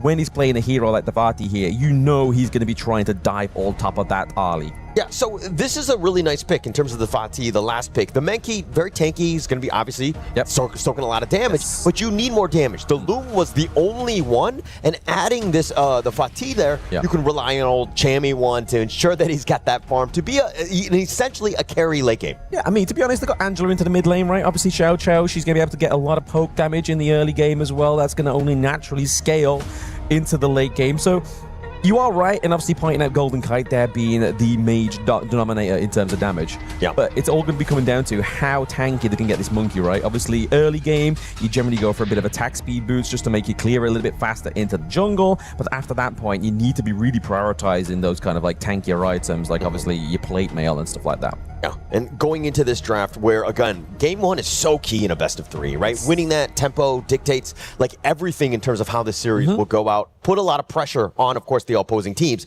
So I would say going in, if we're talking about the drafts alone, they're coming out firing. And I think that both sides have really got the comfort picks, if you will. Yeah, both side lanes are looking very strong matchups here. Obviously, 1-to-1. Obviously, Charlotte has a little bit more harder time in the level 1 game state here against the party because obviously no dashes away, stuff like that. And then bot side of the map, obviously, Flaming Palms isn't always going to be your favorite friend because obviously you can cancel that out here with Vento's Ali. But game state into the mid lane here, they're just looking to try and feed as much gold as possible into the Ali pick to get it online a little bit faster. Yeah, and while Vento is definitely the win condition, gets a ton of MVPs on MIBR LOS's left side, but ABH is, again, when you have an Ogren, he is definitely the guy. He's going to get you to that mid game. You can only hope so, right? But I feel like there has been Ogren performances within this one where it's kind of just like, it's shied away from its true potential. Like, you aren't able to kind of soak in and do the damage because you're going in a bit too early. You're kind of taking on too much more than you can chew before your moment comes into the Gorge. But into the back line here, it's going to be Chami with a pick off of the Vento already. This is already a scrappy game for the side. A Blacklist International. Dragon completely set that one up. Nice two-man Honey Sweet Breeze. You were not going anywhere. And once they were locked in, you knew that things were going to be rough. Terrible start for Vento as well as MIBR LOS as Blacklist International just got the better of them now. They did get really good better of them as well, right? But I mean, it just goes back to the point we was talking about before you get to level 4 with the Charlotte, right? Right. It becomes very hard to kind of keep yourself alive in a 1v1. When you've got a 3v1 taking place top side of the map, it's even more difficult. Yeah, and also another piece is that, you know, MIBR LOS, they kind of revolve around Freaks as well to kind of create some sort of space, and that's kind of why they were kind of putting that, you know, pressure in that top lane so that they, you know, limit Freaks as much as possible. Once Chami1 gets going with a snowball, it's going to be very scary. Yeah, you don't want that to be taking place right now. Obviously, the kills did go over to the side of a Dragon, so obviously scaling onto the mid lane is going to be something that's scary, but a loss of the support in this early game is not too bad. The Dream Robe is coming in. It did connect. We lost signal for a moment there, but it is going to be the Blazing Brilliance that drives Just Chi away. Gets the takedown is ABH. Yeah, and both of these squads are like, hey, I'm here to brawl. I want to scrap as much as possible. There are kills going left and right, and the return attempt by Chammy1 and Justin from the top lane back into that river. They salvaged a little bit on this one, but I mean, getting 2 for 2, I think that both guys are going to be somewhat happy. I mean, considering only what? Chaz had died it early. Yeah, only get the takedown onto Chaz, but then obviously we did see Just G get shut down as well, which is really going to put a little bit of a blunder into the tempo of Blacklist. But if you look at the gold graph, that blunder is literally not even equalized, right? Like, they're still ahead in the gold. Yeah, and this is why Blacklist International, with those games, I mean, on the stage, they're very familiar playing on there multiple times in the play-ins, and to now have to continue on, you're seeing just the amount of comfort that they have as they, again, extracted a lot of the XP and farm in their own jungle right now. Yes, I feel like, obviously, Los Granandes has to go back to their own jungle at this point in the game. Obviously, they find out that for themselves in the hardest way possible, but these early game scraps are not going into their favor. They are down by 1 kill. They are able to get these slow pickups, but unfortunately, Blacklist International are just having that extra little bit of a peak. Yeah, and this 1.3k net worth lead, I mean, going into the 4-man Tyrant, that's like a slight edge where you're just going to do a little bit more damage. So MIBR LOS, maybe they get some sort of steal as they're looking to kind of fortify at least the area around. Ooh, I mean, good heart link there away for Manuel Fraser, right? Like, he almost overextended and paid with his life. That would have been, again, a huge blunder for them because they would have lost the Destiny counter as this Tyrant now gets spawned upon the Gorge here as well. We are seeing Monkey being locked into place. Just G takes too much damage for my liking here, but he's able to get that shield back up. He's back in that passive just in order to make sure he's in fit fighting shape for the Tyrant. Yeah, Golden Kite shows up and they had a numbers advantage, 4-3, and MIBR LOS were just like, oh, wait, we can't do this. Nobody invited him to the party. Again, once again, we're just seeing that overcommitment from Manuel Fraser, right? But I feel like he's doing what a lot of teams have been doing with the KWC. He's just trying to buy time for them to see a follow-up happen. But so far, there's a bit of a disconnection scene for the side of Los Granandes. But there is a little bit of connection happening right now into the bot side. The takedown onto Golden Kite is definitely not one to the side of Blacklist International that they want to be taking here. But ABH maybe falling a little bit too much burst damage from Chammy on the party. Yeah, and it started from like minute 2 when Vento and Golden Kite were trading blows. Vento was kind of coming out slightly ahead in terms of the XP, and then once he was stuck in MIBR LOS, they actually flanked to the bottom. He had nowhere to go, couldn't get on his dragon, and Golden Kite going down there, a bit of a disaster for him. Yeah, very good macro play there. And they're just going to go back to their jungle, procure all the very important buffs, get their points away as well. Because what we saw from like previous series today so far is there's a difference between teams that like to just kind of like, they wait for the invitation to go into the enemy jungle, and then there's other teams that just take complete domination. They go for the early points, they go for the spike tail, they go for the fire beak without your permission, and that's where we start to see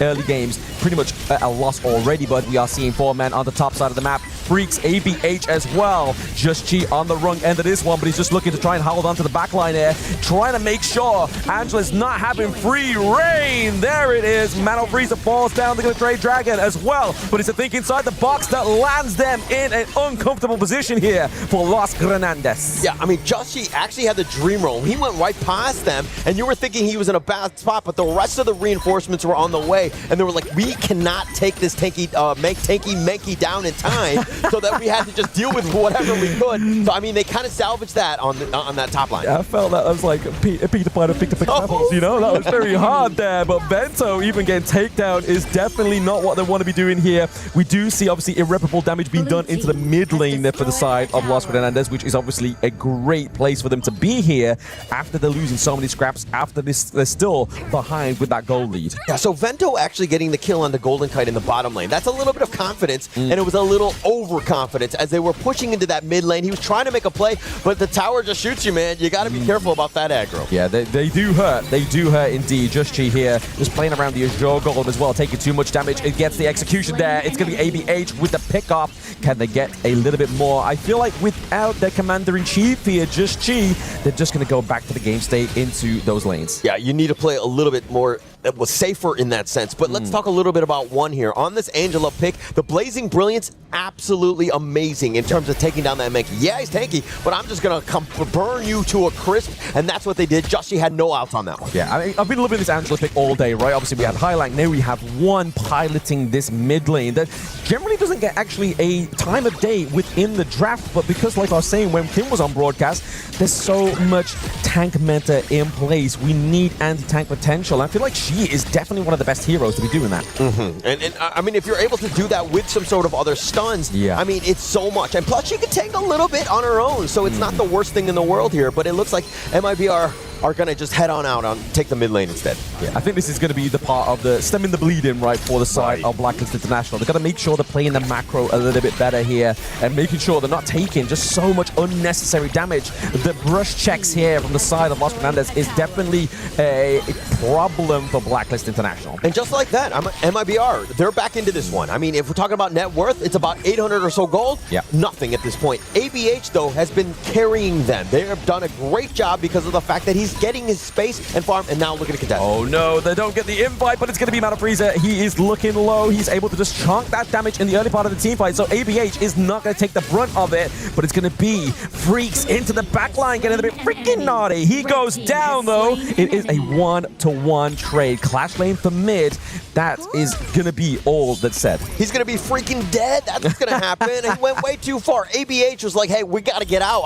I'm a little too low. I cannot continue to fight. But Freaks did not get that memo, and he went in 1 versus 4, and he got burned up. Yeah, no, he definitely took on a little bit more than he could chew within that team fight, right? Yeah. He was trying to go in, just trying to get the pressure onto Golden Cup, maybe even try and force it in from the vastness, right? Obviously, Versailles here, he's still holding on to it, but it's at the props of Chami1. Chami1, he dives into the backline, he does the burst damage. He's kind of like the savior here for Golden Kite in these team fights. For sure. And I mean, if we're now talking about what things have happened, I mean, with that one single kill, things have again shifted back in favor of Blacklist, and now they're being aggressive. Even looking at they don't have a smite. Angela here, that's the easiest steal clean there from the side of Los Fernandez, and now is that going to be a mental boom here for the side of Blacklist International? We have 2 in the mid, 2 top side. They're just trying to make something out of a bad situation. They lose the Tyrant, but can they just equalize the game state? Yeah, but now they have to run. Look at the flank is actually perfect, but MIBR, but they go the right way. Can they get anything?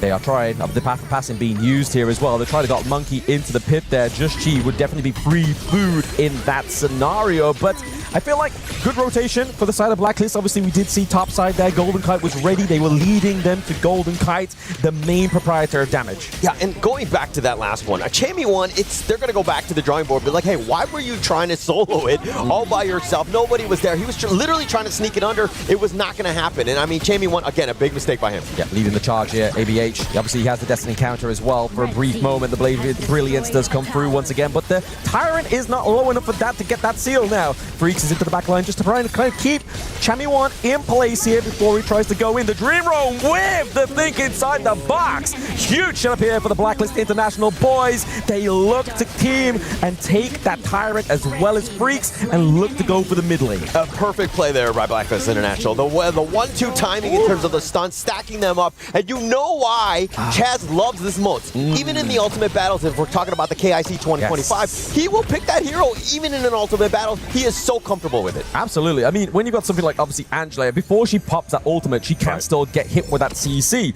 But it's the artillery potential here of that pick, right? You saw one sat in that bush behind the T1. Yes, it fell, but it almost claimed like the lives of 2 of Blacklist International. So they've got to be careful here. Yeah, definitely need to be careful here. But Blacklist, I think that they're feeling good. I mean, they have the lead. They understand that they have momentum. Now it's a matter of taking some of these towers down. On the other side, MIBR, LOS, they need to, again, they feel the pressure. They're trying to push something down. They're looking for some sort of gank in this mid lane. Yeah, waiting in the long bush here, just hoping that one of the members of Blacklist International kind of just stop by at the rung pit stop. But down to the bot side here, we are seeing Freaks trying to go for a push. Golden Kite as well was heading down this way. So I feel like this is where the main target's going to be, right? You're looking towards Xiao Xiao, you're looking toward Golden Kite. They are quite a bit vulnerable within this positioning. Yeah, and the bottom T2 taken down. I mean, the top lane was pushing, so they knew, Blacklist that is, that MIBR LOS would be somewhere else. They were in the bottom, and now they make their way to the mid lane to kind of deal with the rotation from Blacklist International here. Yeah, the T2 top takedown was probably just a direct call and answer to the takedown down to the bot side, right? But now you see Chami once again. He's freezing the minion wave here. That minion wave is going to caught that one up, but into the mid lane here, we do see this just trying to get the game state into the favor of Blacklist International. They do get a few hits here, a few knockups coming in. The Ride the Wind is going to be put in ABH, like Kylie Minogue spinning around. There is the Dream Roam onto the backline as well. Bento's got to be careful. The Parasol is into the middle part of the fight as well. The Infinite Bastards onto the backline. It's going to be the pick-off here as well. Vento down, 1 down, ABH down, Man O Freezer. We are in the chiller. Chammy won with an angle, the completely jumping the back line, caught and catching everyone off guard. Vento thought he was safe, but they were going northwest. They need to go northeast to go back home. Unfortunately, not for them because Chammy won was the bouncer and nobody was getting by him. I mean, look at this though. Like Freaks is kind of like they're keeping Freaks in place. Like he can't recall. He's just like, guys, I really want to go back and protect the base, but they're not letting me, Mom. They're not letting me. Minion wave there down to the bot side, looking to take the crystal as well. The burst damage from Chammy, from Golden Kite. Get game number 1. Hoi, Billy Beats. Very good game there by Blacklist. And the ability to close that out, understanding that, hey, Freaks was the only guy that could have potentially saved that game, but not allowing him to recall. They were just like, no, we're going to hold you here. We're just going to, like, you know, slow talk you, make sure you just stick around. Maybe you offer some tea a little bit, but he was not going back home to save the base in this one. Definitely not. He was just locked down in the end of the jungle, right? Like, that's an unfortunate situation. You're literally seeing game 1 flash before your eyes.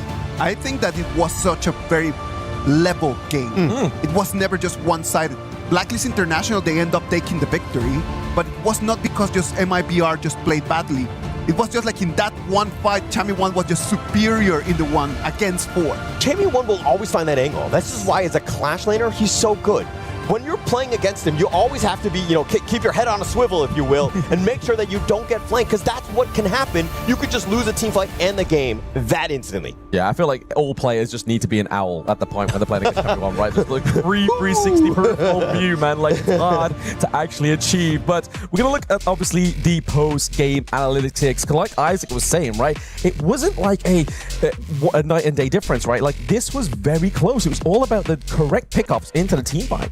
You say close, I disagree. I just think Chammy 1 doesn't make it close, right? With this 4-0-6, the guy was a beast. He's from the clash lane. He's carrying. He's like literally doing everything that you want, even from like a farm laner. He's just like really next level here. Yeah, I feel like the gold graph also kind of backs to my point, okay? Backs my point. It's a little bit more even. You see here, the bumpy ride, right? Like, you are seeing here, within these game states between 4 to 8 minutes, it's just up and down, but then it's just obviously that peak right at the top there, just before the 13-minute mark. Very important for Blacklist when they got that huge team fight. But Just Chi here on this monkey, not a hero that gets picked quite often within the best of 3, but the tankiness of this hero, the potential is crazy. Yeah, and it's because their stuns were so good. Chaz as well as Just Chi, the way that they were able to time things next level, you know what I mean? So it stuns it so that Chammy 1 and Dragon Gold, everybody just clean house. But checking out this highlight, this is what things started early. It didn't look amazing for them. I mean, but the Honey Sweet Breeze, that was what set things up. And then Blacklist International had a lead, did not relinquish it throughout. Yeah, I feel like that's probably like the biggest setup, right? The biggest like mood motivator for the side of Blacklist was that first blood. Right. It just meant that it's like, right, okay, we thought we was going to be a little bit more of an even game state here, but the fact is we got the first blood going into our favor. But these fights were just so well orchestrated in the way of, like you were saying, Hawley, like the right pickoffs, the CC from Chaz, the think inside the boxes were just beautiful. Absolutely beautiful. And they were going for revenge. They were fighting the box from Chaz. How many good 2-man, 3-man boxes did he have throughout? We'll see them all here. A nice little dream roll there by Jushy, setting it up, even the Overlord getting in on the action. But Vento way too low. He wants to be on the outskirts. Not going to happen. He got locked down as well. Yeah, Vento wants that Venti health bar, but he just doesn't quite have it, right? Like, he's not quite towards the late game. Not when you kind of build like a defensive item on early when you are ahead of the game right now. But there it is. Blacklist International do take game number 1 from Los Granades. I think that storyline from Blacklist International, from the play-ins, the rise, how would they do? How would they play? We're seeing them level up right in front of us. They are ready to go. What a great game 1 for Blacklist to really set the tone in the series. Blacklist International, with that amazing performance, takes an advantage, and they might go all the way until the upper bracket finals if they get game number 2. Let's go to a break, and when we come back, we're going to bring you the action of our game number 2.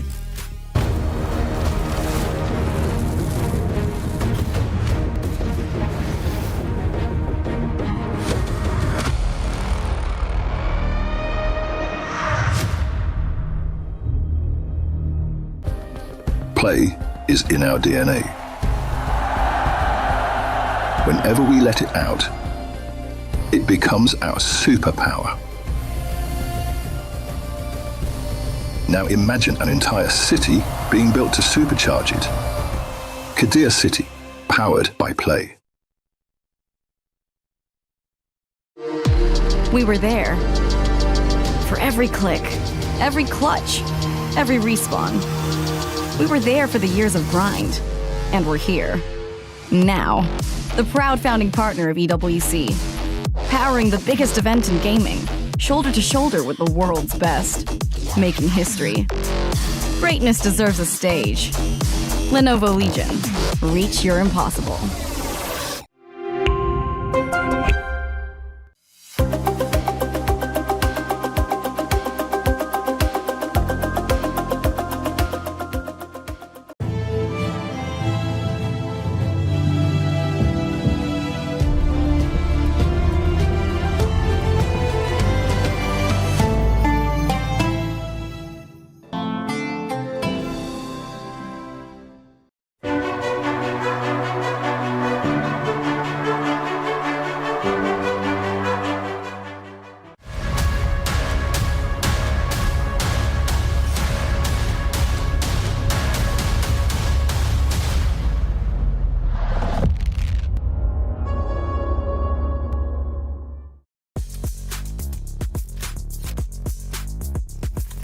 Welcome back. This is the KWC 2026. We're going to move into Game 2 between Blacklist Internationals and MIBR. Los Grandes. Well, let's wait and see. I am going to jump with Blam in the fact that it was a very, very, very equal, even game. I do believe, though, the Fricks and Vento kind of opened the doors for Blacklist International to take advantage of that. Sometimes they were jumping in a little bit too deep. I agree with that. I mean, I think that this is probably what you were seeing in the sense of being a little bit more competitive. I just saw Chamie won and I was like, okay, it's not competitive, right? But I do think that those are the two that when you're talking about a team fight and how those things kind of develop, Freaks and of course Vento, those are the guys that need to really make things happen. It didn't seem like they were in the right spot at the right time. Oh, absolutely. I mean, you saw Chamie won in that little video there, right? He's putting the right and the left up. He's ready, man. Like, is that like just like a foreshadowing of Dharma next game, you know? Like, maybe. But like, it was very even. Like Isaac was saying there, like Vento was able to try and maybe potentially get that victory there. I just felt like the power spike wasn't quite met as fast as possible, just because that pressure topside just really created just the fact that Los Grandes couldn't do that. You know, they weren't left alone to do that power spike and get to that level. I mean, to add on to your point, I also think that Blacklist, the way that they're understanding how to take a fight, using that vision, and they were the ones initiating on. MIBR LOS were very reactive, and that's kind of not what you want. Like, you want Ogren be the frontliner, right? Yeah. He's going to provide all the vision for him, but it was the complete opposite in this game, and that's kind of a losing game in the end when you're getting constantly jumped on first. Yeah. Back to the point of obviously reactivity, right? Like, most of the time as well, with the Chalk VR, they are the kind of teams that force the reaction from the enemy team, right? Yes. So I feel like it puts them into a weird situation, kind of like, oh, we don't normally play this way. How do we overcome this? And it was just kind of just all down to the team fights and hoping that the scraps and the pickups were just going to come at the right time. Yeah, and I mean, hopefully for this one, MIBR LOS, we make a game of this one in the sense that they're able to kind of bounce back, find ways to, again, I mean, I'm not thinking that it was too much of a draft issue. It was more about execution. Like, that movement place really didn't work for me. No, absolutely. I agree on that one there. But at the same time, obviously, we're looking at these two teams, right? Obviously, Mana Fraser, they didn't really use a support tank either within that one, right? Like, they were just literally using the utility. Same for Blacklist. Like, they still have potential. If this game goes all the distance, they still have the Lian Po, the Lapu Lapu, the Zhang Fei. Like, they still have every tank on the board here. And from what we've been seeing as a bit of an arc into that support 1v1 is who can land the best ultimate, Lapu Lapu or the Zhang Fei. So I feel like this time around, the boys are going to go for a little bit more of a backbone down to the bot side of the map rather than looking the backbone towards just Chi and Chamie 1. Yeah, I think that you'll kind of always revolve around that. Even the draft, execution, all those things. Joshi and Chamie have definitely been the guys in terms of when that fight truly happens. But if we're, okay, MIBR LOS, like, again, let's just pretend like your Coach Blam, right? What do you need to tell them? Like, how did they get back into this series? For me, right, okay, so obviously something like the Organ, right? We didn't really see much invasions at level 1, which is obviously something that is one of the key factors that can help Organ just grow exponentially, especially if he's uncontested.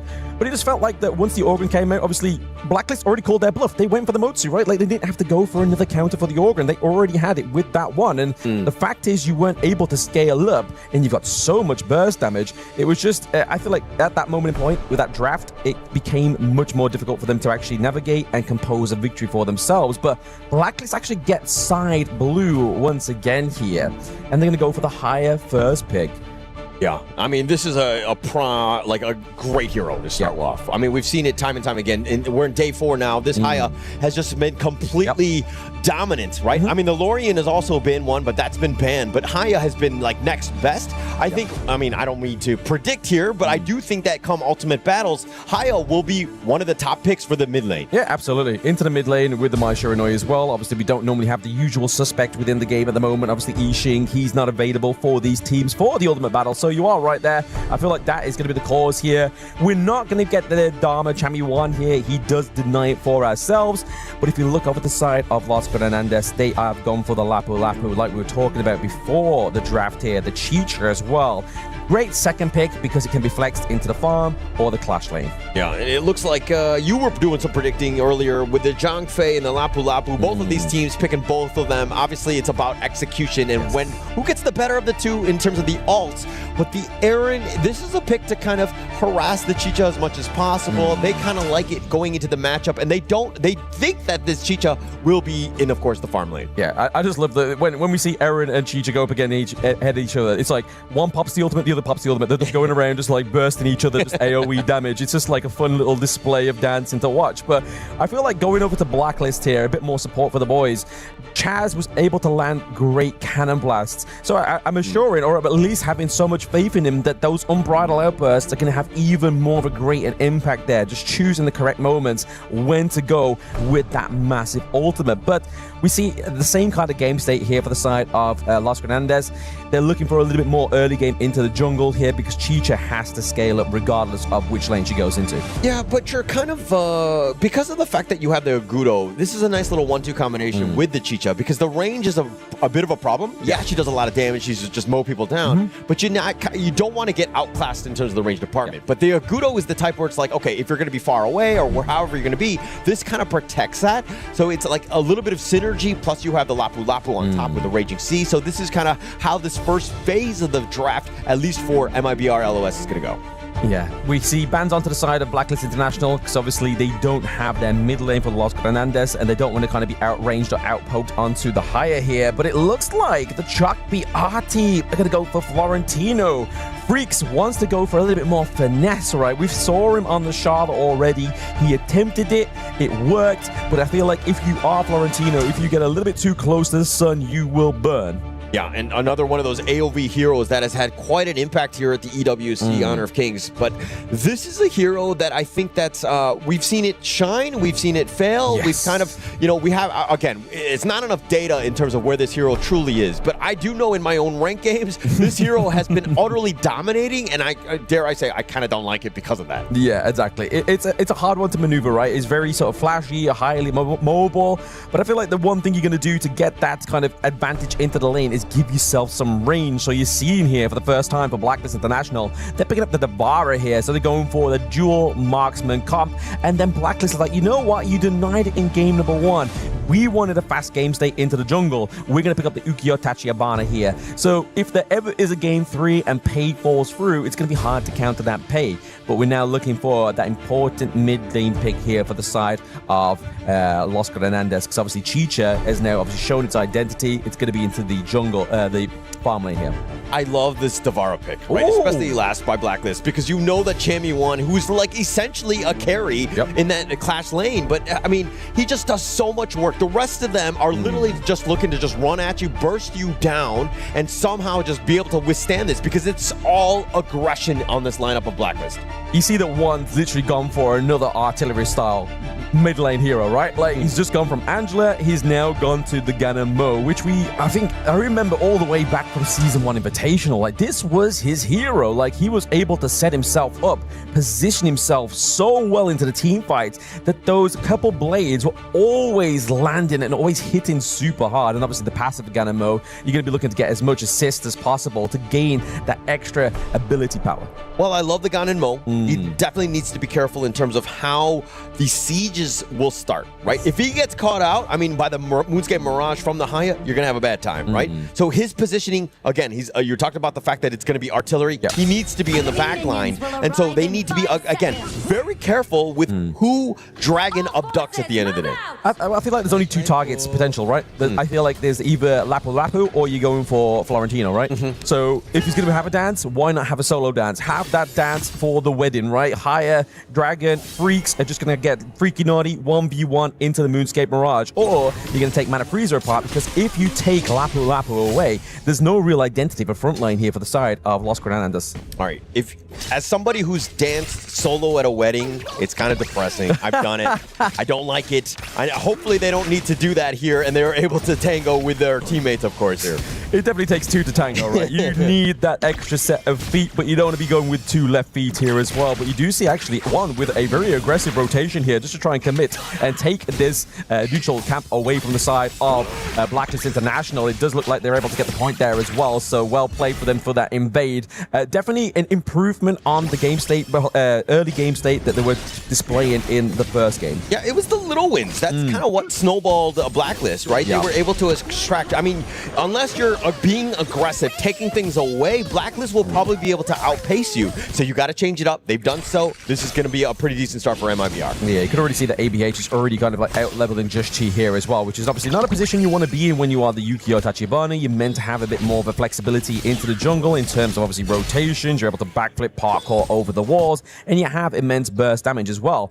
But for me, like, if we're able to get Yukio on top of Ganamo, it's going to be a hard task because obviously guard her grave is going to push him away. But if you can land that CC before that prime moment, I feel like that burst is going to be enough to run down one. 100% agree, right? I think that for any sort of team fight, one's positioning dictates how the entire team fight and game will go. He gets picked off, like you rightly mentioned, you know, they're going to suffer. They don't have as much damage. You have literally only Vento. I mean, Freaks to a certain degree, but a lot of the other guys are more about that control. So, again, one needs to stay alive. His positioning needs to be flawless. Yeah, and I feel like the synergy between ABAH and one has to be good, right? Obviously, using the Gorge mobilization to then get the knock-up to get that couple blades is going to be kind of like the gateway into the team fight before it's even happened here for the side of Los Granandes. But currently at this moment in time, we've definitely seen less of a conflict in the early game. All right, so let's talk a little bit about Freaks on the Florentino, Chami 1 on the Devara. I mean, I don't even want to talk about laning. Which one of those two guys is better looking? I mean, you know what? I don't swing that way, you know? Like, hey. Well, you could just say somebody's good looking, no? No. Okay, all right. I'm the best looking man in my life. All you need is a mirror, my friend. I think it's great for them. But MIBR, I mean, for me, if we're looking at this one in terms of that top lane, Chami 1 is definitely going to carry in that late game, right? Oh, yeah. It's going to be a bit of a struggle. So MIBR LOS, in my idea, like of how they need to play this, they need to play a little bit faster so they don't get to that late game. Yes, exactly. They need to kind of bring this one off around a bit, maybe like 10, 13 minute mark, so it's not going to get too exhausting for them to kind of draw those long team fights. Because like I was saying earlier, right, like in terms of like sustainability here for the side of either of these two teams, if the team fight draws out too much, there's no healing that's going to come through here, it's going to be a lot harder. Yeah, definitely will be harder. I mean, there's a lot of sustain, right? But again, if they're able to get some sort of pick off, best case scenario, maybe one starts to kind of get those items so that he can just burst somebody down, then with this Agudo, with that Wild Growth push, it could be way too much for Blacklist. Yeah, I mean, you're trying to use it early on here as well, obviously, whilst the turret plating still have that defense. They're just trying to get the game state top side of the map so they can make an easy Sprice break, but it's going to be Vento, maybe potentially getting picked up here once again. His health bars are so low, so yes, they claim priority and the neutral objective top side with the Space Sprite, but down the bot side is a different story. Yeah, I mean, best case scenario, obviously getting that kill onto Vento, but you pushed him away. Now he has to recall, make the walk of shame back into the lane, and this opens things up. The Tyrant is up here for the taking of Blacklist. Yes, and it means that obviously they've already started at the wrong direction, right? Obviously, red side, they're stopping at the Crimson Golem, means there's going to be no actual contestation for that Tyrant here as well. But you have to give props over to Los Grandes. They actually managed to kind of like splinter the goal lead here as well. It's only a few 400s here as well, but it's going to be Chaz getting knocked up by Mana Frieza, so the ultimate's been popped early. But Chaz is not the person you want to be running down in Hellfire. As soon as Unbridled Icebergs comes back, he gets basically a second wind. Yeah, Chaz there, it's kind of, I mean, he's going to lap that one off, right? Yeah. I think all the stuns are being thrown at him, and he's all by himself. He's just like, I'm doing my job. I'm taking these punches. That's what Roam Lives do, right? I mean, roamers do, right? Yeah. But I think that Chaz, again, very patient, understanding that now is not the time to fight. I've got my Unbridled Outburst. This is a huge opening for Blacklist International now. That's it. Just knowing your own limits here onto something like the John Fay is probably going to be the focal point within these team fights. We do see a bit of a dive onto Dragon here, but he gets a Moonscape Mirage. He takes away, I believe it's going to be Bento here into the Moonscape Mirage. Can they come out on top here? Everybody's waiting for their return. It's like they've just come back for the honeymoon, and there is not the meeting that they want. The X comes through the door with the Unbridled Outburst, and now they are charging for the Stampede as well. Bento down, Mana Frieza down. Chaz is like, Stampede, let's get some more. Shammy 1 now picking up the kill, but it's going to be returned here, and it's an ace top side of the map. Oh, Jussie was able to clean up, but how did Dragon live? Everybody was focused on top of him, but he's just like, actually, let me abduct you, let me buy some time, and then Chaz on the return. The perfect timing, the Unbridled Outburst. The Raging Sea wasn't on the same point, but checking out this replay exactly how. He abducts him, he's stuck in, and look at how the Raging Sea happens, but it was actually too early. Dragon backing off, the Furball was not even enough damage, and they continued to chase. They had just way too much.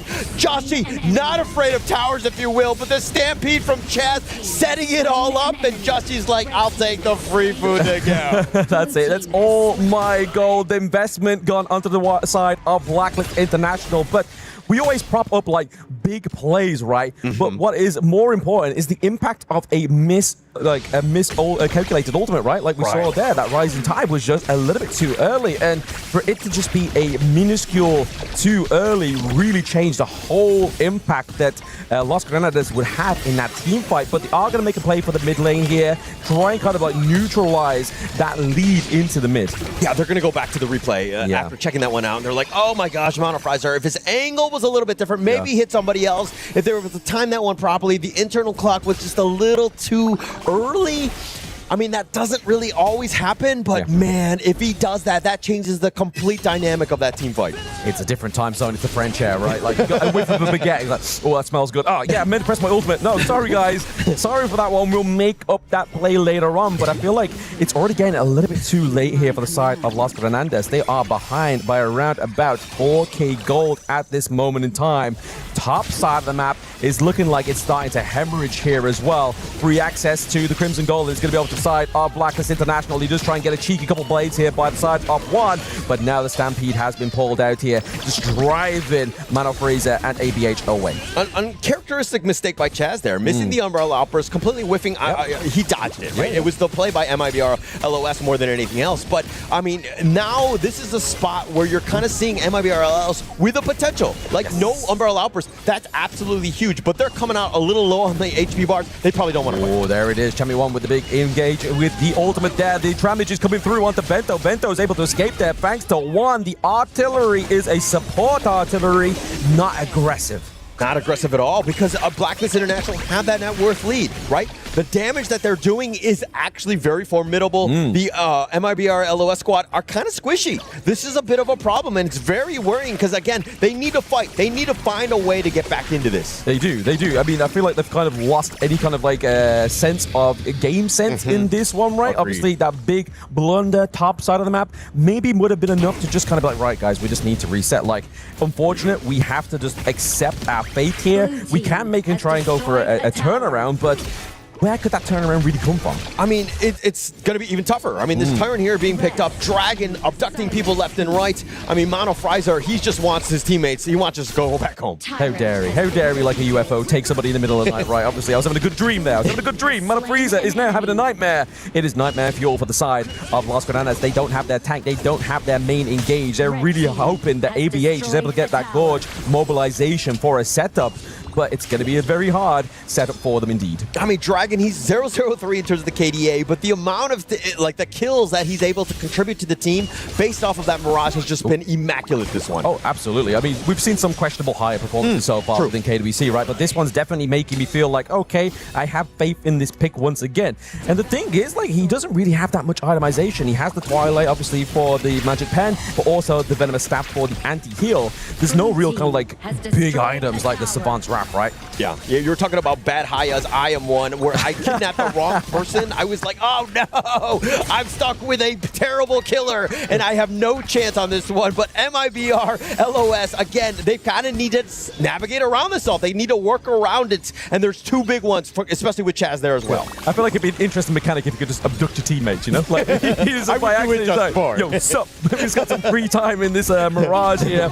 Wouldn't be the greatest in terms of team fights, but we are seeing this obviously masterclass here from Dragon on the higher. Blacklist International once again just dominating the acquisition of these neutral objectives. They get the Tyrant, and we see Los Hernandez. They're trying to formulate around here, maybe try and go for a bit of a saving grace, right? If they go for the Overlord, they're able to get some pressure into either of these side lanes. If you were able to abduct a teammate, that's like just going to the man cave. You know? Let's just game in there. You know what I mean? Let's just hang out. Let's have some drinks. But I think for this one, it's a little bit different in the sense that they got the white band. They're kind of ready. But again, getting the right moments. They haven't found the right one in quite some time. MIBR LOS playing a little bit more cagey. They are playing very cagey, kind of like split, kind of trying to just headless chickens at this point, just trying to hurdle around and try and do their best to keep that T3 alive top side of the map. They're able to do that new objective for themselves. Personal goal has been achieved, but the damage is coming through for the side of Blacklist International. They do get the takedown. They don't need the minion wave. The siege is real from Blacklist. The way that, I mean, you have a Ganemon on the other end, and you're thinking those blades are going to hurt, but Blacklist have just been able to just work around that. And again, taking these T3s from afar and, you know, just damaging them down whenever they want. Yes, the poke there. Just trying to push them away on the side of Blacklist International from the Chicha, from one, just being artilleries within their own respect. I feel like that's the only thing that's really creating them space at this point is the fact they have a little bit of a long-range poke that's going to do damage onto the squishier sides of Blacklist International. But when you look, there's an XP advantage in most lanes. There's a gold lead that's kind of like going on towards around about 7k. It's very hard at 11 minutes to get that back. The lead is absolutely real. They're pushing in all three lanes. And the MIBR LOS not going in. No, they're not going in there. Chaz is just trying to take enough damage before he procs that ultimate there, but ABH is looking a bit too low to be in the front line as well.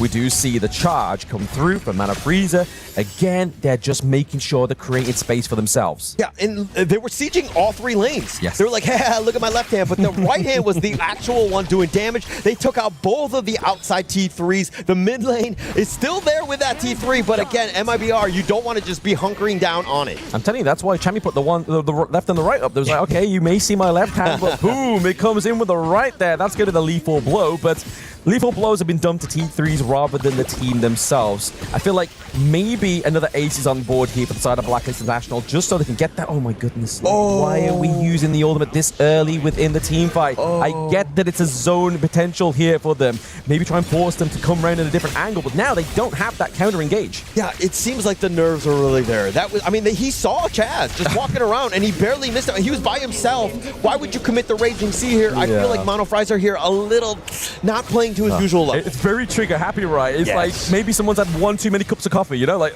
I got jizz. It's not the coffee, it's the baguettes. Let me be very honest. As somebody who's been having them daily, they definitely have been slowing me down. Yeah, you can look at it as slow potential or maybe just a little bit too rushed to press that ultimate there. Either one works, right? But what doesn't work is the effect in the game. Right now, Blacklist International all have three lanes kind of charging towards the base here as well. Vanguards as well as a Shadow Vanguard just behind them. We do have Chaz still with the ultimate. He's now back up to full health bars as well. He could really do some damage here. Top side of the map, Freaks, he's trying to keep them away. Bot side here as well. Good measure of health here for the side of Los Hernandez. They do want to keep into this one. It's going to be into the back line. Chami there. He does burst away. Pushes Mana Freezer to the back line. There goes your front line into the back. Not where they should be in that position in there. Blacklist International, they get two takedowns for one there. Golden Kite does fall down. The Crystal of Game number 2 goes over to Blacklist as they ride the upper bracket into Group A. I don't want to hurt a dude that's already on the ground, but Mono Fries, even in that last fight, misses the Raging Sea yet again. they were just completely dodging it. Blacklist International were just too elusive, too next level to really kind of, to concede any sort of small win to MIBR LOS in this one. No, I feel like it's a really clean series here for Blacklist International. I mean, like we said, first game, there always seems a little bit more of an oomph from both teams, right? They want to come at this one with a 50-50 stance. But then when you lose a game and it's so close, it's hard to reset even for the best of players. Yeah, definitely. And just really well played by Blacklist International. They're just kind of finding that groove. I think the play-ins had done more for them because they've created this momentum. They had a couple mistakes early in the play-ins, but if you're thinking about it, it's non-consequential at this point because they're finding that groove. Blacklist International is going to move into the upper bracket. Congratulations to them. The PKL third place. They come in here as a third place, and right now they're in the upper bracket. They are going to be facing AGAL in the next game in the afternoon. So about that, I think that they could be happy, and they're like, but not too happy, right? Yeah, I know. That could be a tough one for them. In front of them, MIBR lost. We will still be seeing them, but they're going to have to play against Team Vitality for a ticket just to kind of like stay going in the tournament. In this game, exactly what happened that MIBR lost did not look as strong as the game number one. I feel like it was all just down to those little minor problems and errors within those team fights, right? Like you were really hoping for Lapu to get that massive ultimate onto like 3 people. He hits a brush. What are you getting? What are you going for? Like some kind of little minion or something? Like it's not really quite having the follow through. I mean, Mountain Fries has definitely made some mistakes. Yes. But let's at the end of the day, this is still a team game. We're reporting everyone and not just Mountain Fries at the end of the day. But I think that it was kind of like that initiation of when you're going in, Mountain Fries was like a little impatient at times, kind of using that Raging Sea a little willy-nilly. I feel like you need to let your Agudo, Gon, and Moat kind of tenderize people, set things up so that everybody groups up, and then you go in. So what we're hearing here from Hall is he likes his meat tenderized, right? Of course. Absolutely. The only way. That's the best way. A little bit of a slow roast. I mean, the game was definitely a bit of a slow roast for them, right? The game ended in around about the same kind of time frame, so it's not kind of like they weren't able to get to the late game. It's just that Blacklist had such a strong game from the word go, right? They just had Chaz on point. I don't know what it is with Chaz today, but he's been like the rising star. Obviously, Champion 1 has massive impacts into these team fights in terms of takedowns, but Chaz has been the ultimate setup here. Yeah, not only just setup, but he's been like the perfect bait. Yes. Right? Everybody's been going after him. All the guys are just like, oh, I see him, I want to go. But then they're like, okay, actually, he's just able to dodge it. He's able to survive. And again, it's just a classic game by Chaz here. Yeah. Not only Chaz, right? Like it has been the show of Chami 1 as well. Because he did not only in game 1, but in game 2, in both of them, just those performances have been top of the top. Now, let's go on stage and talk to Chami 1 through Mara. Mara, take it from here. Chami, congratulations. You know, you were incredible gameplay, very superior. You're doing everything that your team needs exactly in that matchup. And it's so evident that Blacklist International has leveled up. Your first match in this tournament, it was a loss, followed by a 2-1 match, and then back-to-back sweep. What has changed in the Blacklist International in terms of closing out the games that's allowing you guys to be more dominant in every series? Malaking halaga din talaga yung sa amin yung momentum. Ever since na nanalo kami against OG, parang ayun na rin yung nag-boost sa confidence namin kasi yung team talaga namin more on like umaasa sa confidence tapos yung mga momentum ganyan. So ngayong mga nakalaban namin yung mga NS and then MIBR, feel ko mas tumaas pa yung confidence namin na kalabanin yung AG, and this time feel ko kaya na namin ilaruin yung laro namin, which is good kasi we're against na sa pinakamalakas mag-HOK sa mundo, and sana mabigay namin yung best namin. And momentum is really important for them. It was really important that they had that first win and that built up their confidence going into the next matchup against Nongshim and with this matchup against Lost. So their team is all about gaining confidence from momentum. And with that, they feel more ready to face against AGAL next. Speaking of that's gonna be a tough matchup. But you know what? When I interviewed Inuo earlier, he says the chances of the teams beating them in the game is more than 50%. He says from previous games, previous years, now the teams have improved. Do you feel the same way, that there's 50% or more chance? And how confident are you in defeating them in the entire matchup?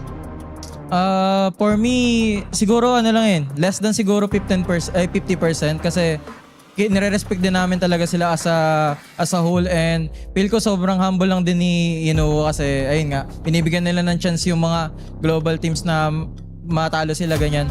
And feel ko pag nalaro naman namin yung best namin, feel ko mapapatunayan na namin na 50% nga kaya na talunan yung AG.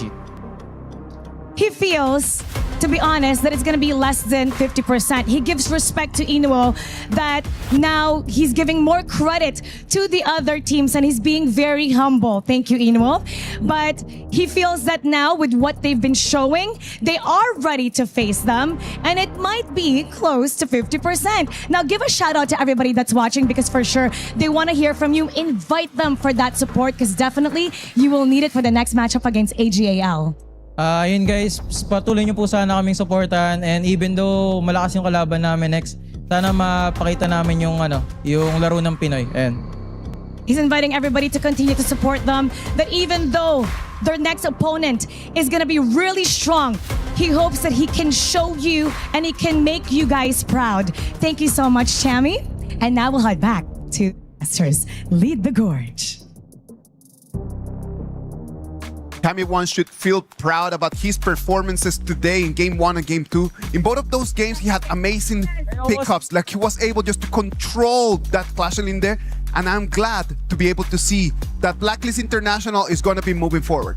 Yeah, I'm actually happy for them too. I think that Blacklist International have deserved this one. I mean, they were able to outclass today. I think that they were very happy with that performance, but they're not out of the woods yet, let's be very honest. Absolutely not out of the woods, but back to the point, obviously, that Isaac was making earlier. They're the third seed going in. There seems to be a little bit of a traction here with the third seeds, right? Obviously, Rocky Esports was able to topple the first seed of MKL, and now we're starting to see the third seed of PKL actually rise to the occasion here at KWC 2026 to further that positioning that they were unfortunate exit of KC 2025.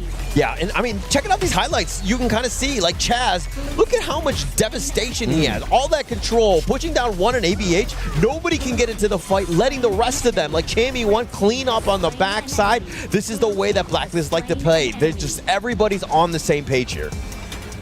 Chammy One's always the first one to go in, right? Into the back line, do the absolute monster ball damage, and then after that point, the rest just get to go for the scraps, right? Yeah, actually, my handle is Chammy5 because I'm the fifth guy to go in. That's how it works. No, I don't know. I mean, you just wait. Like, okay, is everybody gone? Okay, no.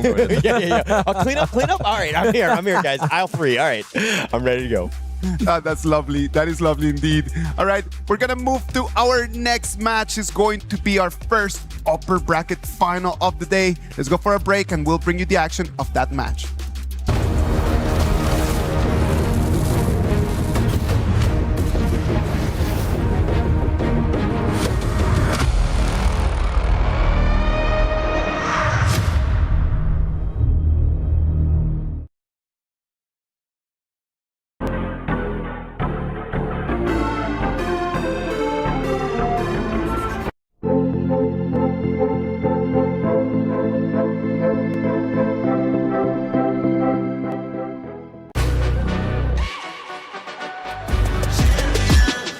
This ain't no regular thing. I came for the ring, you know what I mean. You see my name in the lights, better get right, I'm champion.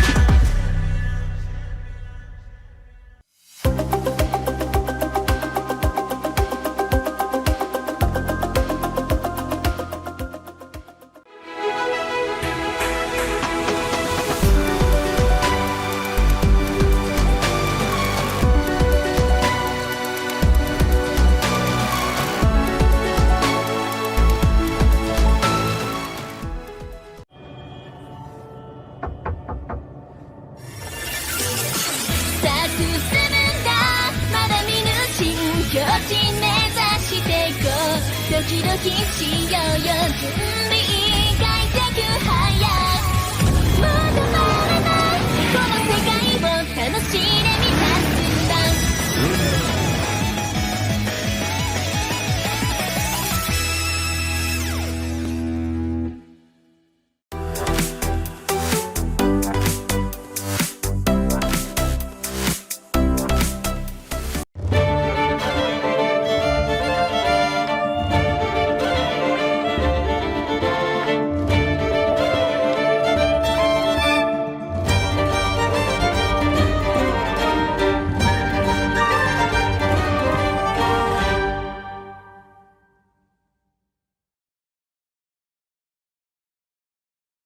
Welcome back.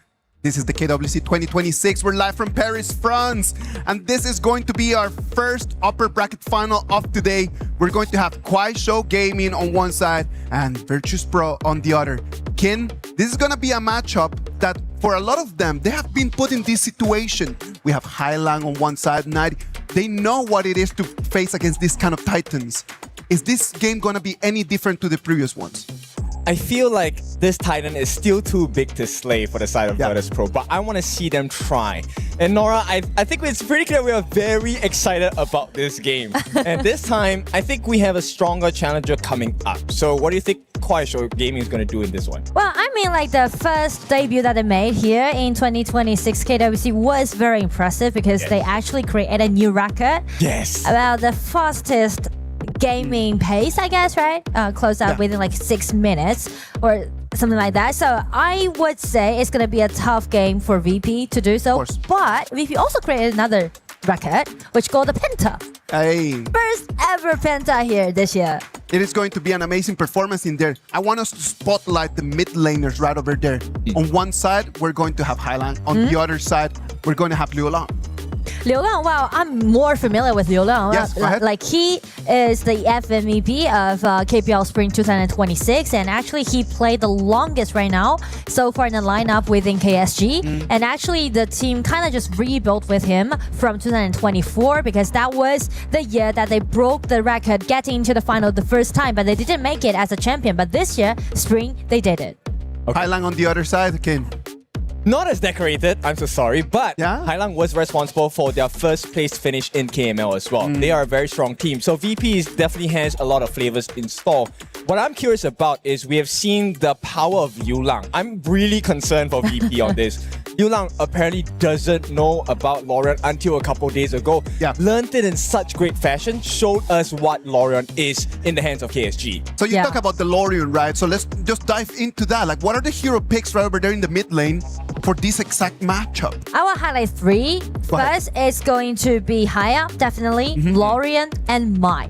Okay. Actually, the other side of the team, when they play against KSG, they didn't allow this Mai as an open choice. So this time, I'm wondering because Highline is also a great Mai player. So it's going to be the vibing point in this case. Highline has always had those heroes in there, but today, the picks that he has had are been a little bit more conservative. Is it that Highline is changing, or is the whole Virtus Pro just changing as well? I think they're evolving, and Highline is playing more utility role, right?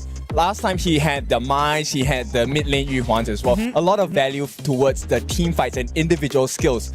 More importantly, the Shangguan plays he had in last year, those were the flashy and fantastic ones. But this time, after having gone up against BRU Buriram, I think he can also take a page out of Nunu's book here. The Xiao Xiao was a great answer against Aloria. Nunu showed us that. And I think if you put it in the hands of Highlang, he should be able to at least put up a challenge for Liu Lang, make it exciting for him. I was really looking forward to hear about this. What is the key against the Lorian?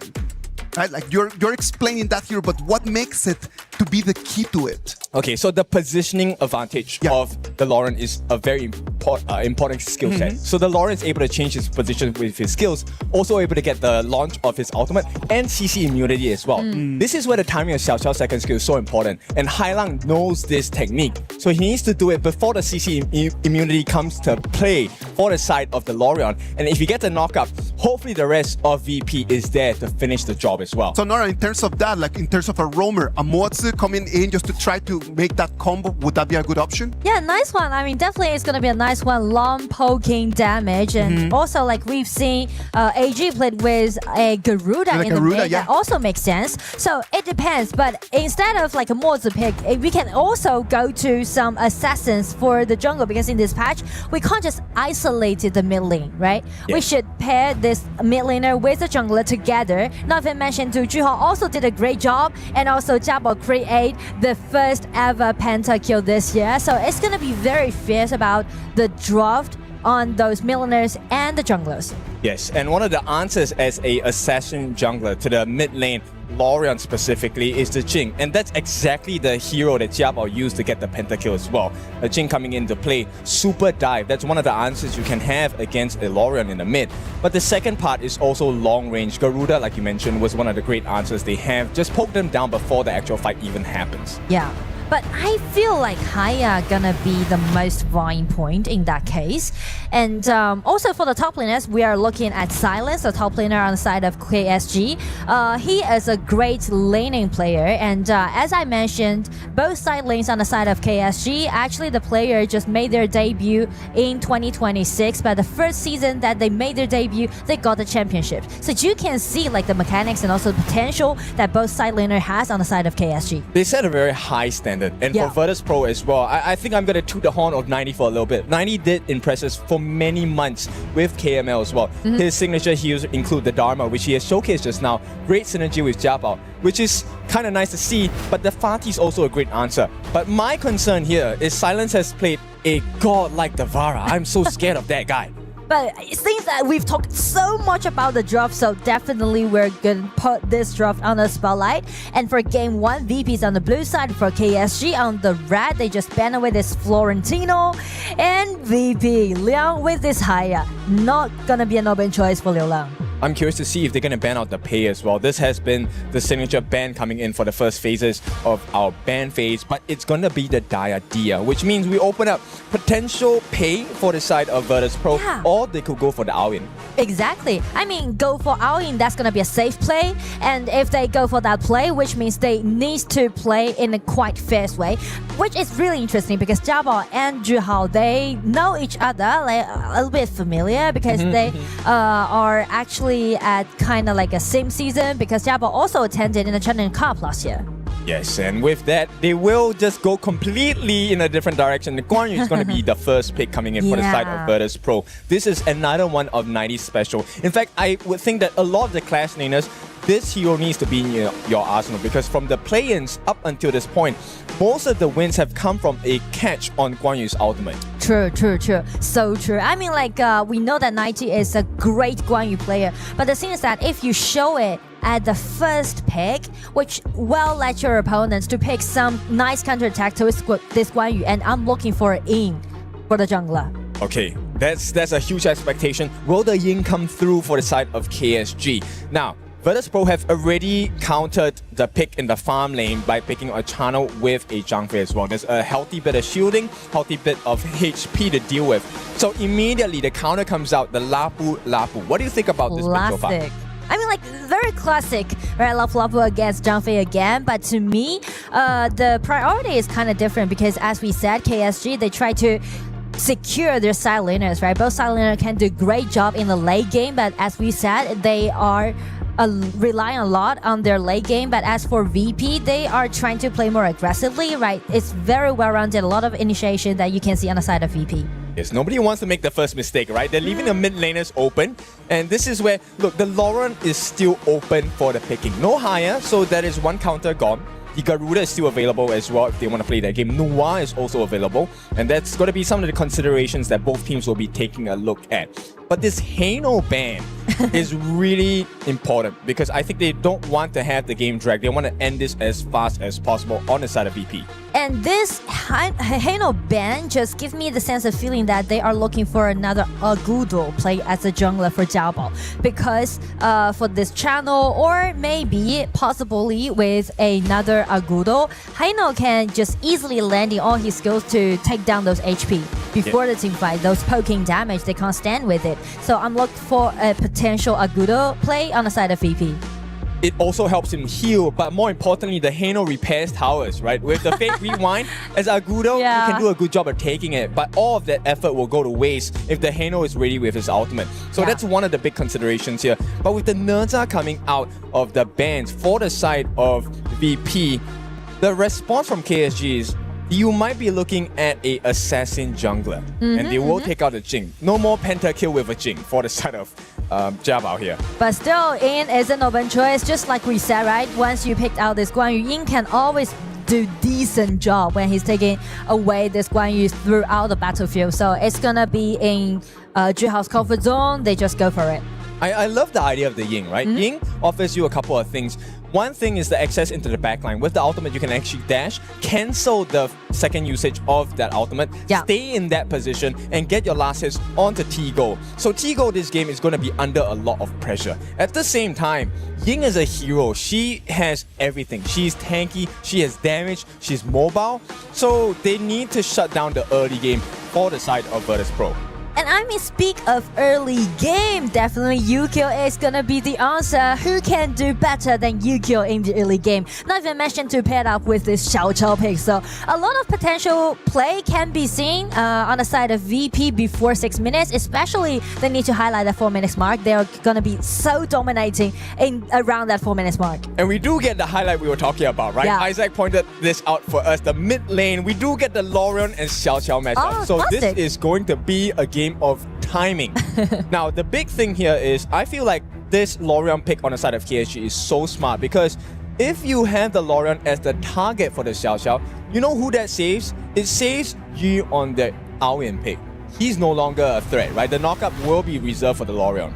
Yeah, definitely. And Aoyan can do great job in the late game, so does the Shallow. So I feel like KSG this time, they're trying to slow down a bit. We mentioned about the record that they made, right? Yes. Within like around 7 minutes, they just close out the game, right? Yeah, 649. 649, so precise. So in that case, this time, because we know we are at the upper bracket, 1 match to go, then you can seal the deal, you can got a chance into the playoff, and you can even have 1 more day saved for preparing the best of 7 in the playoff. So this time, both teams actually trying to slow down a little bit, but as for VP, they're trying to attack. They're trying to overwhelm by their power in the early game, but still risks there, right? The time's ticking.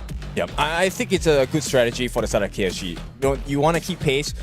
This is your last series of the day, right? Yeah. You want to end it on a high note. You want it to be on a stable note. Now, talking about stable though, that bar doesn't look too stable. KSG fans are in the house. They have voted. So let's see where the VP fans are at. If you're in the game, watching through the game app itself, remember to vote and try to get your team some moral support there.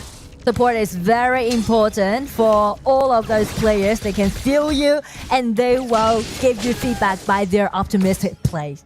Yep, so we'll start off with the initial wave clear on the side. It looks like KSG will prio the ball camp for the side of Jihao and allow that rotation for the side of Liu Lang to shed the EXP and see what the next move will be.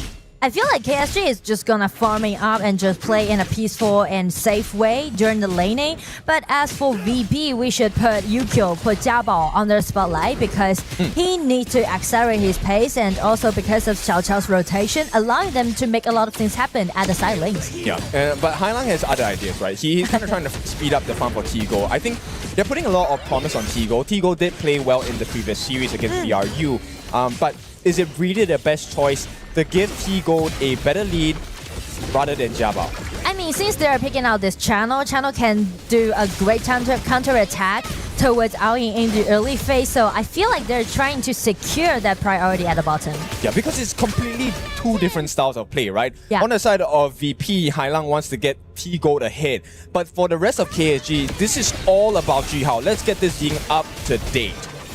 And that's the reason why they're sending Jihao to the mid several times and trying to share the gold, gaining from the waves, which can let Jihao possibly have a gold lead around 4 minutes or to 6 minutes. Okay, it's a very small thing, but take a look at what the VP players are doing. For our new players of HOK, the members don't last hit the creeps down here. They actually save it so that Jiabao is actually able to use the Primal Portal, TP down, and get that EXP. But here's the kicker, it's a little bit difficult because they're slower on the side of VP. Yes. But as long as they just guarantee their winning lanes on both side lanes, I think they will do good. And also they're presetting for the 4 minutes mark, so everything just went as both teams wish so far. Yeah, we'll take a look at how this is going to work out, right? Right now, I think the very clear game plan from the side of Virtus Pro is Look, this Yi on our end is a little bit too comfortable. We need him to burn his infinite vastness before the 4-minute mark. We want him to use his flash as well. That's true. They just need to play safe and save their skills for the 4-minute mark. We need to get prepared because when the first fight actually happens, it's going to be an explosive one because they want everyone to throw everything. We're already at the 3-minute mark down here. I feel like with the ulti already, they are trying to make something happen on the top side of the match. You can see like people are moving in groups and trying to gain in for those little monsters and for the teleportation actually. Base sprite is going to be very important as well. It's extra gold is not the biggest gold, but it's something important for EXP and gold. Oh, Flash from Hailang. They're going to give it a try. It's going to be Guan Yu stepping in, but another controllability possibly dealt by Liu Lang just backslash it. Yeah, Silence was kind of lucky there. I mean, this is a Charlotte able to use the anti-CC immunity from his skills as well to get out of danger. But Yu against T-Gold, this 1v1, I don't think there's going to be an ending for this unless T-Gold really wants to overcommit. He doesn't have his ultimate anyway at this point. They're just doing their lanings at the bottom, but since Yu kills here, they're cutting the wave because 10 seconds to go with the 4-minute mark. It's good, right? You want him to be under pressure, but here comes the catch from LF. Lapu is just doing some testing. They're doing those tradings. They're trying to bait out Zhangfei's ulti actually on the side of KSG, and they're testing the round. It's going to be a 4 versus 4 at the bottom. The Aoying's ulti already be cancelled, and it's going to be KSG first getting their hand onto this Tyrant, but VP won't allow that happen, but Zhihao just secure the Tyrant for themselves without any cost. The restraint on both teams is so good, right? They don't overcommit, but maybe they do with this one. What a knockup! It's going to be a knockup, and it's going to be a force out T-Gold flash. That's a good one. That's 120 seconds without flash. So T-Gold, he has to play extremely safe, while both the farm laners have not necessarily fallen. This is where the slightest of differences will change the game. And KSG having this first Tyrant buff, they get a slightly faster wave clear. They could also possibly win the team fight if VP makes a mistake here. And also because of the growth for both composition is kind of different, so I would say the Tyrant in favor of KSG is kind of just let them to win the upper hand in the early game, because it's totally acceptable for them to just, you know, give up all those resources and just farm up. It's going to be a knockup, and it's going to be burst out damage coming out from Jiabao. Nice try, but the burst out damage is not sufficient. But another dashing in just forced out the flash, and it's going to be Lapu flash in. It's going to be first blood. Goes all the way to Zhihao. Here comes this Guan Yu just trying to get in, but everyone just play around with this roll reel. This one hurts. It's just one kill, but it's onto Jiabao. He is the jungler. He's supposed to set the pace for the team. And so far, that is not a success story. Zhihao actually gets that kill. And this is a double whammy. You lose your jungler, but Zhihao gets even stronger. Right now, take a look at the pressure they're putting down. At the bottom side, 90 is going to try. Pressure on. It's going to be ulti from this Aoyin. Aoyin just retreat a little bit because they already got enough at the bottom. Yeah, but you can start to feel the pressure is growing, right? It's getting a little uncomfortable for the side of Virtus Pro. And 90, yes, Guan Yu is one of his specialties, but let's take a look at this replay here. This attempted jump onto Zhihao was actually what caused the downfall of Xiaobao here, because he baited himself into the middle of 4 different members on the side of KSG. And this was with all of the ultimates and flashes still available on the side of Kuaishou Gaming. I mean, like that double flash was quite beautiful on the side of KSG, and right now VP is still trying to, you know, get more vision of the river control, because they know that it's still capable enough to initiate. Yep. And this is a tough situation for VP, because right now they can't maximize the resources. Yes, they get the T1, but at the bot lane, you have already given one wave of minions for free. This is missing EXP. They are missing a wave for T-Gold. Not even mentioned to they're actually concentrating, pushing on the top side of the map, but they just neglect that Yu is doing his own good time. It's going to be Zhangfei's ulti being forced out. It's going to be some skill trade. KSG is doing it quite peaceful way, but it's going to be an ambush on the side of VP, but it's going to be a counter attack coming out from KSG. Not even going to take one step back. They're trying to make the tower dive available. It's going to be Liu Lang flash in. Nice gank on the top side of the map. They didn't get Jiabao, but the damage has been done. Take a look at the Team 1 at the top. This is free for taking. KSG have the game almost fully in their control. And step by step, this T1 will be the last one standing in the middle. So VP, they need to find a solution. But at this point, I don't see any. I mean, like, maybe the only thing that they can do is trying to let Guan Yu to do the splat push, because as we can see, when they confront KSG, the damage dealt is not that sufficient, and they're just pushing with those minions and easily take the tier 1 tower down. Alright guys, I want you to pay attention to how KSG is using the skills, right? A lot of us, when we play the game, we're new. We are looking for the kills. Okay, that ultimate means we need to win a fight. But KSG is using it as a deterrent, pushing them back. And this allows them the backdoor defense to be removed, get the T1, and suddenly the map gets so much darker for VP. And also, like, small details I want to break into is that you can see VP try several times at the bottom side, right? Try to get you killed. But with this all-in's ulti, you just play defensively but safely. Yeah, but and that's the thing, they can't even force out the flash. They just make him take to the skies, he flies away. Meanwhile, KSG is already doing something else on the map. They have to commit 5 different members on the side of VP to go up here. VP tried to make some trade happen, but the only person in front of them is this Lapu Lapu, strong enough, just standing there. They're waiting for In, they're waiting for this Zhihao coming at the back. It's gonna be Guan Yu suffered a lot, but with this ulti just trying to push back Zhihao, but Zhihao with the immunity that he had, he can easily just daft him around. Yeah, but he can't even do anything at this point. Zhihao is so tanky, he's level 13. He is about a level ahead of 90, and that's a problem at this point. They are so far behind, and I'm not just talking about the EXP. The gold is about 2,000. Doesn't seem like the biggest, but look at the results. They can't fight against Zhihao. I mean, like, definitely the goal difference is not that significant, but the thing is that the layers that they put, how they're gonna use all their skills, right, in a quite, how am I gonna put this? Like, in a decent way. You need to make sure that every skills would be put in a proper way and accurately, precisely landing on the target that you want. Yes, and that's going to be a difficult choice, right? Because right now, KSG is playing a tag team role. Okay, LFF, you're going to go in the front, you're going to take the skill hits from first person, second person from VP. Once you're done tag out, okay, next one, Zhihao comes in, tanks more damage. And by the time the fight actually starts, KSG still has everything and you're nothing left to play with. And it is going to be even more important when we're mentioning about this 10 minutes mark. The dragon right now is over there and VP is trying to contest with KSG. 4 versus 4. Some testing, wandering around, and it's gonna be KSG landing their first end, getting in, it's gonna be double knock up, it's gonna be Silence who suffered being put into silence on the side of VP, but you with Aoyin got a double kill and just fly back. It's gonna be Guan Yu getting in, take 2 people get control, but the burst out damage isn't that enough for them to take the kill down. They can't do anything at this point. KSG are just slightly ahead, but this slight difference is making life so hard to deal with. VP, we talked about Tigo being put under pressure. He can't play the game. And KSG, after this Shadow Tyrant take, they will be fully in control of the Gorge. It's all about the rhythm, about how you're gonna do your team fight, right? You can't just put all your money in one shot, one kick. You need to make sure that you save enough. It's all about the coordination with your teammates, right? You need to communicate when you're doing so. Yeah, this was a nice attempt from Tigo, but his positioning just a little bit too close. They had the counter prepared with the Zhang Fei Unbridled Outburst, but when Yu is pushing you around, and he was also providing vision onto 90 for the team, KSG knew exactly what to do and what options to explore.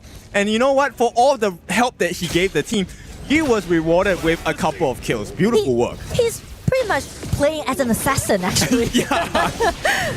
Okay, the Riverside is going to be Yin. 4 members both got controlled. It's going to be crucial crowd control and they're just diving in. Dashing is going to be only Zhang Fei surviving, but will he make it? KSG members still on their way. Guan Yu also being taken extremely low by Silence on the top. So it's going to be a 0-3 trade. Yeah, we talked about 120 seconds and some people find that to be a very short time. And it truly is, because at this point, KSG is at the first potential win of this game. Now he's going to try his best to buy some time, but Clue, he doesn't have his ultimate. He can't do anything here. And no one can actually clear the waves on the top. So game 1 again goes over to KSG. showing you what it's like to play with true class and knowing how far you can push your advantage. Beautiful work from the side of Quite Show Gaming. And especially you mentioned about the aggression that KSG has. This is a team typically trying to play in an aggressive way. They also do the same thing back in KPL. So definitely this time they are showing that if you want to play aggressively, if you're looking for the head-to-head team fight, how we're gonna do. It's like kind of like a textbook play. And that's so beautiful, right? Because then we can start analyzing that KSG has always been known as a team that they like to fight. They're very aggressive. It has been always part of their DNA. And right now, they just showed us exactly how it is like done right now. Yeah, so this is how they did in game one. I feel like they're not in a rush. You can see the composure there, right? And also, once they just prioritize this Aoi and Shallow at the side lane, just want to play it safe. I just love the way that Quite Show Gaming has shown us in this game, because if you take a look at the way they play this game, they show you the different formats you can use it, right? Skills don't necessarily mean you have to finish the team fight. It can be used as a deterrence just to push your opponents away, because this game is a game of territory. You need to get the turrets, you need to get the crystal. So why do we need to fight? We just need to push you back. Exactly, and I mean like they are doing great in the laning, and also do you remember that one, like they take the tier 1 tower so easily after they got 1 kill around maybe like 6 or 7 minutes, I guess. Right at the bottom there. It's just that, right? It's just like the little cues. There's just like one little piece in the whole dominoes that falls apart, and then everything else just crushes following. It's beautiful because it's kind of like making bakery happen, right? With the cherry on the top. Yes, you get that first kill onto Jiabao. After that, immediately you make the immediate rotation down. You have your farm lane with you, and you push them all away, get the T1, and suddenly the map gets so much darker. And the teamfight participation on the side of Virtus Pro, almost everyone was 100%. They were not allowed to farm. They had to find a way to get back in the game, but it just caused them more misery.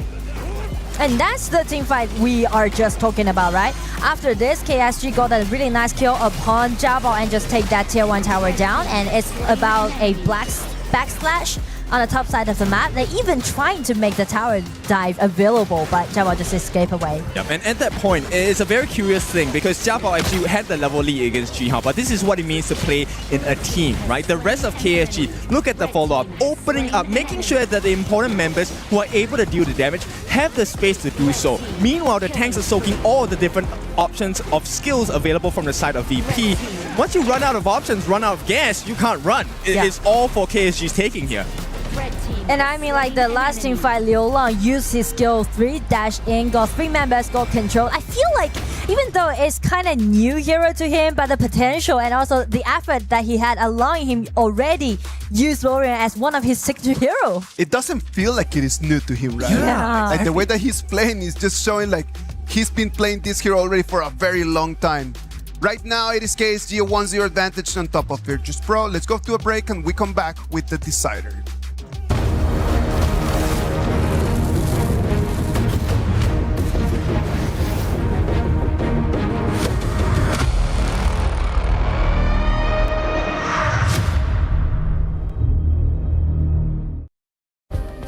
Play is in our DNA. Whenever we let it out, it becomes our superpower. Now imagine an entire city being built to supercharge it. Kadir City, powered by play.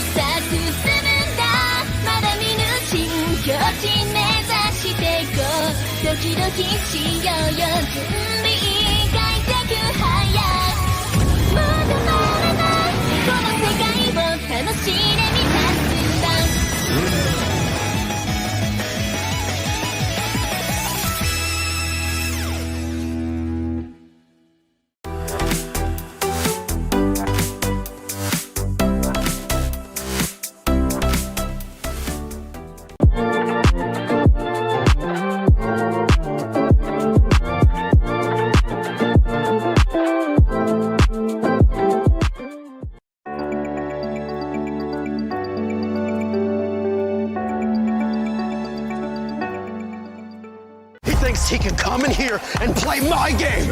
He knows nothing but go! Tyler Wine, you're done. Raw energy. Half from blow the house down.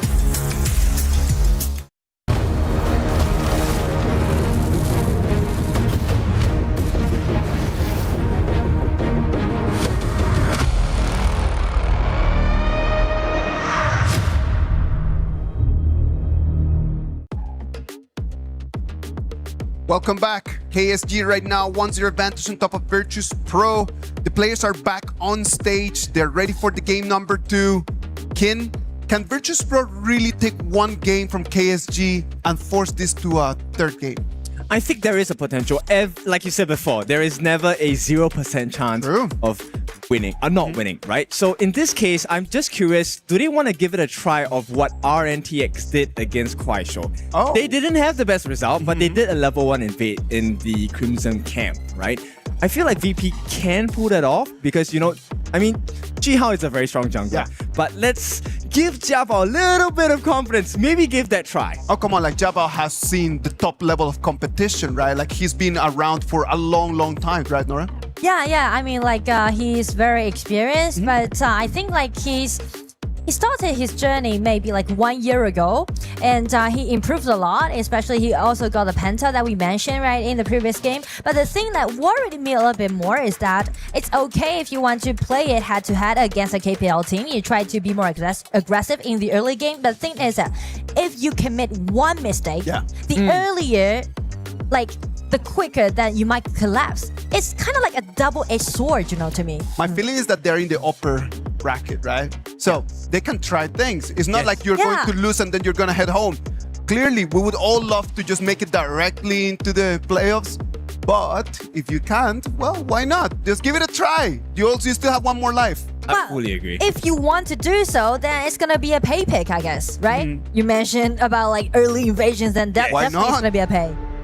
If it's not banned, of course. I mean, so far, what we've seen is all the different teams, they know about the potential of an early game skirmish, early game invasion. Pei is definitely one of those heroes that we're considering, and they have definitely banned that out. And I think KSG is paying a lot of respects to Jiabao as well. They've taken out the Jing previous game. I believe in this second game, where it's series point, they will do it again.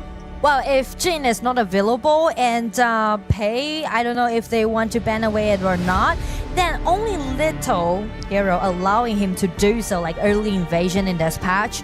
So what if they just trying to gain that Haya in the mid or Mai in the mid and try to gain some priority in the mid lane? I think that's a good idea. Haya definitely is one of the heroes that every team will prio, right? Because Haya's wave play is so fast. At the same time, I'm wondering if they will actually entertain the thought of a utility role. So instead of big tanks, let's go for the Diadeas. Let's go for the okay, maybe not Yaria, but Dolia, right? Dolia Yangjin combination, stuff like that. But that is one thing that's up for discussion.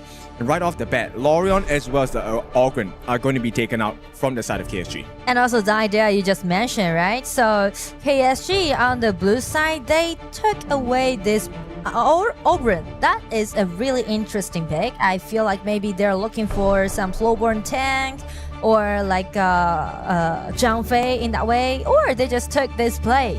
Okay, the Pei is going to be the prio pick here. KSG. Did Virtus Pro make a mistake by not banning the Pei? I mean, you're giving it to Jihao, and Jihao is a guy with a lot of accolades, so this is going to be scary. Now, why is Ogren banned? Because one of the weaknesses of a Pei pick is if he can't out-damage you, have too much health and sustain, Pei loses his value over time. So you want to have him shining within the first 6-7 minutes, even towards the mid game, and hopefully end the game by that. That's the picture perfect scenario of picking a Pei. And as an answer to the power pike that KSG has in the early game is gonna be Jing with Lapu Lapu with Mai. That is so powerful. Okay, they're pulling out all the stops here. These are the signature picks, at least number 1 for our jungler on the side of Virtus Pro Jiabao. And then we also have Hailang coming in with his signature Mai. These performances from the professional leagues up into international stages, they have been verified. They are proof So, but is it strong enough to go up against KSG? Yeah, definitely. So I'm looking for a lot of skirmishes in the early game, and also maybe a level 1 invasion on the side of VP. Who knows? But the only thing that I can assure you guys is that they will definitely play in a more proactive way. I mean, there's so many things that could go either way, right? Right off the bat, Liu Lang on the Xiao Xiao. Much better wave clear than the Mai. Yeah. But in the early parts of the game, Mai is like a fighting machine. She can help you fight in the skirmishes, right? So I want to see what kind of decision. Does KSG agree to VP's invitation where they say, look, I want to invade level 1 probably. Do you want to allow me the buff, or are we going to fight over it, right? Yeah, I feel like it's gonna be hard to do so, especially if they just trying to take another Byron on the top, because Byron is still available for both teams, which is really, I mean, like OP hero, I guess, in this patch. So as VP is on the red side, if KSG didn't just ban away this Byron, they might just go for that Byron pick. Yeah, I think Byron fits in both of these compositions here, right? On the side of KSG, you already have one tank you can't not pay attention to, which is the Zhang Fei. And with the Byron adding on, there's going to be 2 big targets you need to take care of, and probably get past the wall of these 2 members before you even can access the backline of Yu, or maybe even try to get Liu Lang and Jihao. But on the other side, you have a Lapu Lapu whose passive already gives you extra magical and physical defense. So Byron definitely makes a lot of sense here. T-Gold, this is his specialty. When he was playing in the professional league, I don't think he has shown the best quality yet with his early. I want to see if he can make it work here. I mean, best confidence, that's what you need, right? Yeah. Best confidence for this fresh pentakill Jin for Jiabao and Mai for Hailong, and also Arlie that you mentioned for T-Gold. So they are seeking for like self-performance in this game too. Yes, and you know what? I'm super curious.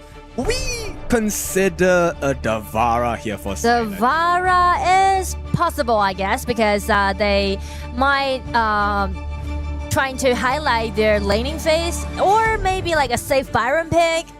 I mean, both are available. It just depends on them. It does happen. So the Byron will go into the hands of KSG. Now, this is a very meaty lineup. And also, pretty good early game as well. The Xiao Xiao, the Pei, as well as the Consort Yu. Consort Yu is one of those farm laners where if you go up against her, it's not going to be very fun. When she uses her second skill, she has physical immunity, and that's a lot of time bought and a lot of free damage she can get onto you. And Juicy, here is a small technique that KSG is doing right now, because not either this Aoyin pick or this Consort Yu pick just allowing you to farm peacefully by himself at the bottom, right? So you can see a lot of members can just concentrating building up those winning links on the top and just let you to play defensively. He can take care of himself with this second ability that you just mentioned, and also a nice counter attack with this early. So I would say if they're looking for some skirmishes, it's gonna be the top lane. Yeah, I definitely agree with that, right? If the farm lane is going to be such a difficult lane to gank, or you're going to have to use so many resources to potentially get the life of you, save yourself the trouble. Let's go contest the Clash lane instead. And Silence, you need to shut him down because he has been performing well all day. I don't think that's going to stop in this game. Exactly, and I still remember his performance back in KPL with this Byron, especially this hero with Pure Sky, and also upgrade to level 12. It's kind of like a mid hero, but also doing well during the laning. Yep, and right off the bat, KSG, game number 1, they wanted to take it nice and slow, stable gameplay. This time, they want to rush the timer a little bit, right? So straight off the bat, Jihao is already in his own jungle, clearing off his camps, and the pressure is still in the farm lane for the moment. But once we get to the Clash lane, I'm curious how this will play out. And just check the HP bar on the Clash lane, right? Before it was like a 1-1 HP trade, and Silence already won the upper hand. 90 being takes extremely low, and with the help of Hailong, they're trying to guard more monsters on the top side of the map.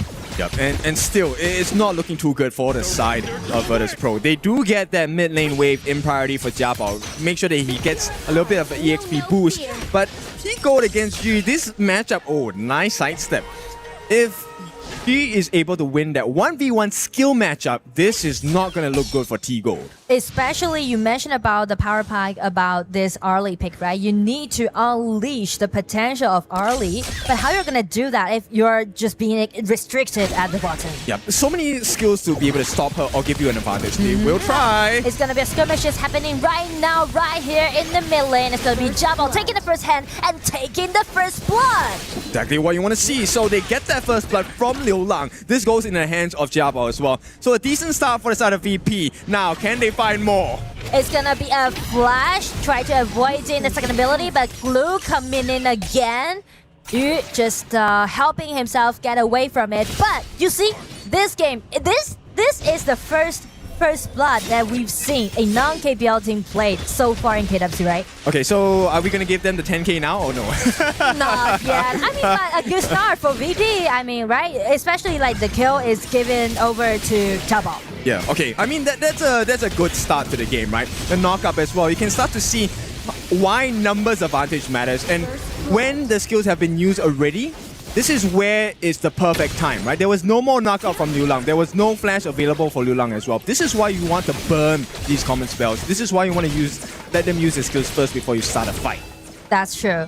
And as for KSG, things will get better after Zhang Fei just upgrade to level 4, because it allowing them to push back with the ulti that Zhang Fei has. So definitely they will be more, I would say, alarmed when they are playing against Jabal's team. Yeah, I think at this point, it really comes down to the synergy of the team, right? Can you follow up the stun so that the potential of escape is gone? Right now, it's going to be a 2v1 on the side of Silence, but he's fine. It's a Byron. And this is just a distraction play so that he gets to stay in lane so that VP can rotate first. And since they're rotating to the red buff side, they're trying to bait out Zhang Fei's ulti, but still holding it. Because we are reaching to the 4 minutes mark, they're looking for this Concert Yu without any flash, but Yu with his positioning, he just dodged that first hand, so it's gonna be a very decent movement. The timing as well, right? Making sure that he uses his ultimate to perfect It's stance. it's gonna be flash, it's gonna be Byron, it's gonna be Silence. Again, winning him the upper hand on the top. Yep, and you were talking about this. Yu is holding himself very well. 1v3. Very well, He actually. doesn't care. I mean, like 3 versus 1, still a flash, decent movement, just dodge the flash in, played by this Hylon, and with the help with Xiao Chao just getting in, get a nice kill upon this Hylon, it's gonna be a 1-1 trade, even though that you just fell up, but still, like KSG just holding it. Yeah, it doesn't really matter to them, right? They've gotten a trade, a T1 at the top for free in exchange. Okay, not really free. They had to get their life of you as well. Yes, here comes Pei again. It's gonna be a 2-1 again, same place, same spot, and it's gonna be Pei just dashing in and claim him a really clean kill. Yep, Jabal is gonna try on Silence. Let's get that. It's gonna be the skill 2, but Halo so confident about his skill 1. Okay, there is some fight back from the side of VP at this point, and they're keeping the gold differential close. This movement here, Hailang felt confident to be able to take the 1v1, but the help came in just on time. Liu Lang, together with his roam as well, LFF, manages to save some time and protect the T1. So that was great. Now T-Gold, he sees an opportunity, gets that T1 at the top as well for free. TP from Hailang coming down. They need to trade this T1 at the bottom. I feel like countless skirmishes are actually happening right now in the battlefield. Everyone is looking for initiative, but just check the goal difference. It's actually quite even for this time. And even a equalized kills. 3 versus 3. Yep, here we go. Oh, dash, let's try. 2 people get control, but it's gonna be pushed back. Ulti from Zhang Fei, letting them to take that early down. Very overzealous effort on the side of T-Gold. He was hoping that the ultimate from Clue on the Lapu Lapu was able to stop the rest of the support from KSG. Unfortunately, due to the first skill push from LFF, it went completely out of line. And this is where KSG got the punish onto T-Gold. And also with the ulti, if the ulti of Zhang Fei is available, it just open a wide, open a door for them to push back.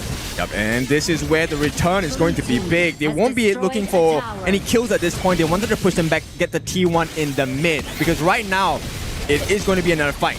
It's gonna be some trader trying to get their hands on this Jumpy without any ulti. It's gonna be a nice try, but it's gonna be Jabo just getting in, get more kills. It's gonna be a 2-3 trade, and he's still going out, taking that pay down.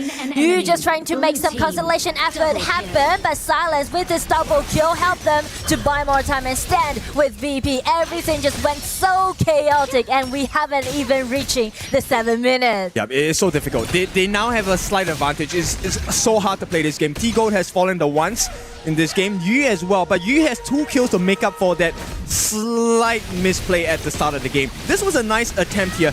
Understanding that LFF does not have the Unbridled Outburst, this is a perfect time to go in. But here's one mistake they made. They did not know that Yu was on the sidelines waiting with the oak bolts, with the volleying shots as well, and the physical immunity with the right, the protecting winds. Everything was still available for KSG to turn that fight around.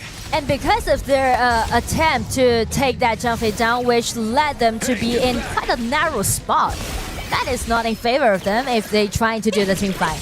Well, I think they were trying to play the numbers advantage, right? We have the numbers advantage. Maybe we can get them to use skills miss and be in a bad position. But at that point, the moment Clue doesn't have his ultimate, I don't think you should fight anymore. And it's quite head-to-head, as you can see, very close. Such a close game. And just check the goal difference. It's going to be Jabo this time with goal lead. Yep, the total goal lead is in favor of KSG, but in the jungle department, Jabo still has a 1k goal lead against Chihao, and this is so impressive, right? Even though the gold speaks as a KSG advantage, they're still holding their own with the gold deficit from Jabo in the jungle department. I mean, they're doing things simultaneously on the side of VP, pushing the lane at the bottom, and some ambush can be seen from Highland. You can see like VP, they're playing really proactive. I like this gameplay, right? Right now it's about how... Oh, hang on. It's going to be Jin dashing in, but the tier 1 tower is still holding there, so it's not going to be a big deal for KSG to hold him back. How do they do this? Did you see the knockout from Liu Lang? In the middle of Jia Bao's dash in the mirror domain, he actually caught the Jing and knocked him up. This makes life so difficult. By right, if we're just talking about numbers, Jia Bao is 4-1 and 2. He should be dominating in this point, but KSG are holding him at bay. Yeah, they're trying to bait out Jing's ulti, and as you can see, Jabo is playing really aggressively, so once he saw any opponents which he encountered, he just instantly break out his ulti. But I feel like that could be something that will punish Virtus Pro though. If he goes a little too aggressive and the team is not there to back him up, they might find themselves in a 4v5 situation, and with 60 seconds left on the clock before the Shadow variance, I don't think this is the kind of mistake you want to make if you're on VP. I totally agree with you, especially all goal difference right now is putting on Jabo's team. Okay. Pei just being caught by 2 people, but his backup is out there. But Lopez ulti has been wasted. It's gonna be Florentino a little bit lost, and you just got a nice one. It's gonna be Byron flash in and knock up 2 people, and everything just went suddenly in favor of KSG. This is so impressive because KSG actually kept their composure. I would have freaked out when I saw the split push coming from Tigo at the top side, the clash lane. Instead, KSG kept their composure, waited for the perfect moment, got rid of 90, got a nice knockup from the side of Silence as well with the flash, and suddenly the map is in favor of KSG again. Oh, it's gonna be Xiao Chao's skill 2. Knock out 2 people. It's gonna be Jumpy coming up against him. But VP take 1 step back. It's gonna be 10 minutes mark. Jumpy without his ulti. Is it going to be a choice for VP? Try to contest his G, but he was guarded by the Silence. Knock up, nice one. And it's gonna be Blue got in, but it just instantly killed by KSG. Yep, they forgot. Yes, Jia Bao has the advantage, but it's just you, Jia Bao, not the rest of the team. It's gonna be 1-1 solo, but with the Splendid and also the flash, Lola just escaped from that scary ambush. What a play. I mean, take a look at this. How many calculations are KSG players making at the same time? They seem to have an answer for everything. I mean, like, they're ready for every possibility that they might encounter in the mid-game. But here comes Jabo. He's kind of like a surprise, but keeping the composure. KSG is not in panic. Just play around with this Yu. He's already got a killing spree. So many lessons in this one. Normally, when that happens, when the Jing comes in. Okay, let's talk about this moment first. Silence, very well done. all he did was buy time for the team. They got Clue. Clue was a perk, right, at this point. But T-Gold, he was so confident they had an opening that he jumped in. And it's bait by Liu Lang. Splendor at the last sliver of life. You know they will try to go for the kill there. And I mean, speak of last-ditch effort, I feel like KSG is trying to close out the game. They're pushing very, very hard. They're pressuring on the top side of the map. VP facing a great danger on the side of KSG. If they take a fight within the next 20 to 30 seconds, VP will lose every single one. Clue does not have a flash for another 15 seconds. Hailang does not have a flash for 20 seconds. They can't aggress, they can't defend properly. This is scary for Virtus Pro. And I mean, like Byron with the flash getting in just got a really nice kill upon this early. Without early, the damage down isn't there, and it's gonna be jumping, break out his ulti. It's gonna be Pei getting in, get knocked up, but no one can ever stop this Yu. This concert is just dominating the game. Yep, and all of this for the pressure that he tanked for the team. In the laning phase, he was in 1v3 situations. Right now, it's the same, but Yu says, bring 3 at a time, I can take them all. I mean, like, he's so, like, he's not like a hater, you know, because like you're putting such a suffering laning phase. It's gonna be a solo on the side of KSG, and everything just went so optimistic to KSG right now. Yep, and it's, look, Hailang out for 30 seconds. This means 30 seconds, 4v5 situation. Jiabao has lost his lead already. I mean, sure, he has 1,000 in terms of gold, but team play-wise, he has nothing to offer anymore. He can't even 1v1 Yu. And I mean, like, since both teams are playing in such an explosive way, so actually, the more patience that you have, the more advantage that you may got. And that's the reason why Concert Yu is just playing with composure with a 5-1-6 KDA so far. That was crazy. Yu's Oak Bolts, the first skill, is hurting more than health bars. It's hurting the feelings on the side of Virtus Pro as well. They can't do anything here. It seems like VP, they're gonna be a little bit painful how you're gonna guard with this Byron, just use his skill too.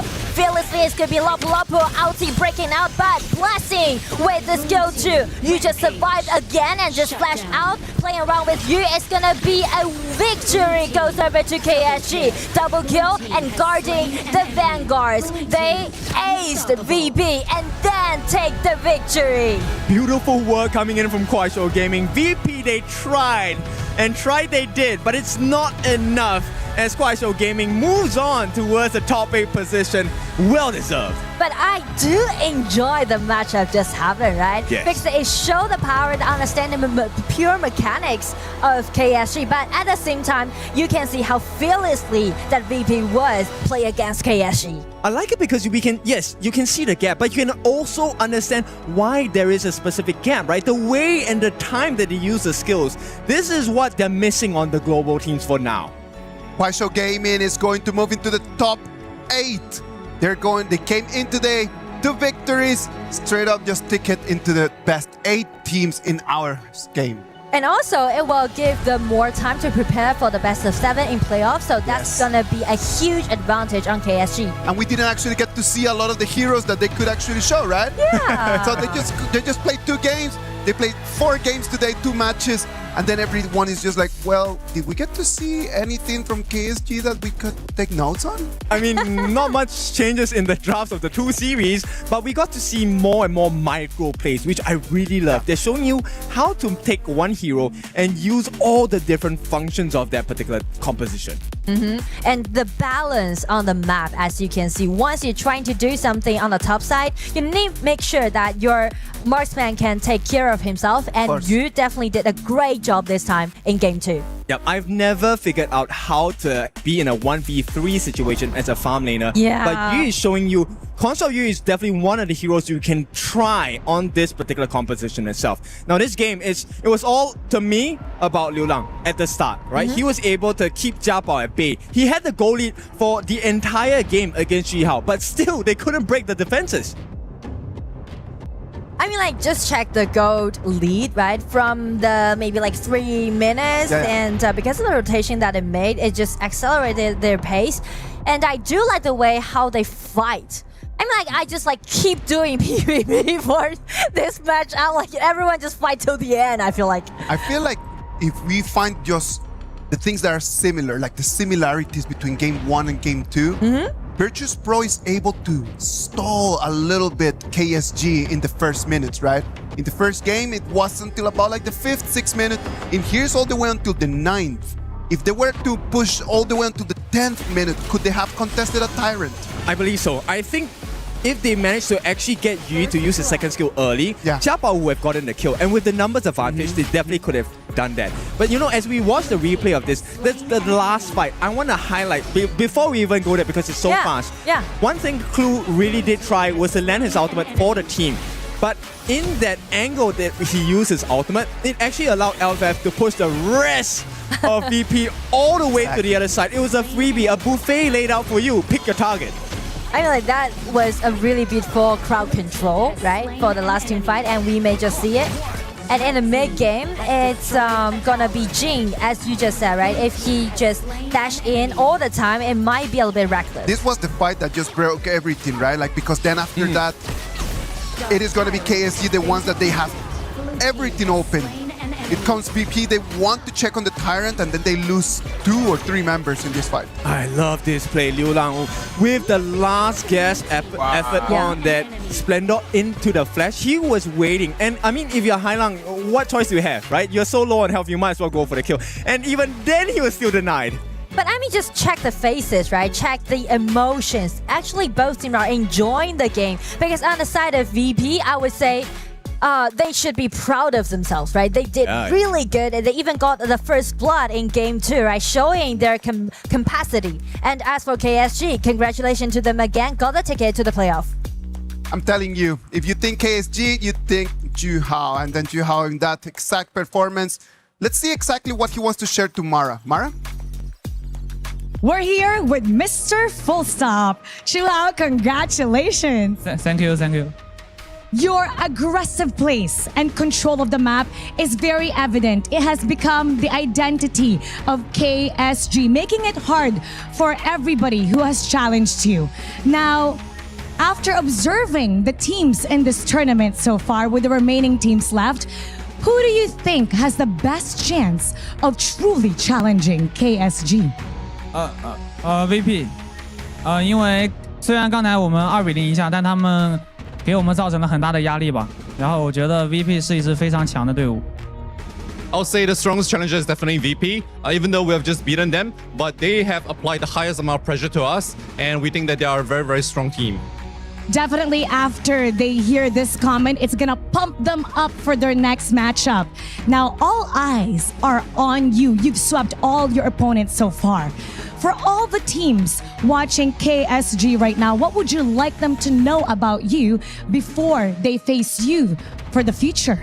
放一句狠话吗？赢我们1分就算胜利。If you guys can take even one match from us, that will be a victory for you. Now, what would you like to say to Aviv supporter and everybody watching you right now? Let's invite them for the next matchup. 有什么话想跟所有的观众、所有的粉丝们说的吗？谢谢大家来支持我们吧，争取拿个好成绩。Well, again, thank you everyone for supporting us, for watching us, and we'll try to get the best result possible. Once again, congratulations, Mr. Full Stop. We'll head back to our casters. Lead the gorge. Thank you very much, Juhao. As he just mentioned, if we are able to take one game from them, that's already going to be a victory. And I completely agree with him. That is going to be the first step that all of the teams in this tournament are going to have to try to take that first game from KSG. What about if we go to a break, and when we come back, it's going to be our last match of today.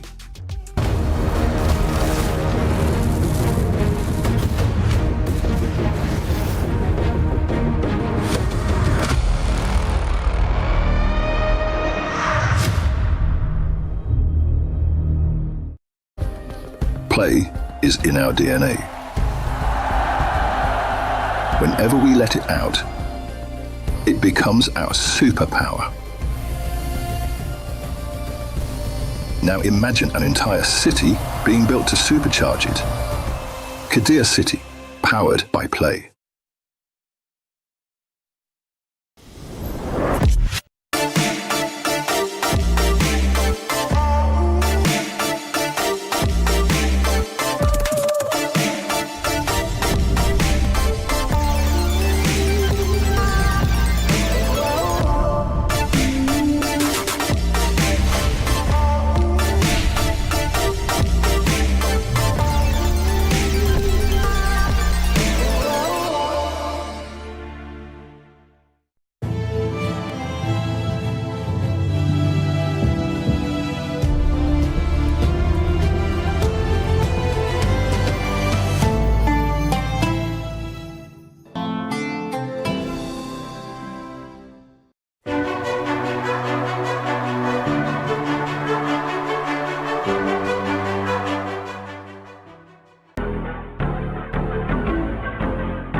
Welcome back to the KWC 2026. We're going to jump into our match number 6 of today. It's going to have AGAL, the title defenders, against Blacklist International.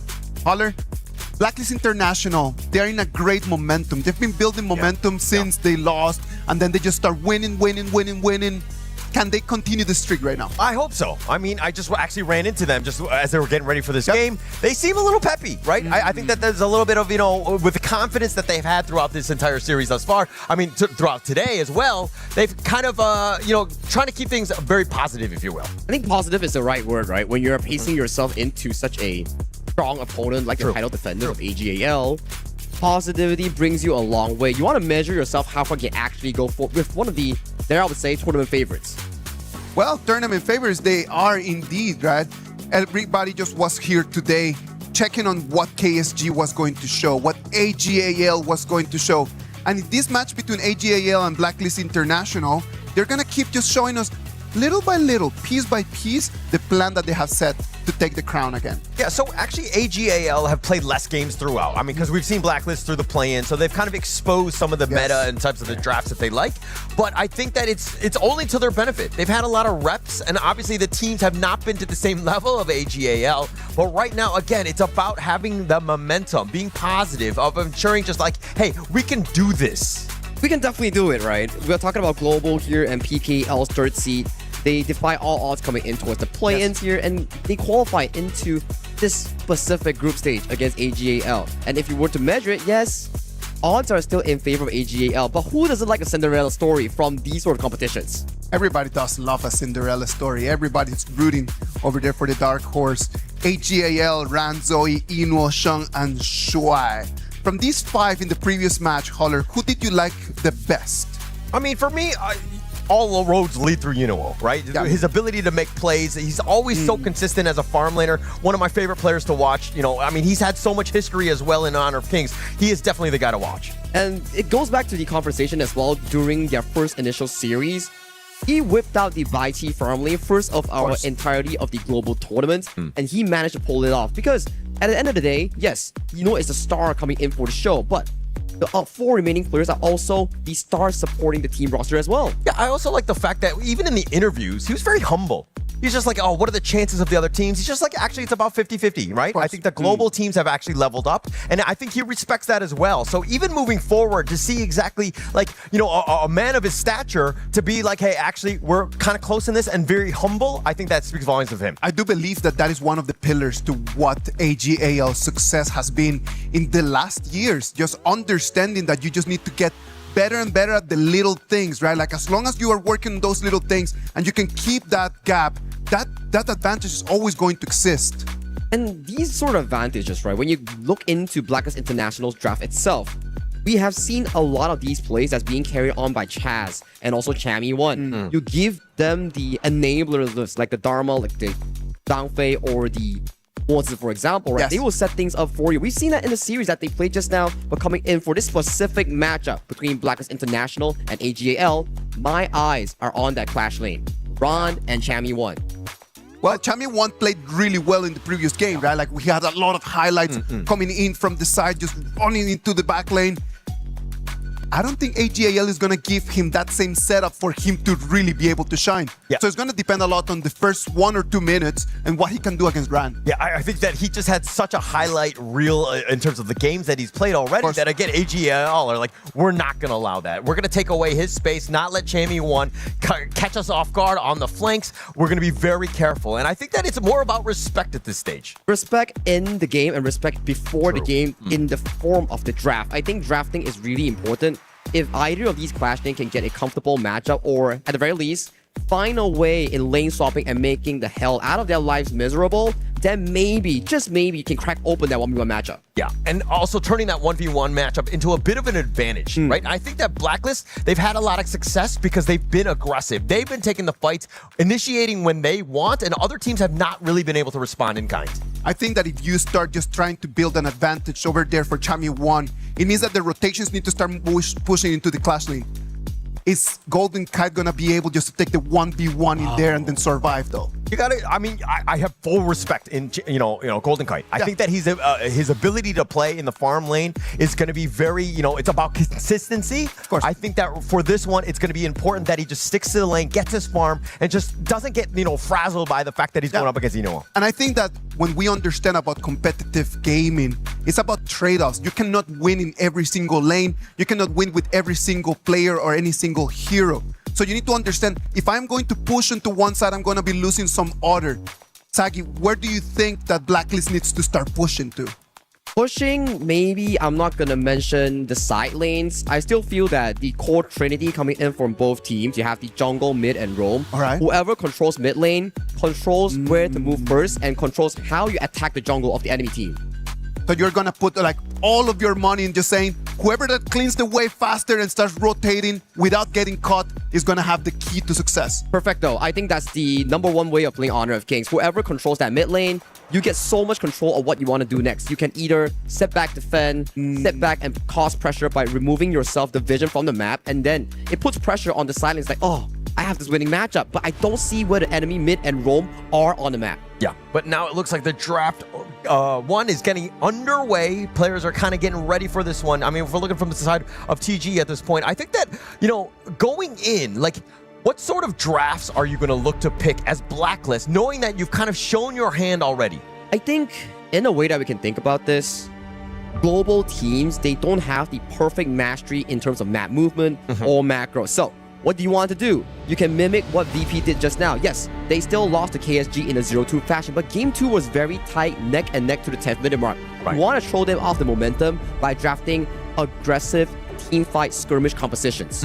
Yeah, agree with that. And I think that even going back to that last series, I mean, most of the global teams have been kind of doing pretty well in the first 5 minutes. Normally, like, in previous EWCs, sometimes it hasn't been as fortunate for them and they've been kind of blown out, but I think that we've been way more competitive and being able to kind of take the fight. Once that macro play, as you were talking about, those kick in, then it kind of changes the dynamic of the game. Because in the end of the day, right, if you can outfight your opponent and cause disruption in their map movement, their macro, then it really puts off the usual setting that they are used to. It's like, okay, I want to do A, and then when A comes, it's B. But if the team fight erupts during the process from A to B, it sort of disrupts the momentum. You're like, oh, wait, this is not my usual. I'm kind of uncomfortable with this. Yeah, and I think that Blacklist has done a good job of making sure that they're playing their game, right? The A to B that you're talking about has been disrupted for the opposing squad, but can they disrupt AGAL here? That's the exciting part that I'm looking forward to right now. But before we jump in towards that here, let's start off with the pick and bans coming in for our upper bracket finals of Group A.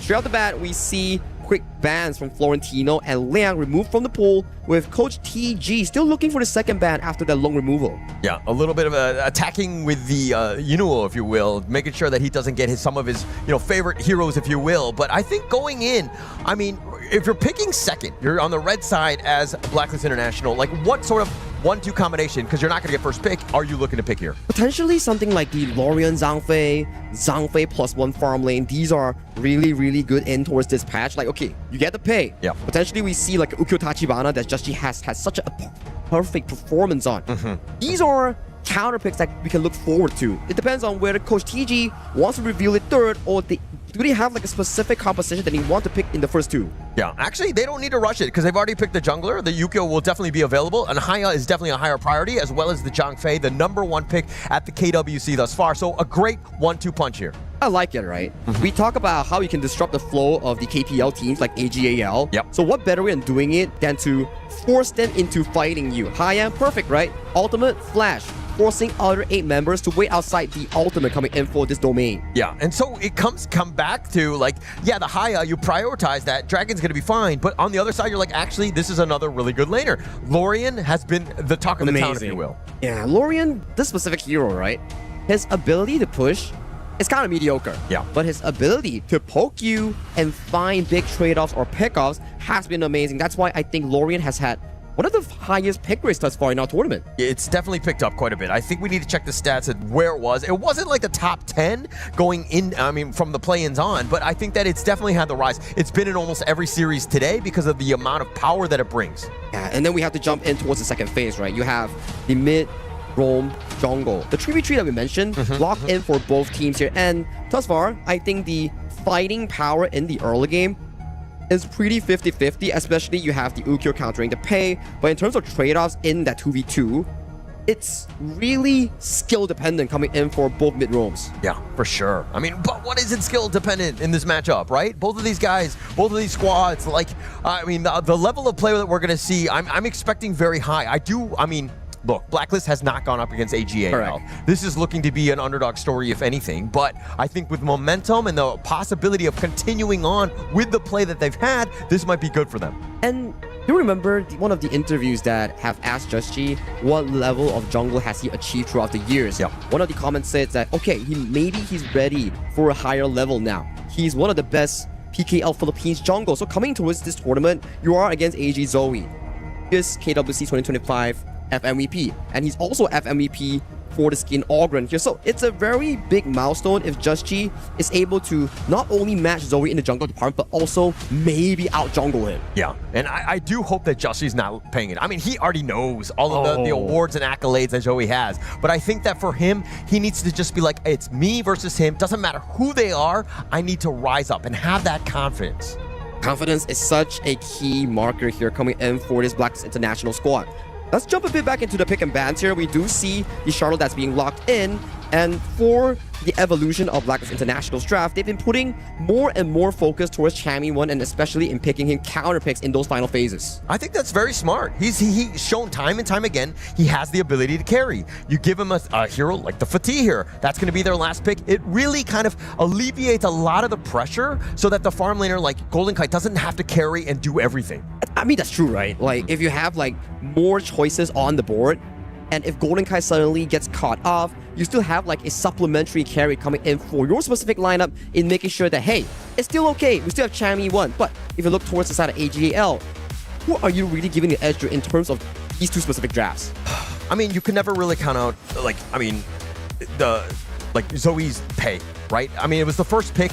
They were looking to go high tempo, really set the tone, just kind of control and dominate the game. I mean, I don't know if Blacklist's lineup, I mean, when you have the Yuko, you have the proper counter picks, if they're able to kind of out-macro them in the jungle. That's a very good point, right? We saw from the previous game where ZanQ picked up the Ukyo Tachibana into the same matchup of the pay. Yes, it's a counter, but what AGAL did was, they immediately was like, okay, we're not fighting you. We're just going to out-rotate you, out-macro you, and look for the jungle invasion, then convert that jungle invasion into side lane pressure here. So that's going to be an interesting one coming in for this game one, because I feel the jungle matchup is going to be a hot place to look at. Yeah, definitely, definitely. I mean, it's about that tempo, right? If Zoe is able to get out of hand on this one and he's invading, taking all the buffs, you know, Blacklist is going to have a really rough time. They're not going to be able to play from behind in that sense. But if Blacklist are able to keep it even, I think we got ourselves a game. It's like the KSG versus VP game, right? It's up until the 10th minute mark. You need to control that pacing. And if you can get that 10th minute 50-50 on a Shadow Tyrant, then maybe, just maybe, we might see an upset. Yeah, hopefully. And look for that Titan Slayer. I mean, a single game is worth 10K USD, assuming Blacklist is able to do it. The match series point, if they're able to take it, it's 100,000 USD. That's actually pretty crazy. Money is always something that motivates me here, and I believe it's the same coming in for the team. But already, throughout the early game, they're already invading the buff, taken away from the side of Just here. So that's going to be an Azure Golem removed from the contention. Yeah, what did I just say? They cannot let Zoe just run into your jungle, stealing away buffs. That is a terrible start to this game. Oh, they're doing their own same thing here, coming in for the invade. Both junglers have no smite. This might be a big fight that's going to happen right here. Yeah, but it's right in the brush. They don't really have the line of sight to do so. Shang just throws out the orb. I mean, he was just like a Hail Mary play at that point, but it's going to be one buff for one buff. Very decisive stuff coming in from Blacklist International to actually secure that early trade-off. Your Ron towards the top side might be a bit of a danger. Oh, but here comes the reinforcement. Zoe's going to be there. Ron is a little bit low, but as is Chammy, he's trying to dash away, but Dragon is getting low himself. Shang doesn't want to fully commit on this one. Zoe looking for the play, goes on the backboard, gets on top of Dragon, but he's going to walk away. Blacklist International still with 4-on-4 at this top lane. They're going to deal with these minions. Those orbs are a bit of a problem, and it looks like Blacklist International will just give up the space right. Small win thus far coming in from AGAL, but props to the side of Blacklist International. They're doing really well in making sure that AGAL don't get resources freely. Some of these spells are actually burned coming in from both sides, but in terms of the common spells, most of them have been burned by Blacklist International. No flash on Chammy, no flash on Dragon, and no Q on Chaz. Yeah, it wasn't even 2 minutes in, and Dragon didn't hit level 4. If he had that Moonscape Mirage, that would have definitely forced at least some sort of kill on either of the ends. Oh, 4-man towards the bot side. Oh, Golden Kite. It looks like the orb with that little control. They have the charge in as well. He tries to flash. He's just going to barely get out, but the shields are unreal, keeping him alive. AG with a good attempt, but no kill. Lady Luck! Oh! Wildwind gets the snipe, and Golden Kite down for the count. From downtown, Yino hits that snipe onto his Golden Kite. I was just about to say, Golden Kite got the blessing of Lady Luck, and he managed to limp away from the first wild rounds. Then Yino was like, nah, man, let me hit that shot. Yeah, he's gonna Kobe this one. I mean, it was like a 360 no-scope from the bottom lane. Golden Kite thought he was fine. He was just like, yeah, I'm gonna be all the way back in my tower. No chance, but the Wildwind is just, the distance is so far. That's just the experience gap here. Like, hero mastery on a show here from the side of Yino, just amazing. But still manageable for South Blacklist International. We need to see how they handle that 4th minute mark, because yet to see the first Moonscape Mirage coming in from Dragon on the higher. Yeah, and also, I mean, if we're checking out this replay, just see how they go on. Like, good CC layering, right? And that flash was beautiful coming from Golden Kite, and Yino hiding the spell too, just blazing through Chaz that's about to block the shot. Chaz actually got juked by Golden Kite. Golden Kite went left, and then Chaz was like, oh, we're going left. And no, and they're not, on the same page with that footwork. So again, it takes 2 to tango. Chaz, you got to be that human shield. Like, Golden Kite was like, man, why did you block for me? Chaz like, why are you moving? You had one job. You had one job. Stay still, stay still. Take the bullets for me, but they get the charge in. Chaz, though, it looks like he's going to dash over the wall. The Raging Sea will be committed as well, but not enough damage to take him down. Chaz, so low before the actual objective here, but crucial spell. No ultimate coming in from the Lapu Lapu for this specific play. Maybe Blacklist International can find something in this Tyrant pit. Yeah, and actually they're backing off on this point. Ron is all the way in the top lane as well, opening things up for Blacklist. It doesn't look like AGAL are going to contest. Very smart, right? For the fact that they know, like, okay, spells are down. We probably can't take the full blown out 5v5, so let's put Zoe back into the jungle. We'll make sure he picks up the camps, then we restructure what we want to do later on. Yeah, and fighting for that one, taking that Tyrant is going to be pretty big for them, but now Chaz, he's actually going to leap aware. The Unbridled Outburst only onto one, finding Zoe, but there's no follow-up. The Raging Sea has been missing all day today, and it looks like that's another whiff. A bit of a, I would say, early trigger press here coming in from Chaz. Not the greatest one, and with that information received coming in from AGAL, they might just invade your Crimson Golem. Yeah, look at the movement of Blacklist International. It almost seems like they're frazzled, and how, Shuai is invading in the enemy jungle, just got vision on what camps are available. Blacklist International playing a very defensive, reactive game now. And Shuai has been one of those few players in the one getting the con on by 2, and it looks like it's way too much. Ron literally running them down. Very good rotation coming in from the side of Zoe here, catching Chammy one off guard. He was a bit overzealous in that 1v1 that he forgot that Zoe is pacing himself towards that top side here. That's the benefit of the pay. Yeah. You move so fast across the gorge. Yeah, you can't run away from a Tiger. That's not going to be possible here. I mean, Zoe just with that rotation, just ensuring that they get the kill. Chaz is going to be spotted in and out. But again, AGAL, look at this full cold press. They're all the way in your jungle. Oh, Sheng finds a knockout onto his Just G, but there won't be much follow-up. But that was really dangerous was out of Blacklist jungling Chrome. Yeah, he took quite a bit. I mean, this orb from Sheng's Lorien is going to be a bit of a problem here, but the Overlord they're thinking about it, but I think Blacklist International have eyes on this as well.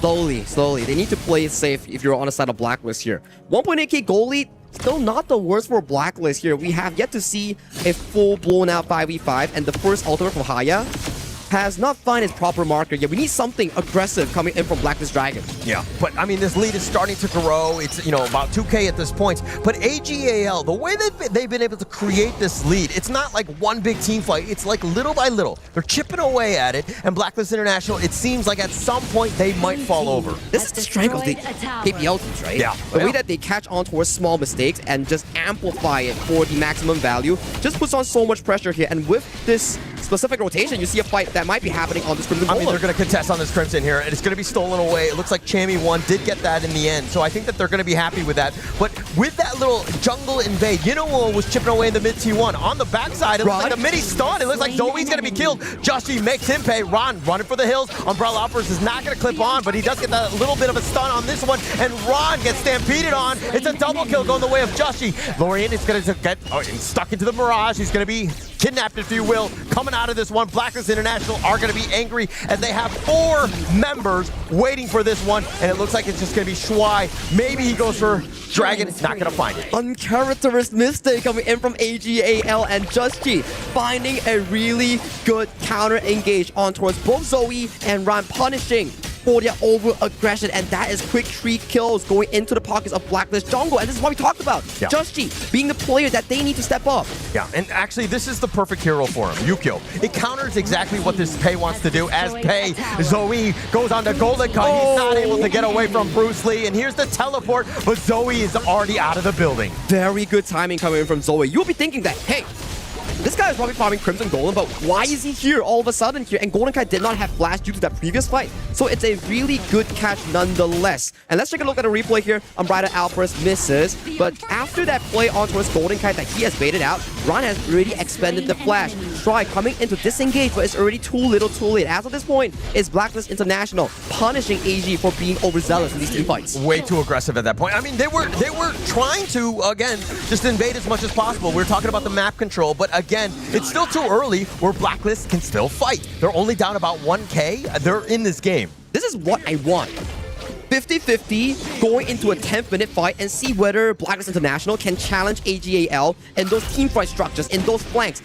So if they actually can, maybe they can topple that dominance that AGAL showed in their previous series. Yeah, and I don't want to get the cart ahead of the horse, but the objectives are falling on the side of Blacklist. That's the biggest piece. They're not looking to fight. You were talking about the style that they bring all the way from the KPL. It's slow, patient, and what you're seeing right now, it's all about these structures. Control is still over to the side of AGAL. At the very least, we do see Blacklist International. They are on more of a defending end by mid lane. Yeah, the Tyrant. The rate you see, that will actually connect. Chaz, though, he gets knocked off, and it looks like Dragon throws the Mirage out, goes for the right target, and it looks like he's going to be locking him in. Chaz is a little bit low as well, but off to the side, who comes out of the Mirage, you know, is going to be down for the count. But Dragon, he will be killed. Ron is doing a little bit of revenge, finding Justy. He's trying to dash away, but Chaz is too low. Justy gets picked off as well. The flash away from Chammy 1, and it looks like Golden Cut and Chammy 1 will go back to the fountain. Everybody is going for Yino, but no one is looking at Ron. Ron just goes in, picks up every single kill with those flash gradations here. And this is a crucial timer. Without these strong ultimates here, Zhang Feng, no rage bar, you can potentially contest for the 10th-minute mark. Yeah, you can at this point. I mean, just too many members down at this point, but the way that they're, you know, AGAL were to kind of just take the Tyrant and to go into this fight. So the way to start out this fight is CC galore coming from both teams. Dragon found a good opening in abducting Yino into the Moon Evernight Aspirations ultimate. But take a look at Ron. He stacks on Chammy 1, gets the passive stacks, then slowly paces in towards the backline, gets a kill on towards Dragon, then uses Justy as a launch pad into the backline for that passive stack and just cleans house. Beautifully played by the AGAL Flash Wave. That is such a choke point. That's such a difficult place to fight there. And the way that, you know, AGAL were like, okay, yeah, he got abducted. Let's get on out. They mitigated all of the damage, waited for it to come out. Yino did not survive, but they made Dragon pay. And with everybody grouped up, it looks like Blacklist was so bloodthirsty for Yino. And yes, they did get him, but they did pay with many alive. I'm worried for Blacklist International. Usually after the shadow objectives is where these KPL teams such as AGAL and KSG start revving the gas and then just start choking out their opponents here. Because when you have the Shadow Tyrant, you're not only just getting additional movement speed, you have additional stats that makes your team fight so deadly here. So if Blacklist International takes a fight, they might just be poked down like this. I mean, that was just with one orb, bouncing around, pinballing around. 3 members have to go back to the fountain. They've been completely zoned away, and why this Lorien is such a great pick. So much poke damage here. Yino using the Wild Winds, Lorien using the orbs just to like put on poke damage here. And if you're Blacklist International, the fountain is your buddy right now. You gotta keep paying visits back, but every time you pay a visit, you might be putting some holes in your defense like this. Yeah, it's still perfectly timed with those minion waves though, but Blacklist International trying to make some action happen on Zoe, not gonna happen. The mid T3 has already been taken down. AGAL across all of the different lanes, like putting pressure wherever you want. They've got the knock up on a Chammy 1 who will limp back to the fountain, but the top T3 already down. And job is done coming in from AGAL. There's no more point in finding Blacklist International in their base. Their next job, collect the buffs, retrieve the farm, get this Overlord, and set your sights for that game-winning push. Yeah, perfectly timed, right, by AGAL. This is classic, right, where you've taken the top T3, you've taken the mid 1 as well, and now you just back off, loot and pillage, everything on the way on out, and then the scraps will be there for Blacklist International, but man, they are starting to fall really behind. How does Blacklist International come back from this right now? You got to get some sort of jump. Defending here, Chammy One, if he's able to make some sort of play, he gets knocked up though. And with that orb, just way too much, he gets picked off. Ron says, where you going? As he takes him out, Golden Kite with the flash. Ron continuing and just to be this menace with this Charlotte. 2 down for the side of Blacklist International here. Their sights are set for the Crystal. There's only 2 players available in the base right now. Just G is rushing for that recall. Can he make it in time? Yeah, but I think that they're going to go slow and steady, even push out all the lanes, cutting the creeps if you will. There's really no chance. Chance was just trying to deal with the minion wave. He will fall on this one. The orb with the nice little knockup. They find Golden Kite. They send Justy back to the fountain, but more importantly, they're going to take game 1 and send a message. What a dominating game once again coming in from the KPL representatives here. I'm still wondering, how does global teams react towards this? Because first 10 minutes is looking fine, but post 10 minutes, that's the dangerous part and the unknown part that the global teams had yet to figure out. I actually, you know what? I saw Blacklist International playing really well in that opening of the game. They have a very good Haya just pulsing Inuo in, and then they take the kill, but then everybody wants to protect the Haya after that. Correct. Yeah. And I think that in some moments you just need to understand it's gonna have to be a one-to-one trade. And like, it's all right. Don't save me. 100%. Just everyone push back. It's totally fine. They try to save the Haya, they cannot save her. Then Ran takes a double kill, and then everything starts going around. Yeah, and I think that was kind of like to their detriment, right? Yeah. They were like grouped up. They were expecting it to be like right here we need to go. But I think that they were like, save everybody. We're family. Nobody dies. Nobody gets sacrificed. And that was actually the downfall of Blacklist. Sometimes you just need to understand that you just need to let them go. Yeah. I'm so sorry. Like sometimes in there, like you just need to put your mask, your oxygen mask first. I think this is also a specialty coming in from top tier teams, right? From across the globe or whichever region. There's always a sign where, okay, if this guy's getting targeted down, it means that the others are free to do their own carry duties. And from the performance from KSG, AGAL, if you target down a specific player like Yinuo, like you from KSG, the other lanes will stand up and they will carry their part. Everybody just stepped up on this one. I mean, like, how many kills did they have? They like 4 throughout, scattered throughout. Shang didn't die a single time. But this gold graph, I mean, it seemed it's kind of smallish, and it definitely did grow in the end, but it was just full map control. Blacklist International really didn't have too many opportunities to get back in. Exactly the case. I think there were signs of moments where Blacklist International, they found specific plays in punishing AGAL's over-aggression, but the composure coming in for the 9th minute in catching off some of the key members like Dragon, Chammy, and converting into a Shadow Tyrant uncontested.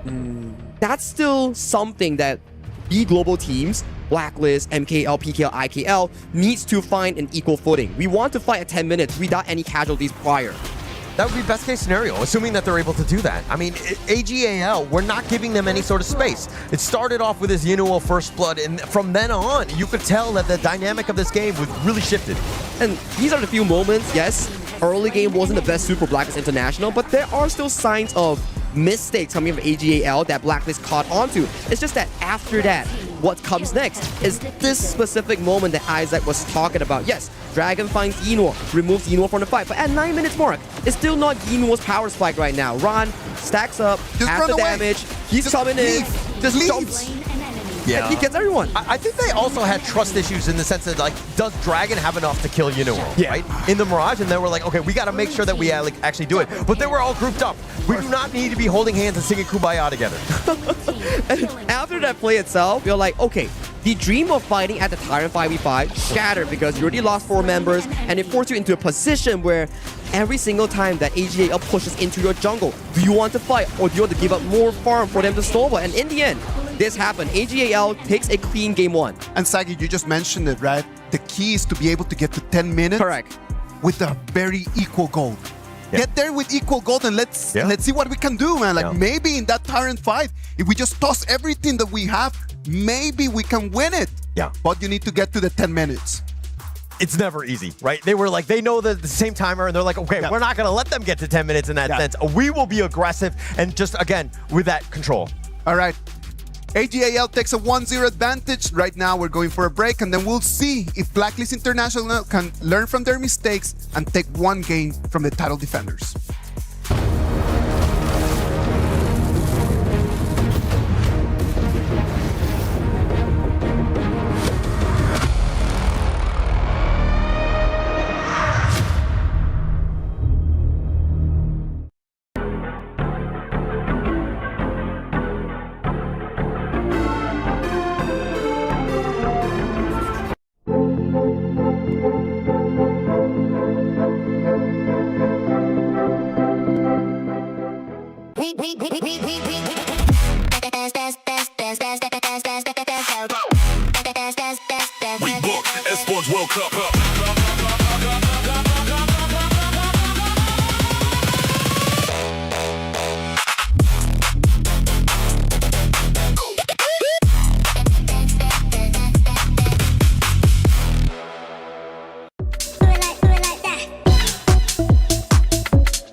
play is in our DNA. Whenever we let it out, it becomes our superpower. Now imagine an entire city being built to supercharge it. Kadir City, powered by play.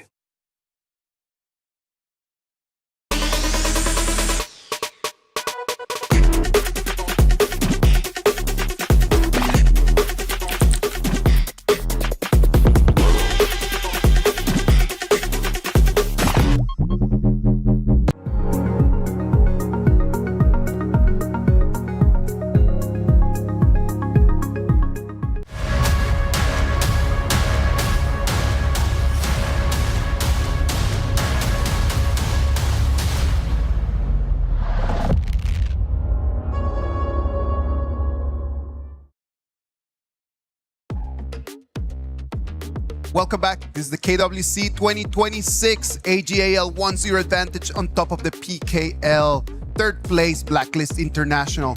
In the previous match, Sagi, when they were playing against Team Vitality, we talked about like how AGAL were the creators of this gold sharing strategy, right? Is that going to be the key for them to be able to beat everyone in front of them? I think throughout the years, yes, 2024 to 2025, AGAL has used that specific strategy, and a lot of teams has been learning for them and trying to decode that specific strategy here. Hence, we've seen a very long legacy of 7 grand final wins in a row from AGAL. But recent years, more teams have started to adapt towards that strategy, and I think you will need something more if you want to conquer the entire championship, especially when you have strong opponents going in as the main contender at AGAL and also Kuaishou Gaming.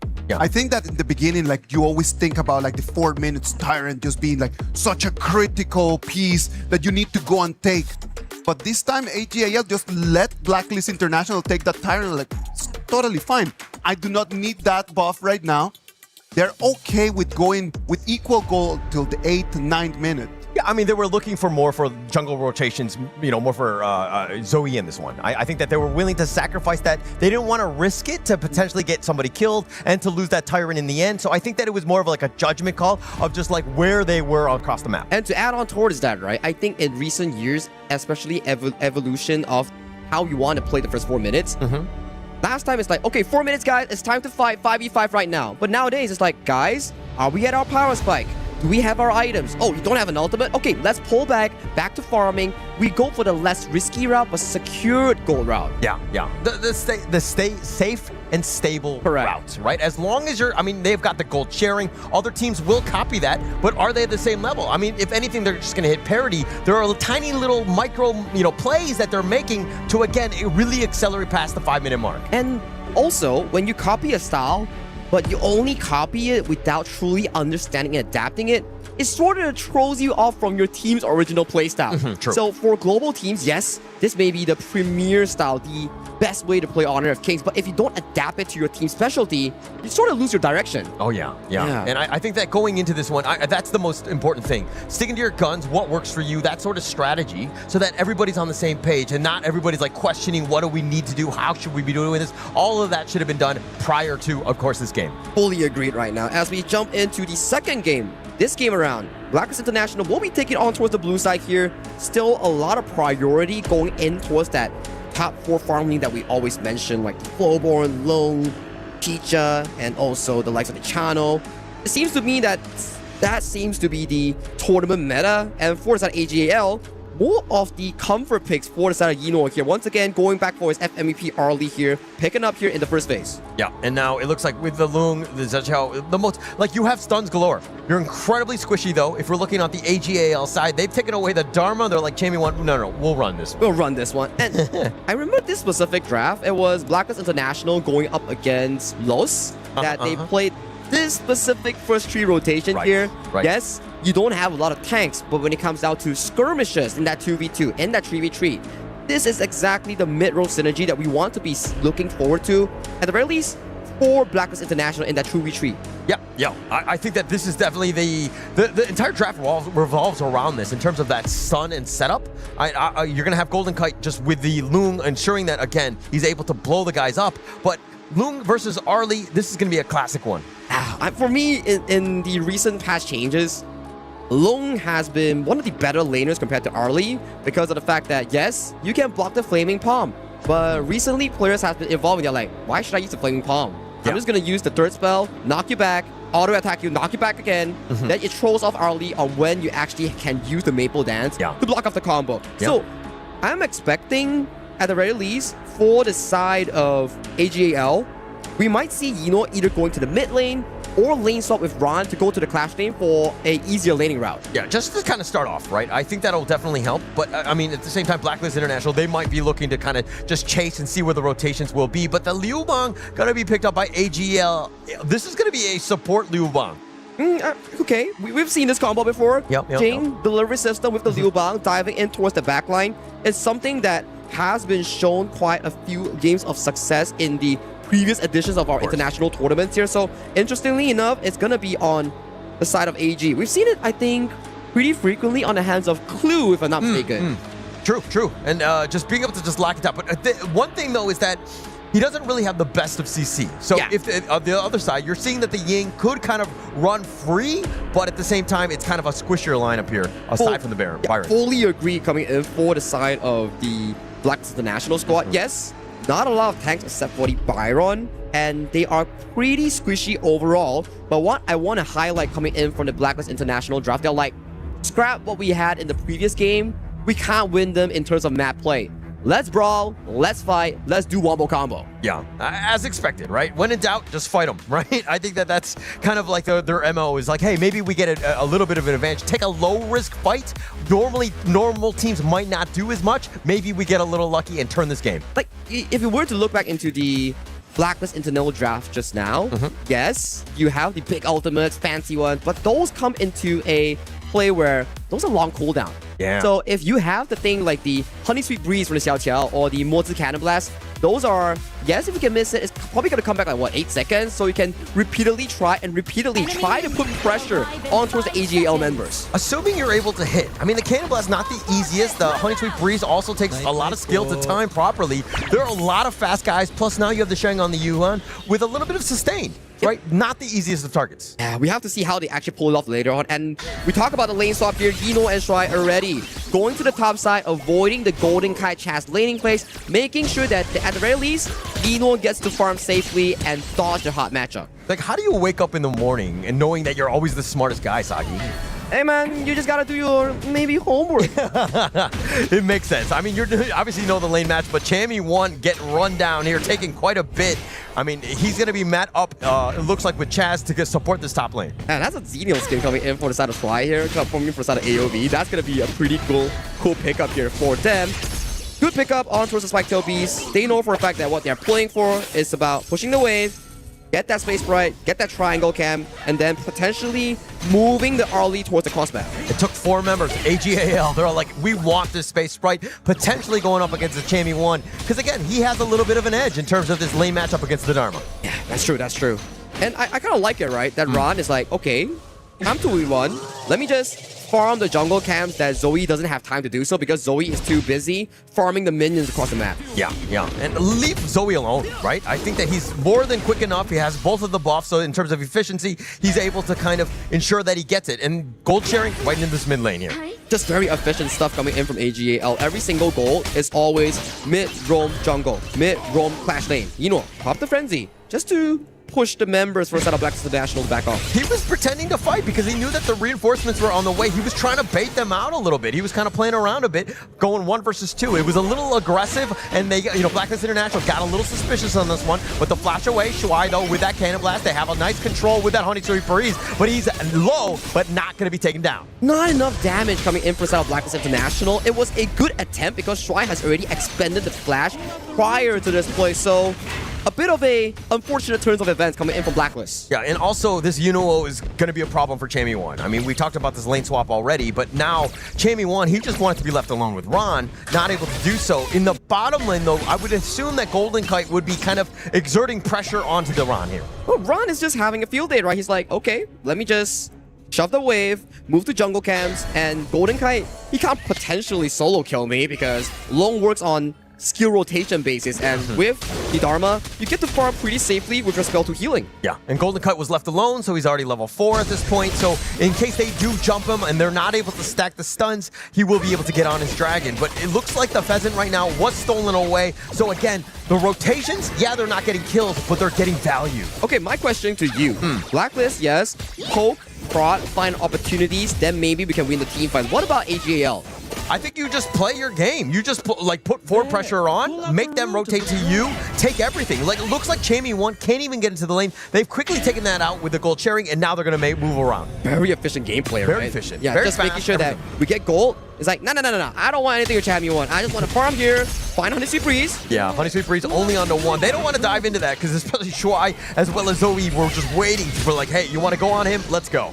I'm interested to see what's the planning coming in from both teams prior to the 4th minute mark. Yet to have any explosive trades coming in from both teams. It's just farm and go, farm and go. Look for farm, look for gold sharing, and then we look to find the next place that has gold. Yeah, I mean, that's what they're trying to counter-rotate on this one. If you're looking at the other side, AG sticking together, right? And this is very efficient, opening it up, of course, for this 4-minute Tyrant here as they quickly look to burn it around. Jussie does spot it out. Does he go for the steal? No, he's not able to get there in time. Sheng gets that one. It's too quick coming in from AGL. By the time it's 3:58, they're already full squad stacked up, and you can't really contest a objective secure against a double smite Jing that is still available in this patch. Yeah, and actually that's the thing also where you're like, hey, if you're a second late, you are way too late. And now with that pushback, Chamie1 has to flash, and now a little bit of action in the other side, but Chamie1 still did fall in the end.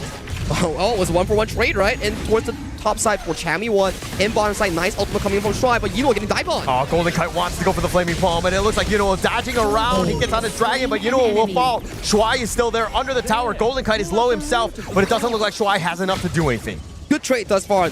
Blacklist International, they know what they're coming for, but in terms of the farm, Chamie is losing a lot due to that death that he suffered towards that mid lane just now. Yeah, definitely struggling, right? He's not going to be his traditional Chamie1 style where he's able to control the game. He's already a level behind Ron. He's been zoned away, loses the top T1 as well. He's on a much more stressful role. Usually in the draft, it's about giving Chamie1 the counter pick and a good lane matchup, but this time around, Ron comes in as the teacher and seizes Chamie in that laning phase so that they change up their minds. Like, okay, Chamie, we need you to take up more pressure, be the tank for the team, and open up map for us and allow the mid and roam to play comfortably. Yeah, but it's also that he's on the Byron. It's more of an execution as they find him. Chamie1 tries to go for Yuno, but it looks like Rod is going to be there with that Storm Strike, and now with the control on Zoe, the box is going to be used. Chaz is in the heart of everything, but he's going to fall. Zoe doing some work as they find Chamie1 as well. It was looking good in the first initial engage here, but Chaz, he misplayed the combo. He wanted to ult and then flash forward, but he flashed forward and he caught no one. He didn't register the ultimate in that combo changer, and that went so wrong for the side of Blacklist International, leading to a quick and easy 2 kills for the side of AG. Yeah, as a Moats player myself, I've done that myself, where you flash and you box yourself in, and you're like, oh my gosh, I wish this was my own prison cell, and I could just hide away and sulk, because that was very depressing. Painful loss, losing back-to-back 2 buffs, and potentially even the mid tower right now. Good defense coming from the side of Blacklist International, but at the very least, AG, they came what they're coming for. 6 minutes, 3,000 gold lead. Yeah, 3,000 gold. It's not the worst thing in the world, but I mean, it's only 6 minutes and 30 seconds. If anything, they have a decent amount of wave clear. They need to find some sort of pickoff. They've been unlucky thus far. Oh, Zoe pops a mirror domain. Wants to go for the potential steal here. Has the double smite. Just he secures it with his own. Yeah, he's going to take that one away. But AGAL, like, contesting everything. It's so uncomfortable if you're Blacklist International. And I find it really interesting that, it's not interesting, but amazing that every time AG is like, oh, I'm just gonna try to steal this, and then, you know, you don't have to come. Go split push, put more damage on the towers here, and then if I steal it, it's good. But if I don't steal it, you get free damage on the turrets. Yeah, and actually that's how they've been spacing it out. Zoe almost with the jump in, forcing out the dragon of Golden Kite, so that's a huge ult. And now with the pushback, finding Ron on the side. But again, Blacklist International are dealing with the minion waves, but they're not able to find somebody that they can get the kill on. Look at the side lanes. It's just being pressure coming in by both sides. And if AGAL is confident with 4v4, they could potentially take this on the top side. Yeah, I love it. Shuai was actually taking the mid T1 as well, just so that they had enough for Zoe to take that one down. And now AGAL, all 5 members in the Blacklist International jungle, and they, again, taking everything on their way out. Yes. Grab the minion wave turret. Oh, the truth! He goes right in. Jazz is gonna get blown up. Chammy1 has his shields though, but that's all they can do is watch. Yeah, they take the roamer, and that's just the consolation prize. They came for the main prize, which is the Azure Golem. After this, oh, they flash on forward. They actually find Golden Kite in a bad spot. They're trying to take him down, but Chammy1 is gonna be killed first. The Mirror Domain doing some serious work as they find Justy as well. The numbers advantage leading to an instant trigger pull coming from AGL. They're like, wait. You are one member down. You're not supposed to come up. And they're like, let's just go. And they immediately eliminated 2 extra members coming from Blacklist, leading to more jungle being relinquished to Zoe's pocket. Yeah, it was that man advantage that they were like, actually, we're still very strong. AGAL, let's continue to dive. Let's just dive the T2. We don't care because we have a huge lead. And again, now they're going to take the Tyrant as well. Control is just slipping over to the side of AGAL. Take a look at this replay here. Yes, it's only a roam, but this kill converts into an Azure Golem play. And after this one, they're like, you guys are still defending a tier 2. Yeah. Let me just tell you that you aren't supposed to do so. And they just dive in, pick up and swoop out 2 quick kills, and then the Crimson Golem. And this is all before the 10th minute mark. And if the 10th minute mark arrives, there's no fighting chance for Blacklist International again. Yeah, I'm scared, boss. I'm scared too. Right? I mean, Blacklist International with just 1 member down, they were like, okay, let's just stick around that mid T2. But no place is safe against AGAL. They have way too much mobility, and now they're going to see high ground. 3 waves all simultaneously crushing in. There's still sufficient wave clear coming in for the side of Blacklist here. Zoe pops a Mirror Domain, gets some damage on the turret here, successfully gets it taken down. Now they might back off here, but Zoe going on the fancy feet. Oh, fancy feet. I mean, just dancing around. You can't even catch him. Blacklist International, yeah, they have stuns, but it's so hard to find somebody that, like, and not, to get the stun on somebody as elusive as Zoe here. Domino effect, snowball effect, whatever you want to call it, towers into buffs, buffs into towers, rinse and repeat. How does Blacklist International break this cycle if they want to make a comeback? Maybe they get some sort of jump in, right? Maybe they find Yenuo. I mean, he's light stepping back. There's no real way. Zoe, he's going to take the top T3 for free. The chase is on Chammy1 Storm Strike, but Zoe is on the other side of the wall, and it looks like they're going to take the mid one as well. They're not giving them any sort of chance to actually pull off any miracle play. They're just like, okay, tower's done.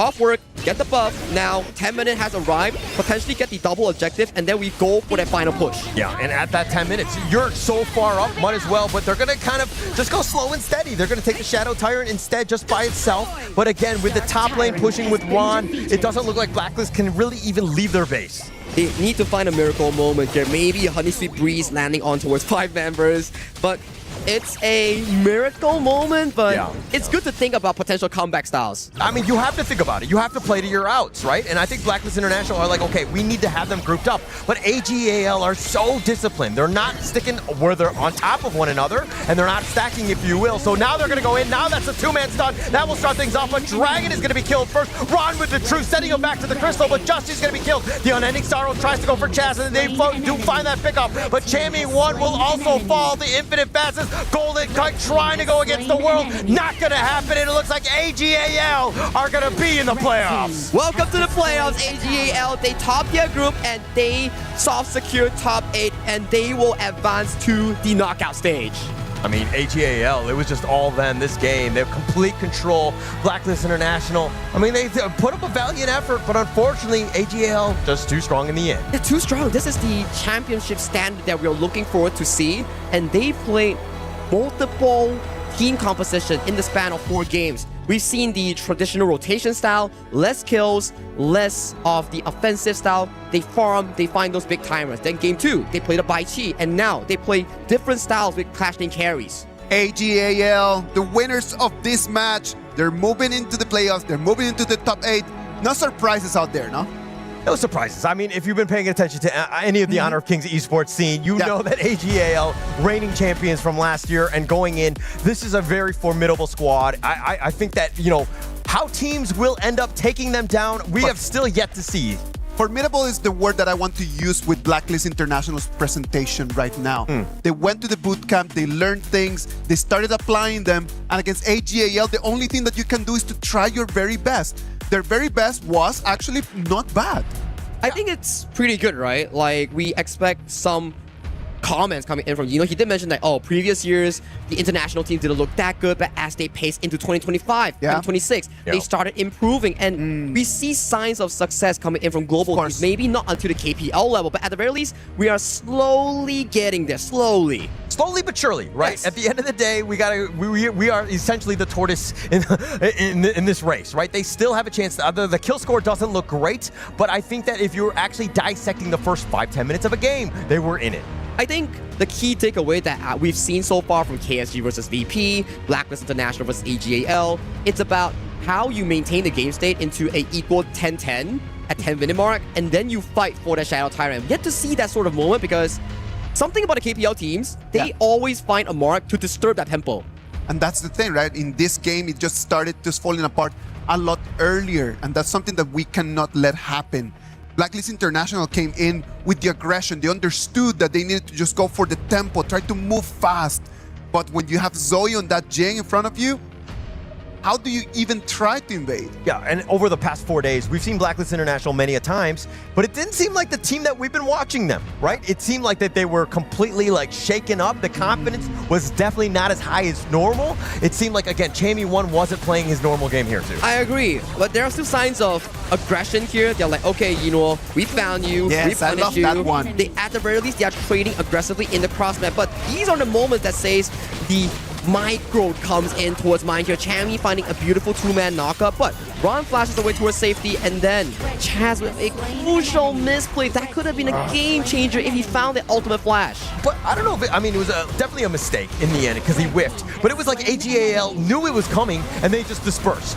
Like they were like, okay, social distancing, let's go. And everybody was on the same page with that. And this was the crazy part. They're like, hey, you're 4 people. I'm coming in. Yeah, and I mean, Blacklist, this is that 1-10 attempt. We gotta hold, we gotta get in, but Dragon going down early made it very difficult, and you could tell Zoe was just on another level in terms of net worth, and his damage just cleaning house. He's just flexing his EPM on that Jing, right? Just dashing back and forth, resetting the spell, utilizing the mirror domain, and in the end, it was an 11,000 gold lead at the 11-minute mark. GG goes over to set of AGAL as they qualify into the playoffs. AGAL, amazing performance by them.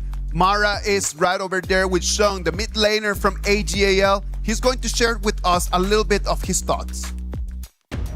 Shang, congratulations. Another strong performance. Now, for other teams, a win is just enough. It doesn't matter how, as long as they win. But for a title defender like you, a championship team expected to dominate all the other regions, what does a satisfying performance actually look like? The world wants to know what is the standard expectations for AGAL against everyone else.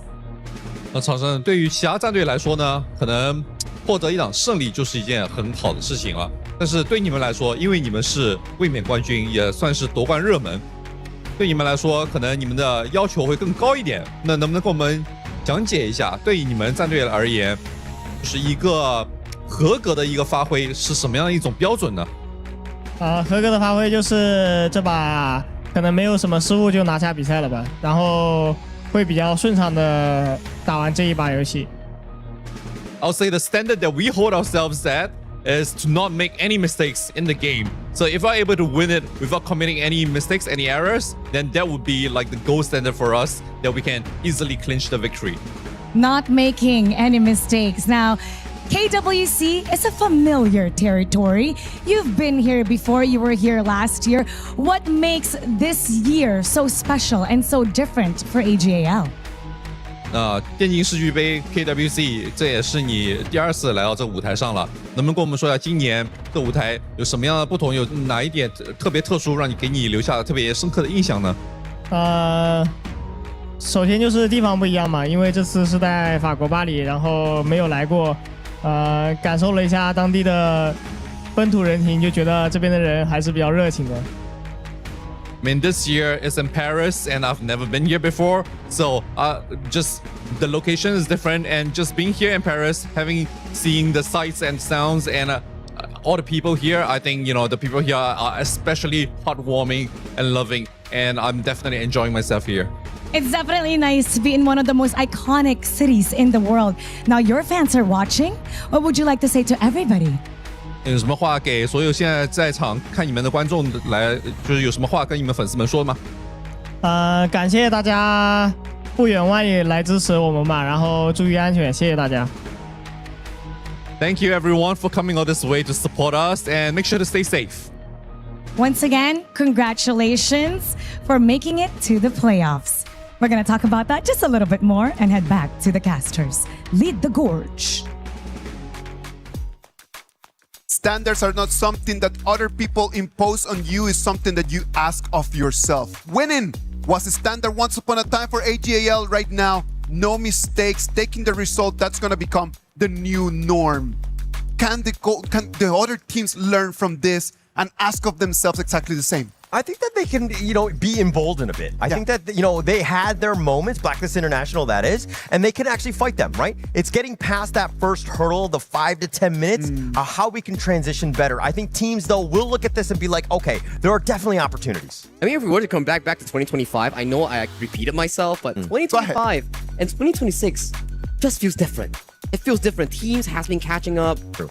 And then teams has been going towards boot camps that's set up by HOK Esports, and that just shows how much teams are actually willing to actively grow in the HOK Esports scene. If you love something, you're gonna work hard to be the best at it. Exactly what the other teams are just looking at it right now. They look at AGAL, they see how good they are, and they're like, you know what? Let's try to apply some of those things, some of those characteristics into our daily job. What about if we look at the bracket so we know exactly how the tournament is moving forward? The group stages right now, the first rounds are all done. All of the upper brackets have finished. And then the Group A, AGAL, is going to be the first team advancing to the playoffs. Yeah, what a great day. I mean, for Group A, we just saw AGAL steamroll. There were definitely some moments. It was a little bit close, as we talked about here, but congratulations to AGAL as they move on. But now we go into the elimination matches. Yeah. It's going to be Team Vitality, MIBR, and Loss. And this is always an interesting one to look out for because MIBR Loss and Team Vitality or the IKL Chalk BR teams, they don't have much of beef against each other, but it's just so that every KWC, you see one IKL team and one Chalk BR team fighting for their lives. Yeah, always, right? It's always about that drama. I mean, normally these two teams don't have that, but I feel like we need to engineer it as we go into Group B here. Those matches are going to happen on the next days.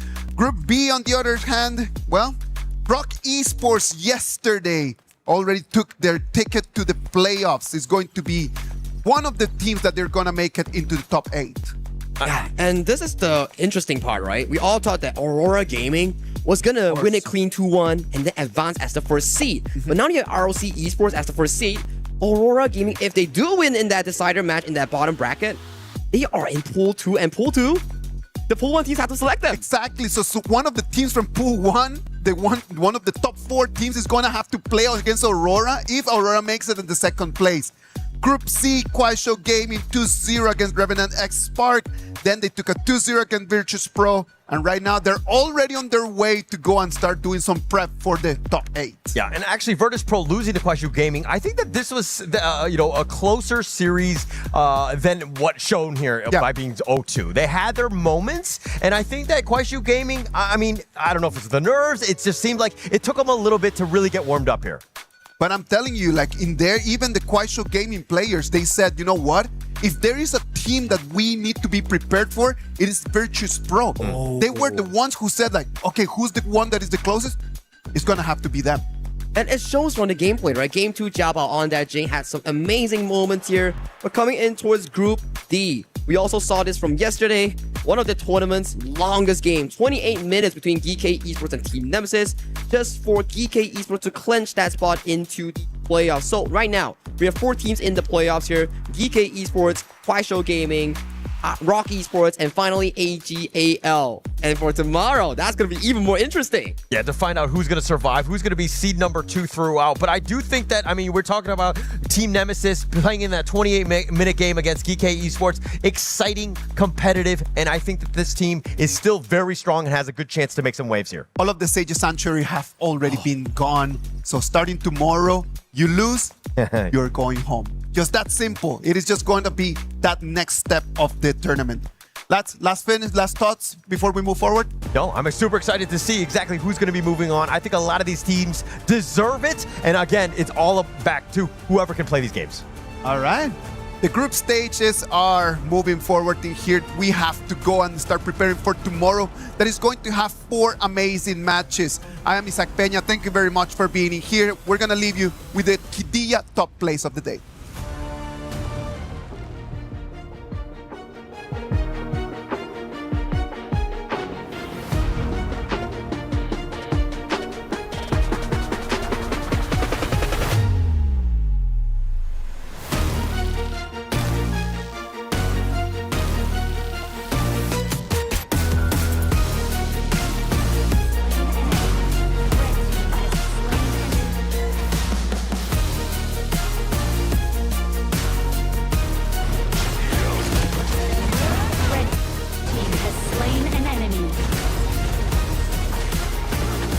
Red team.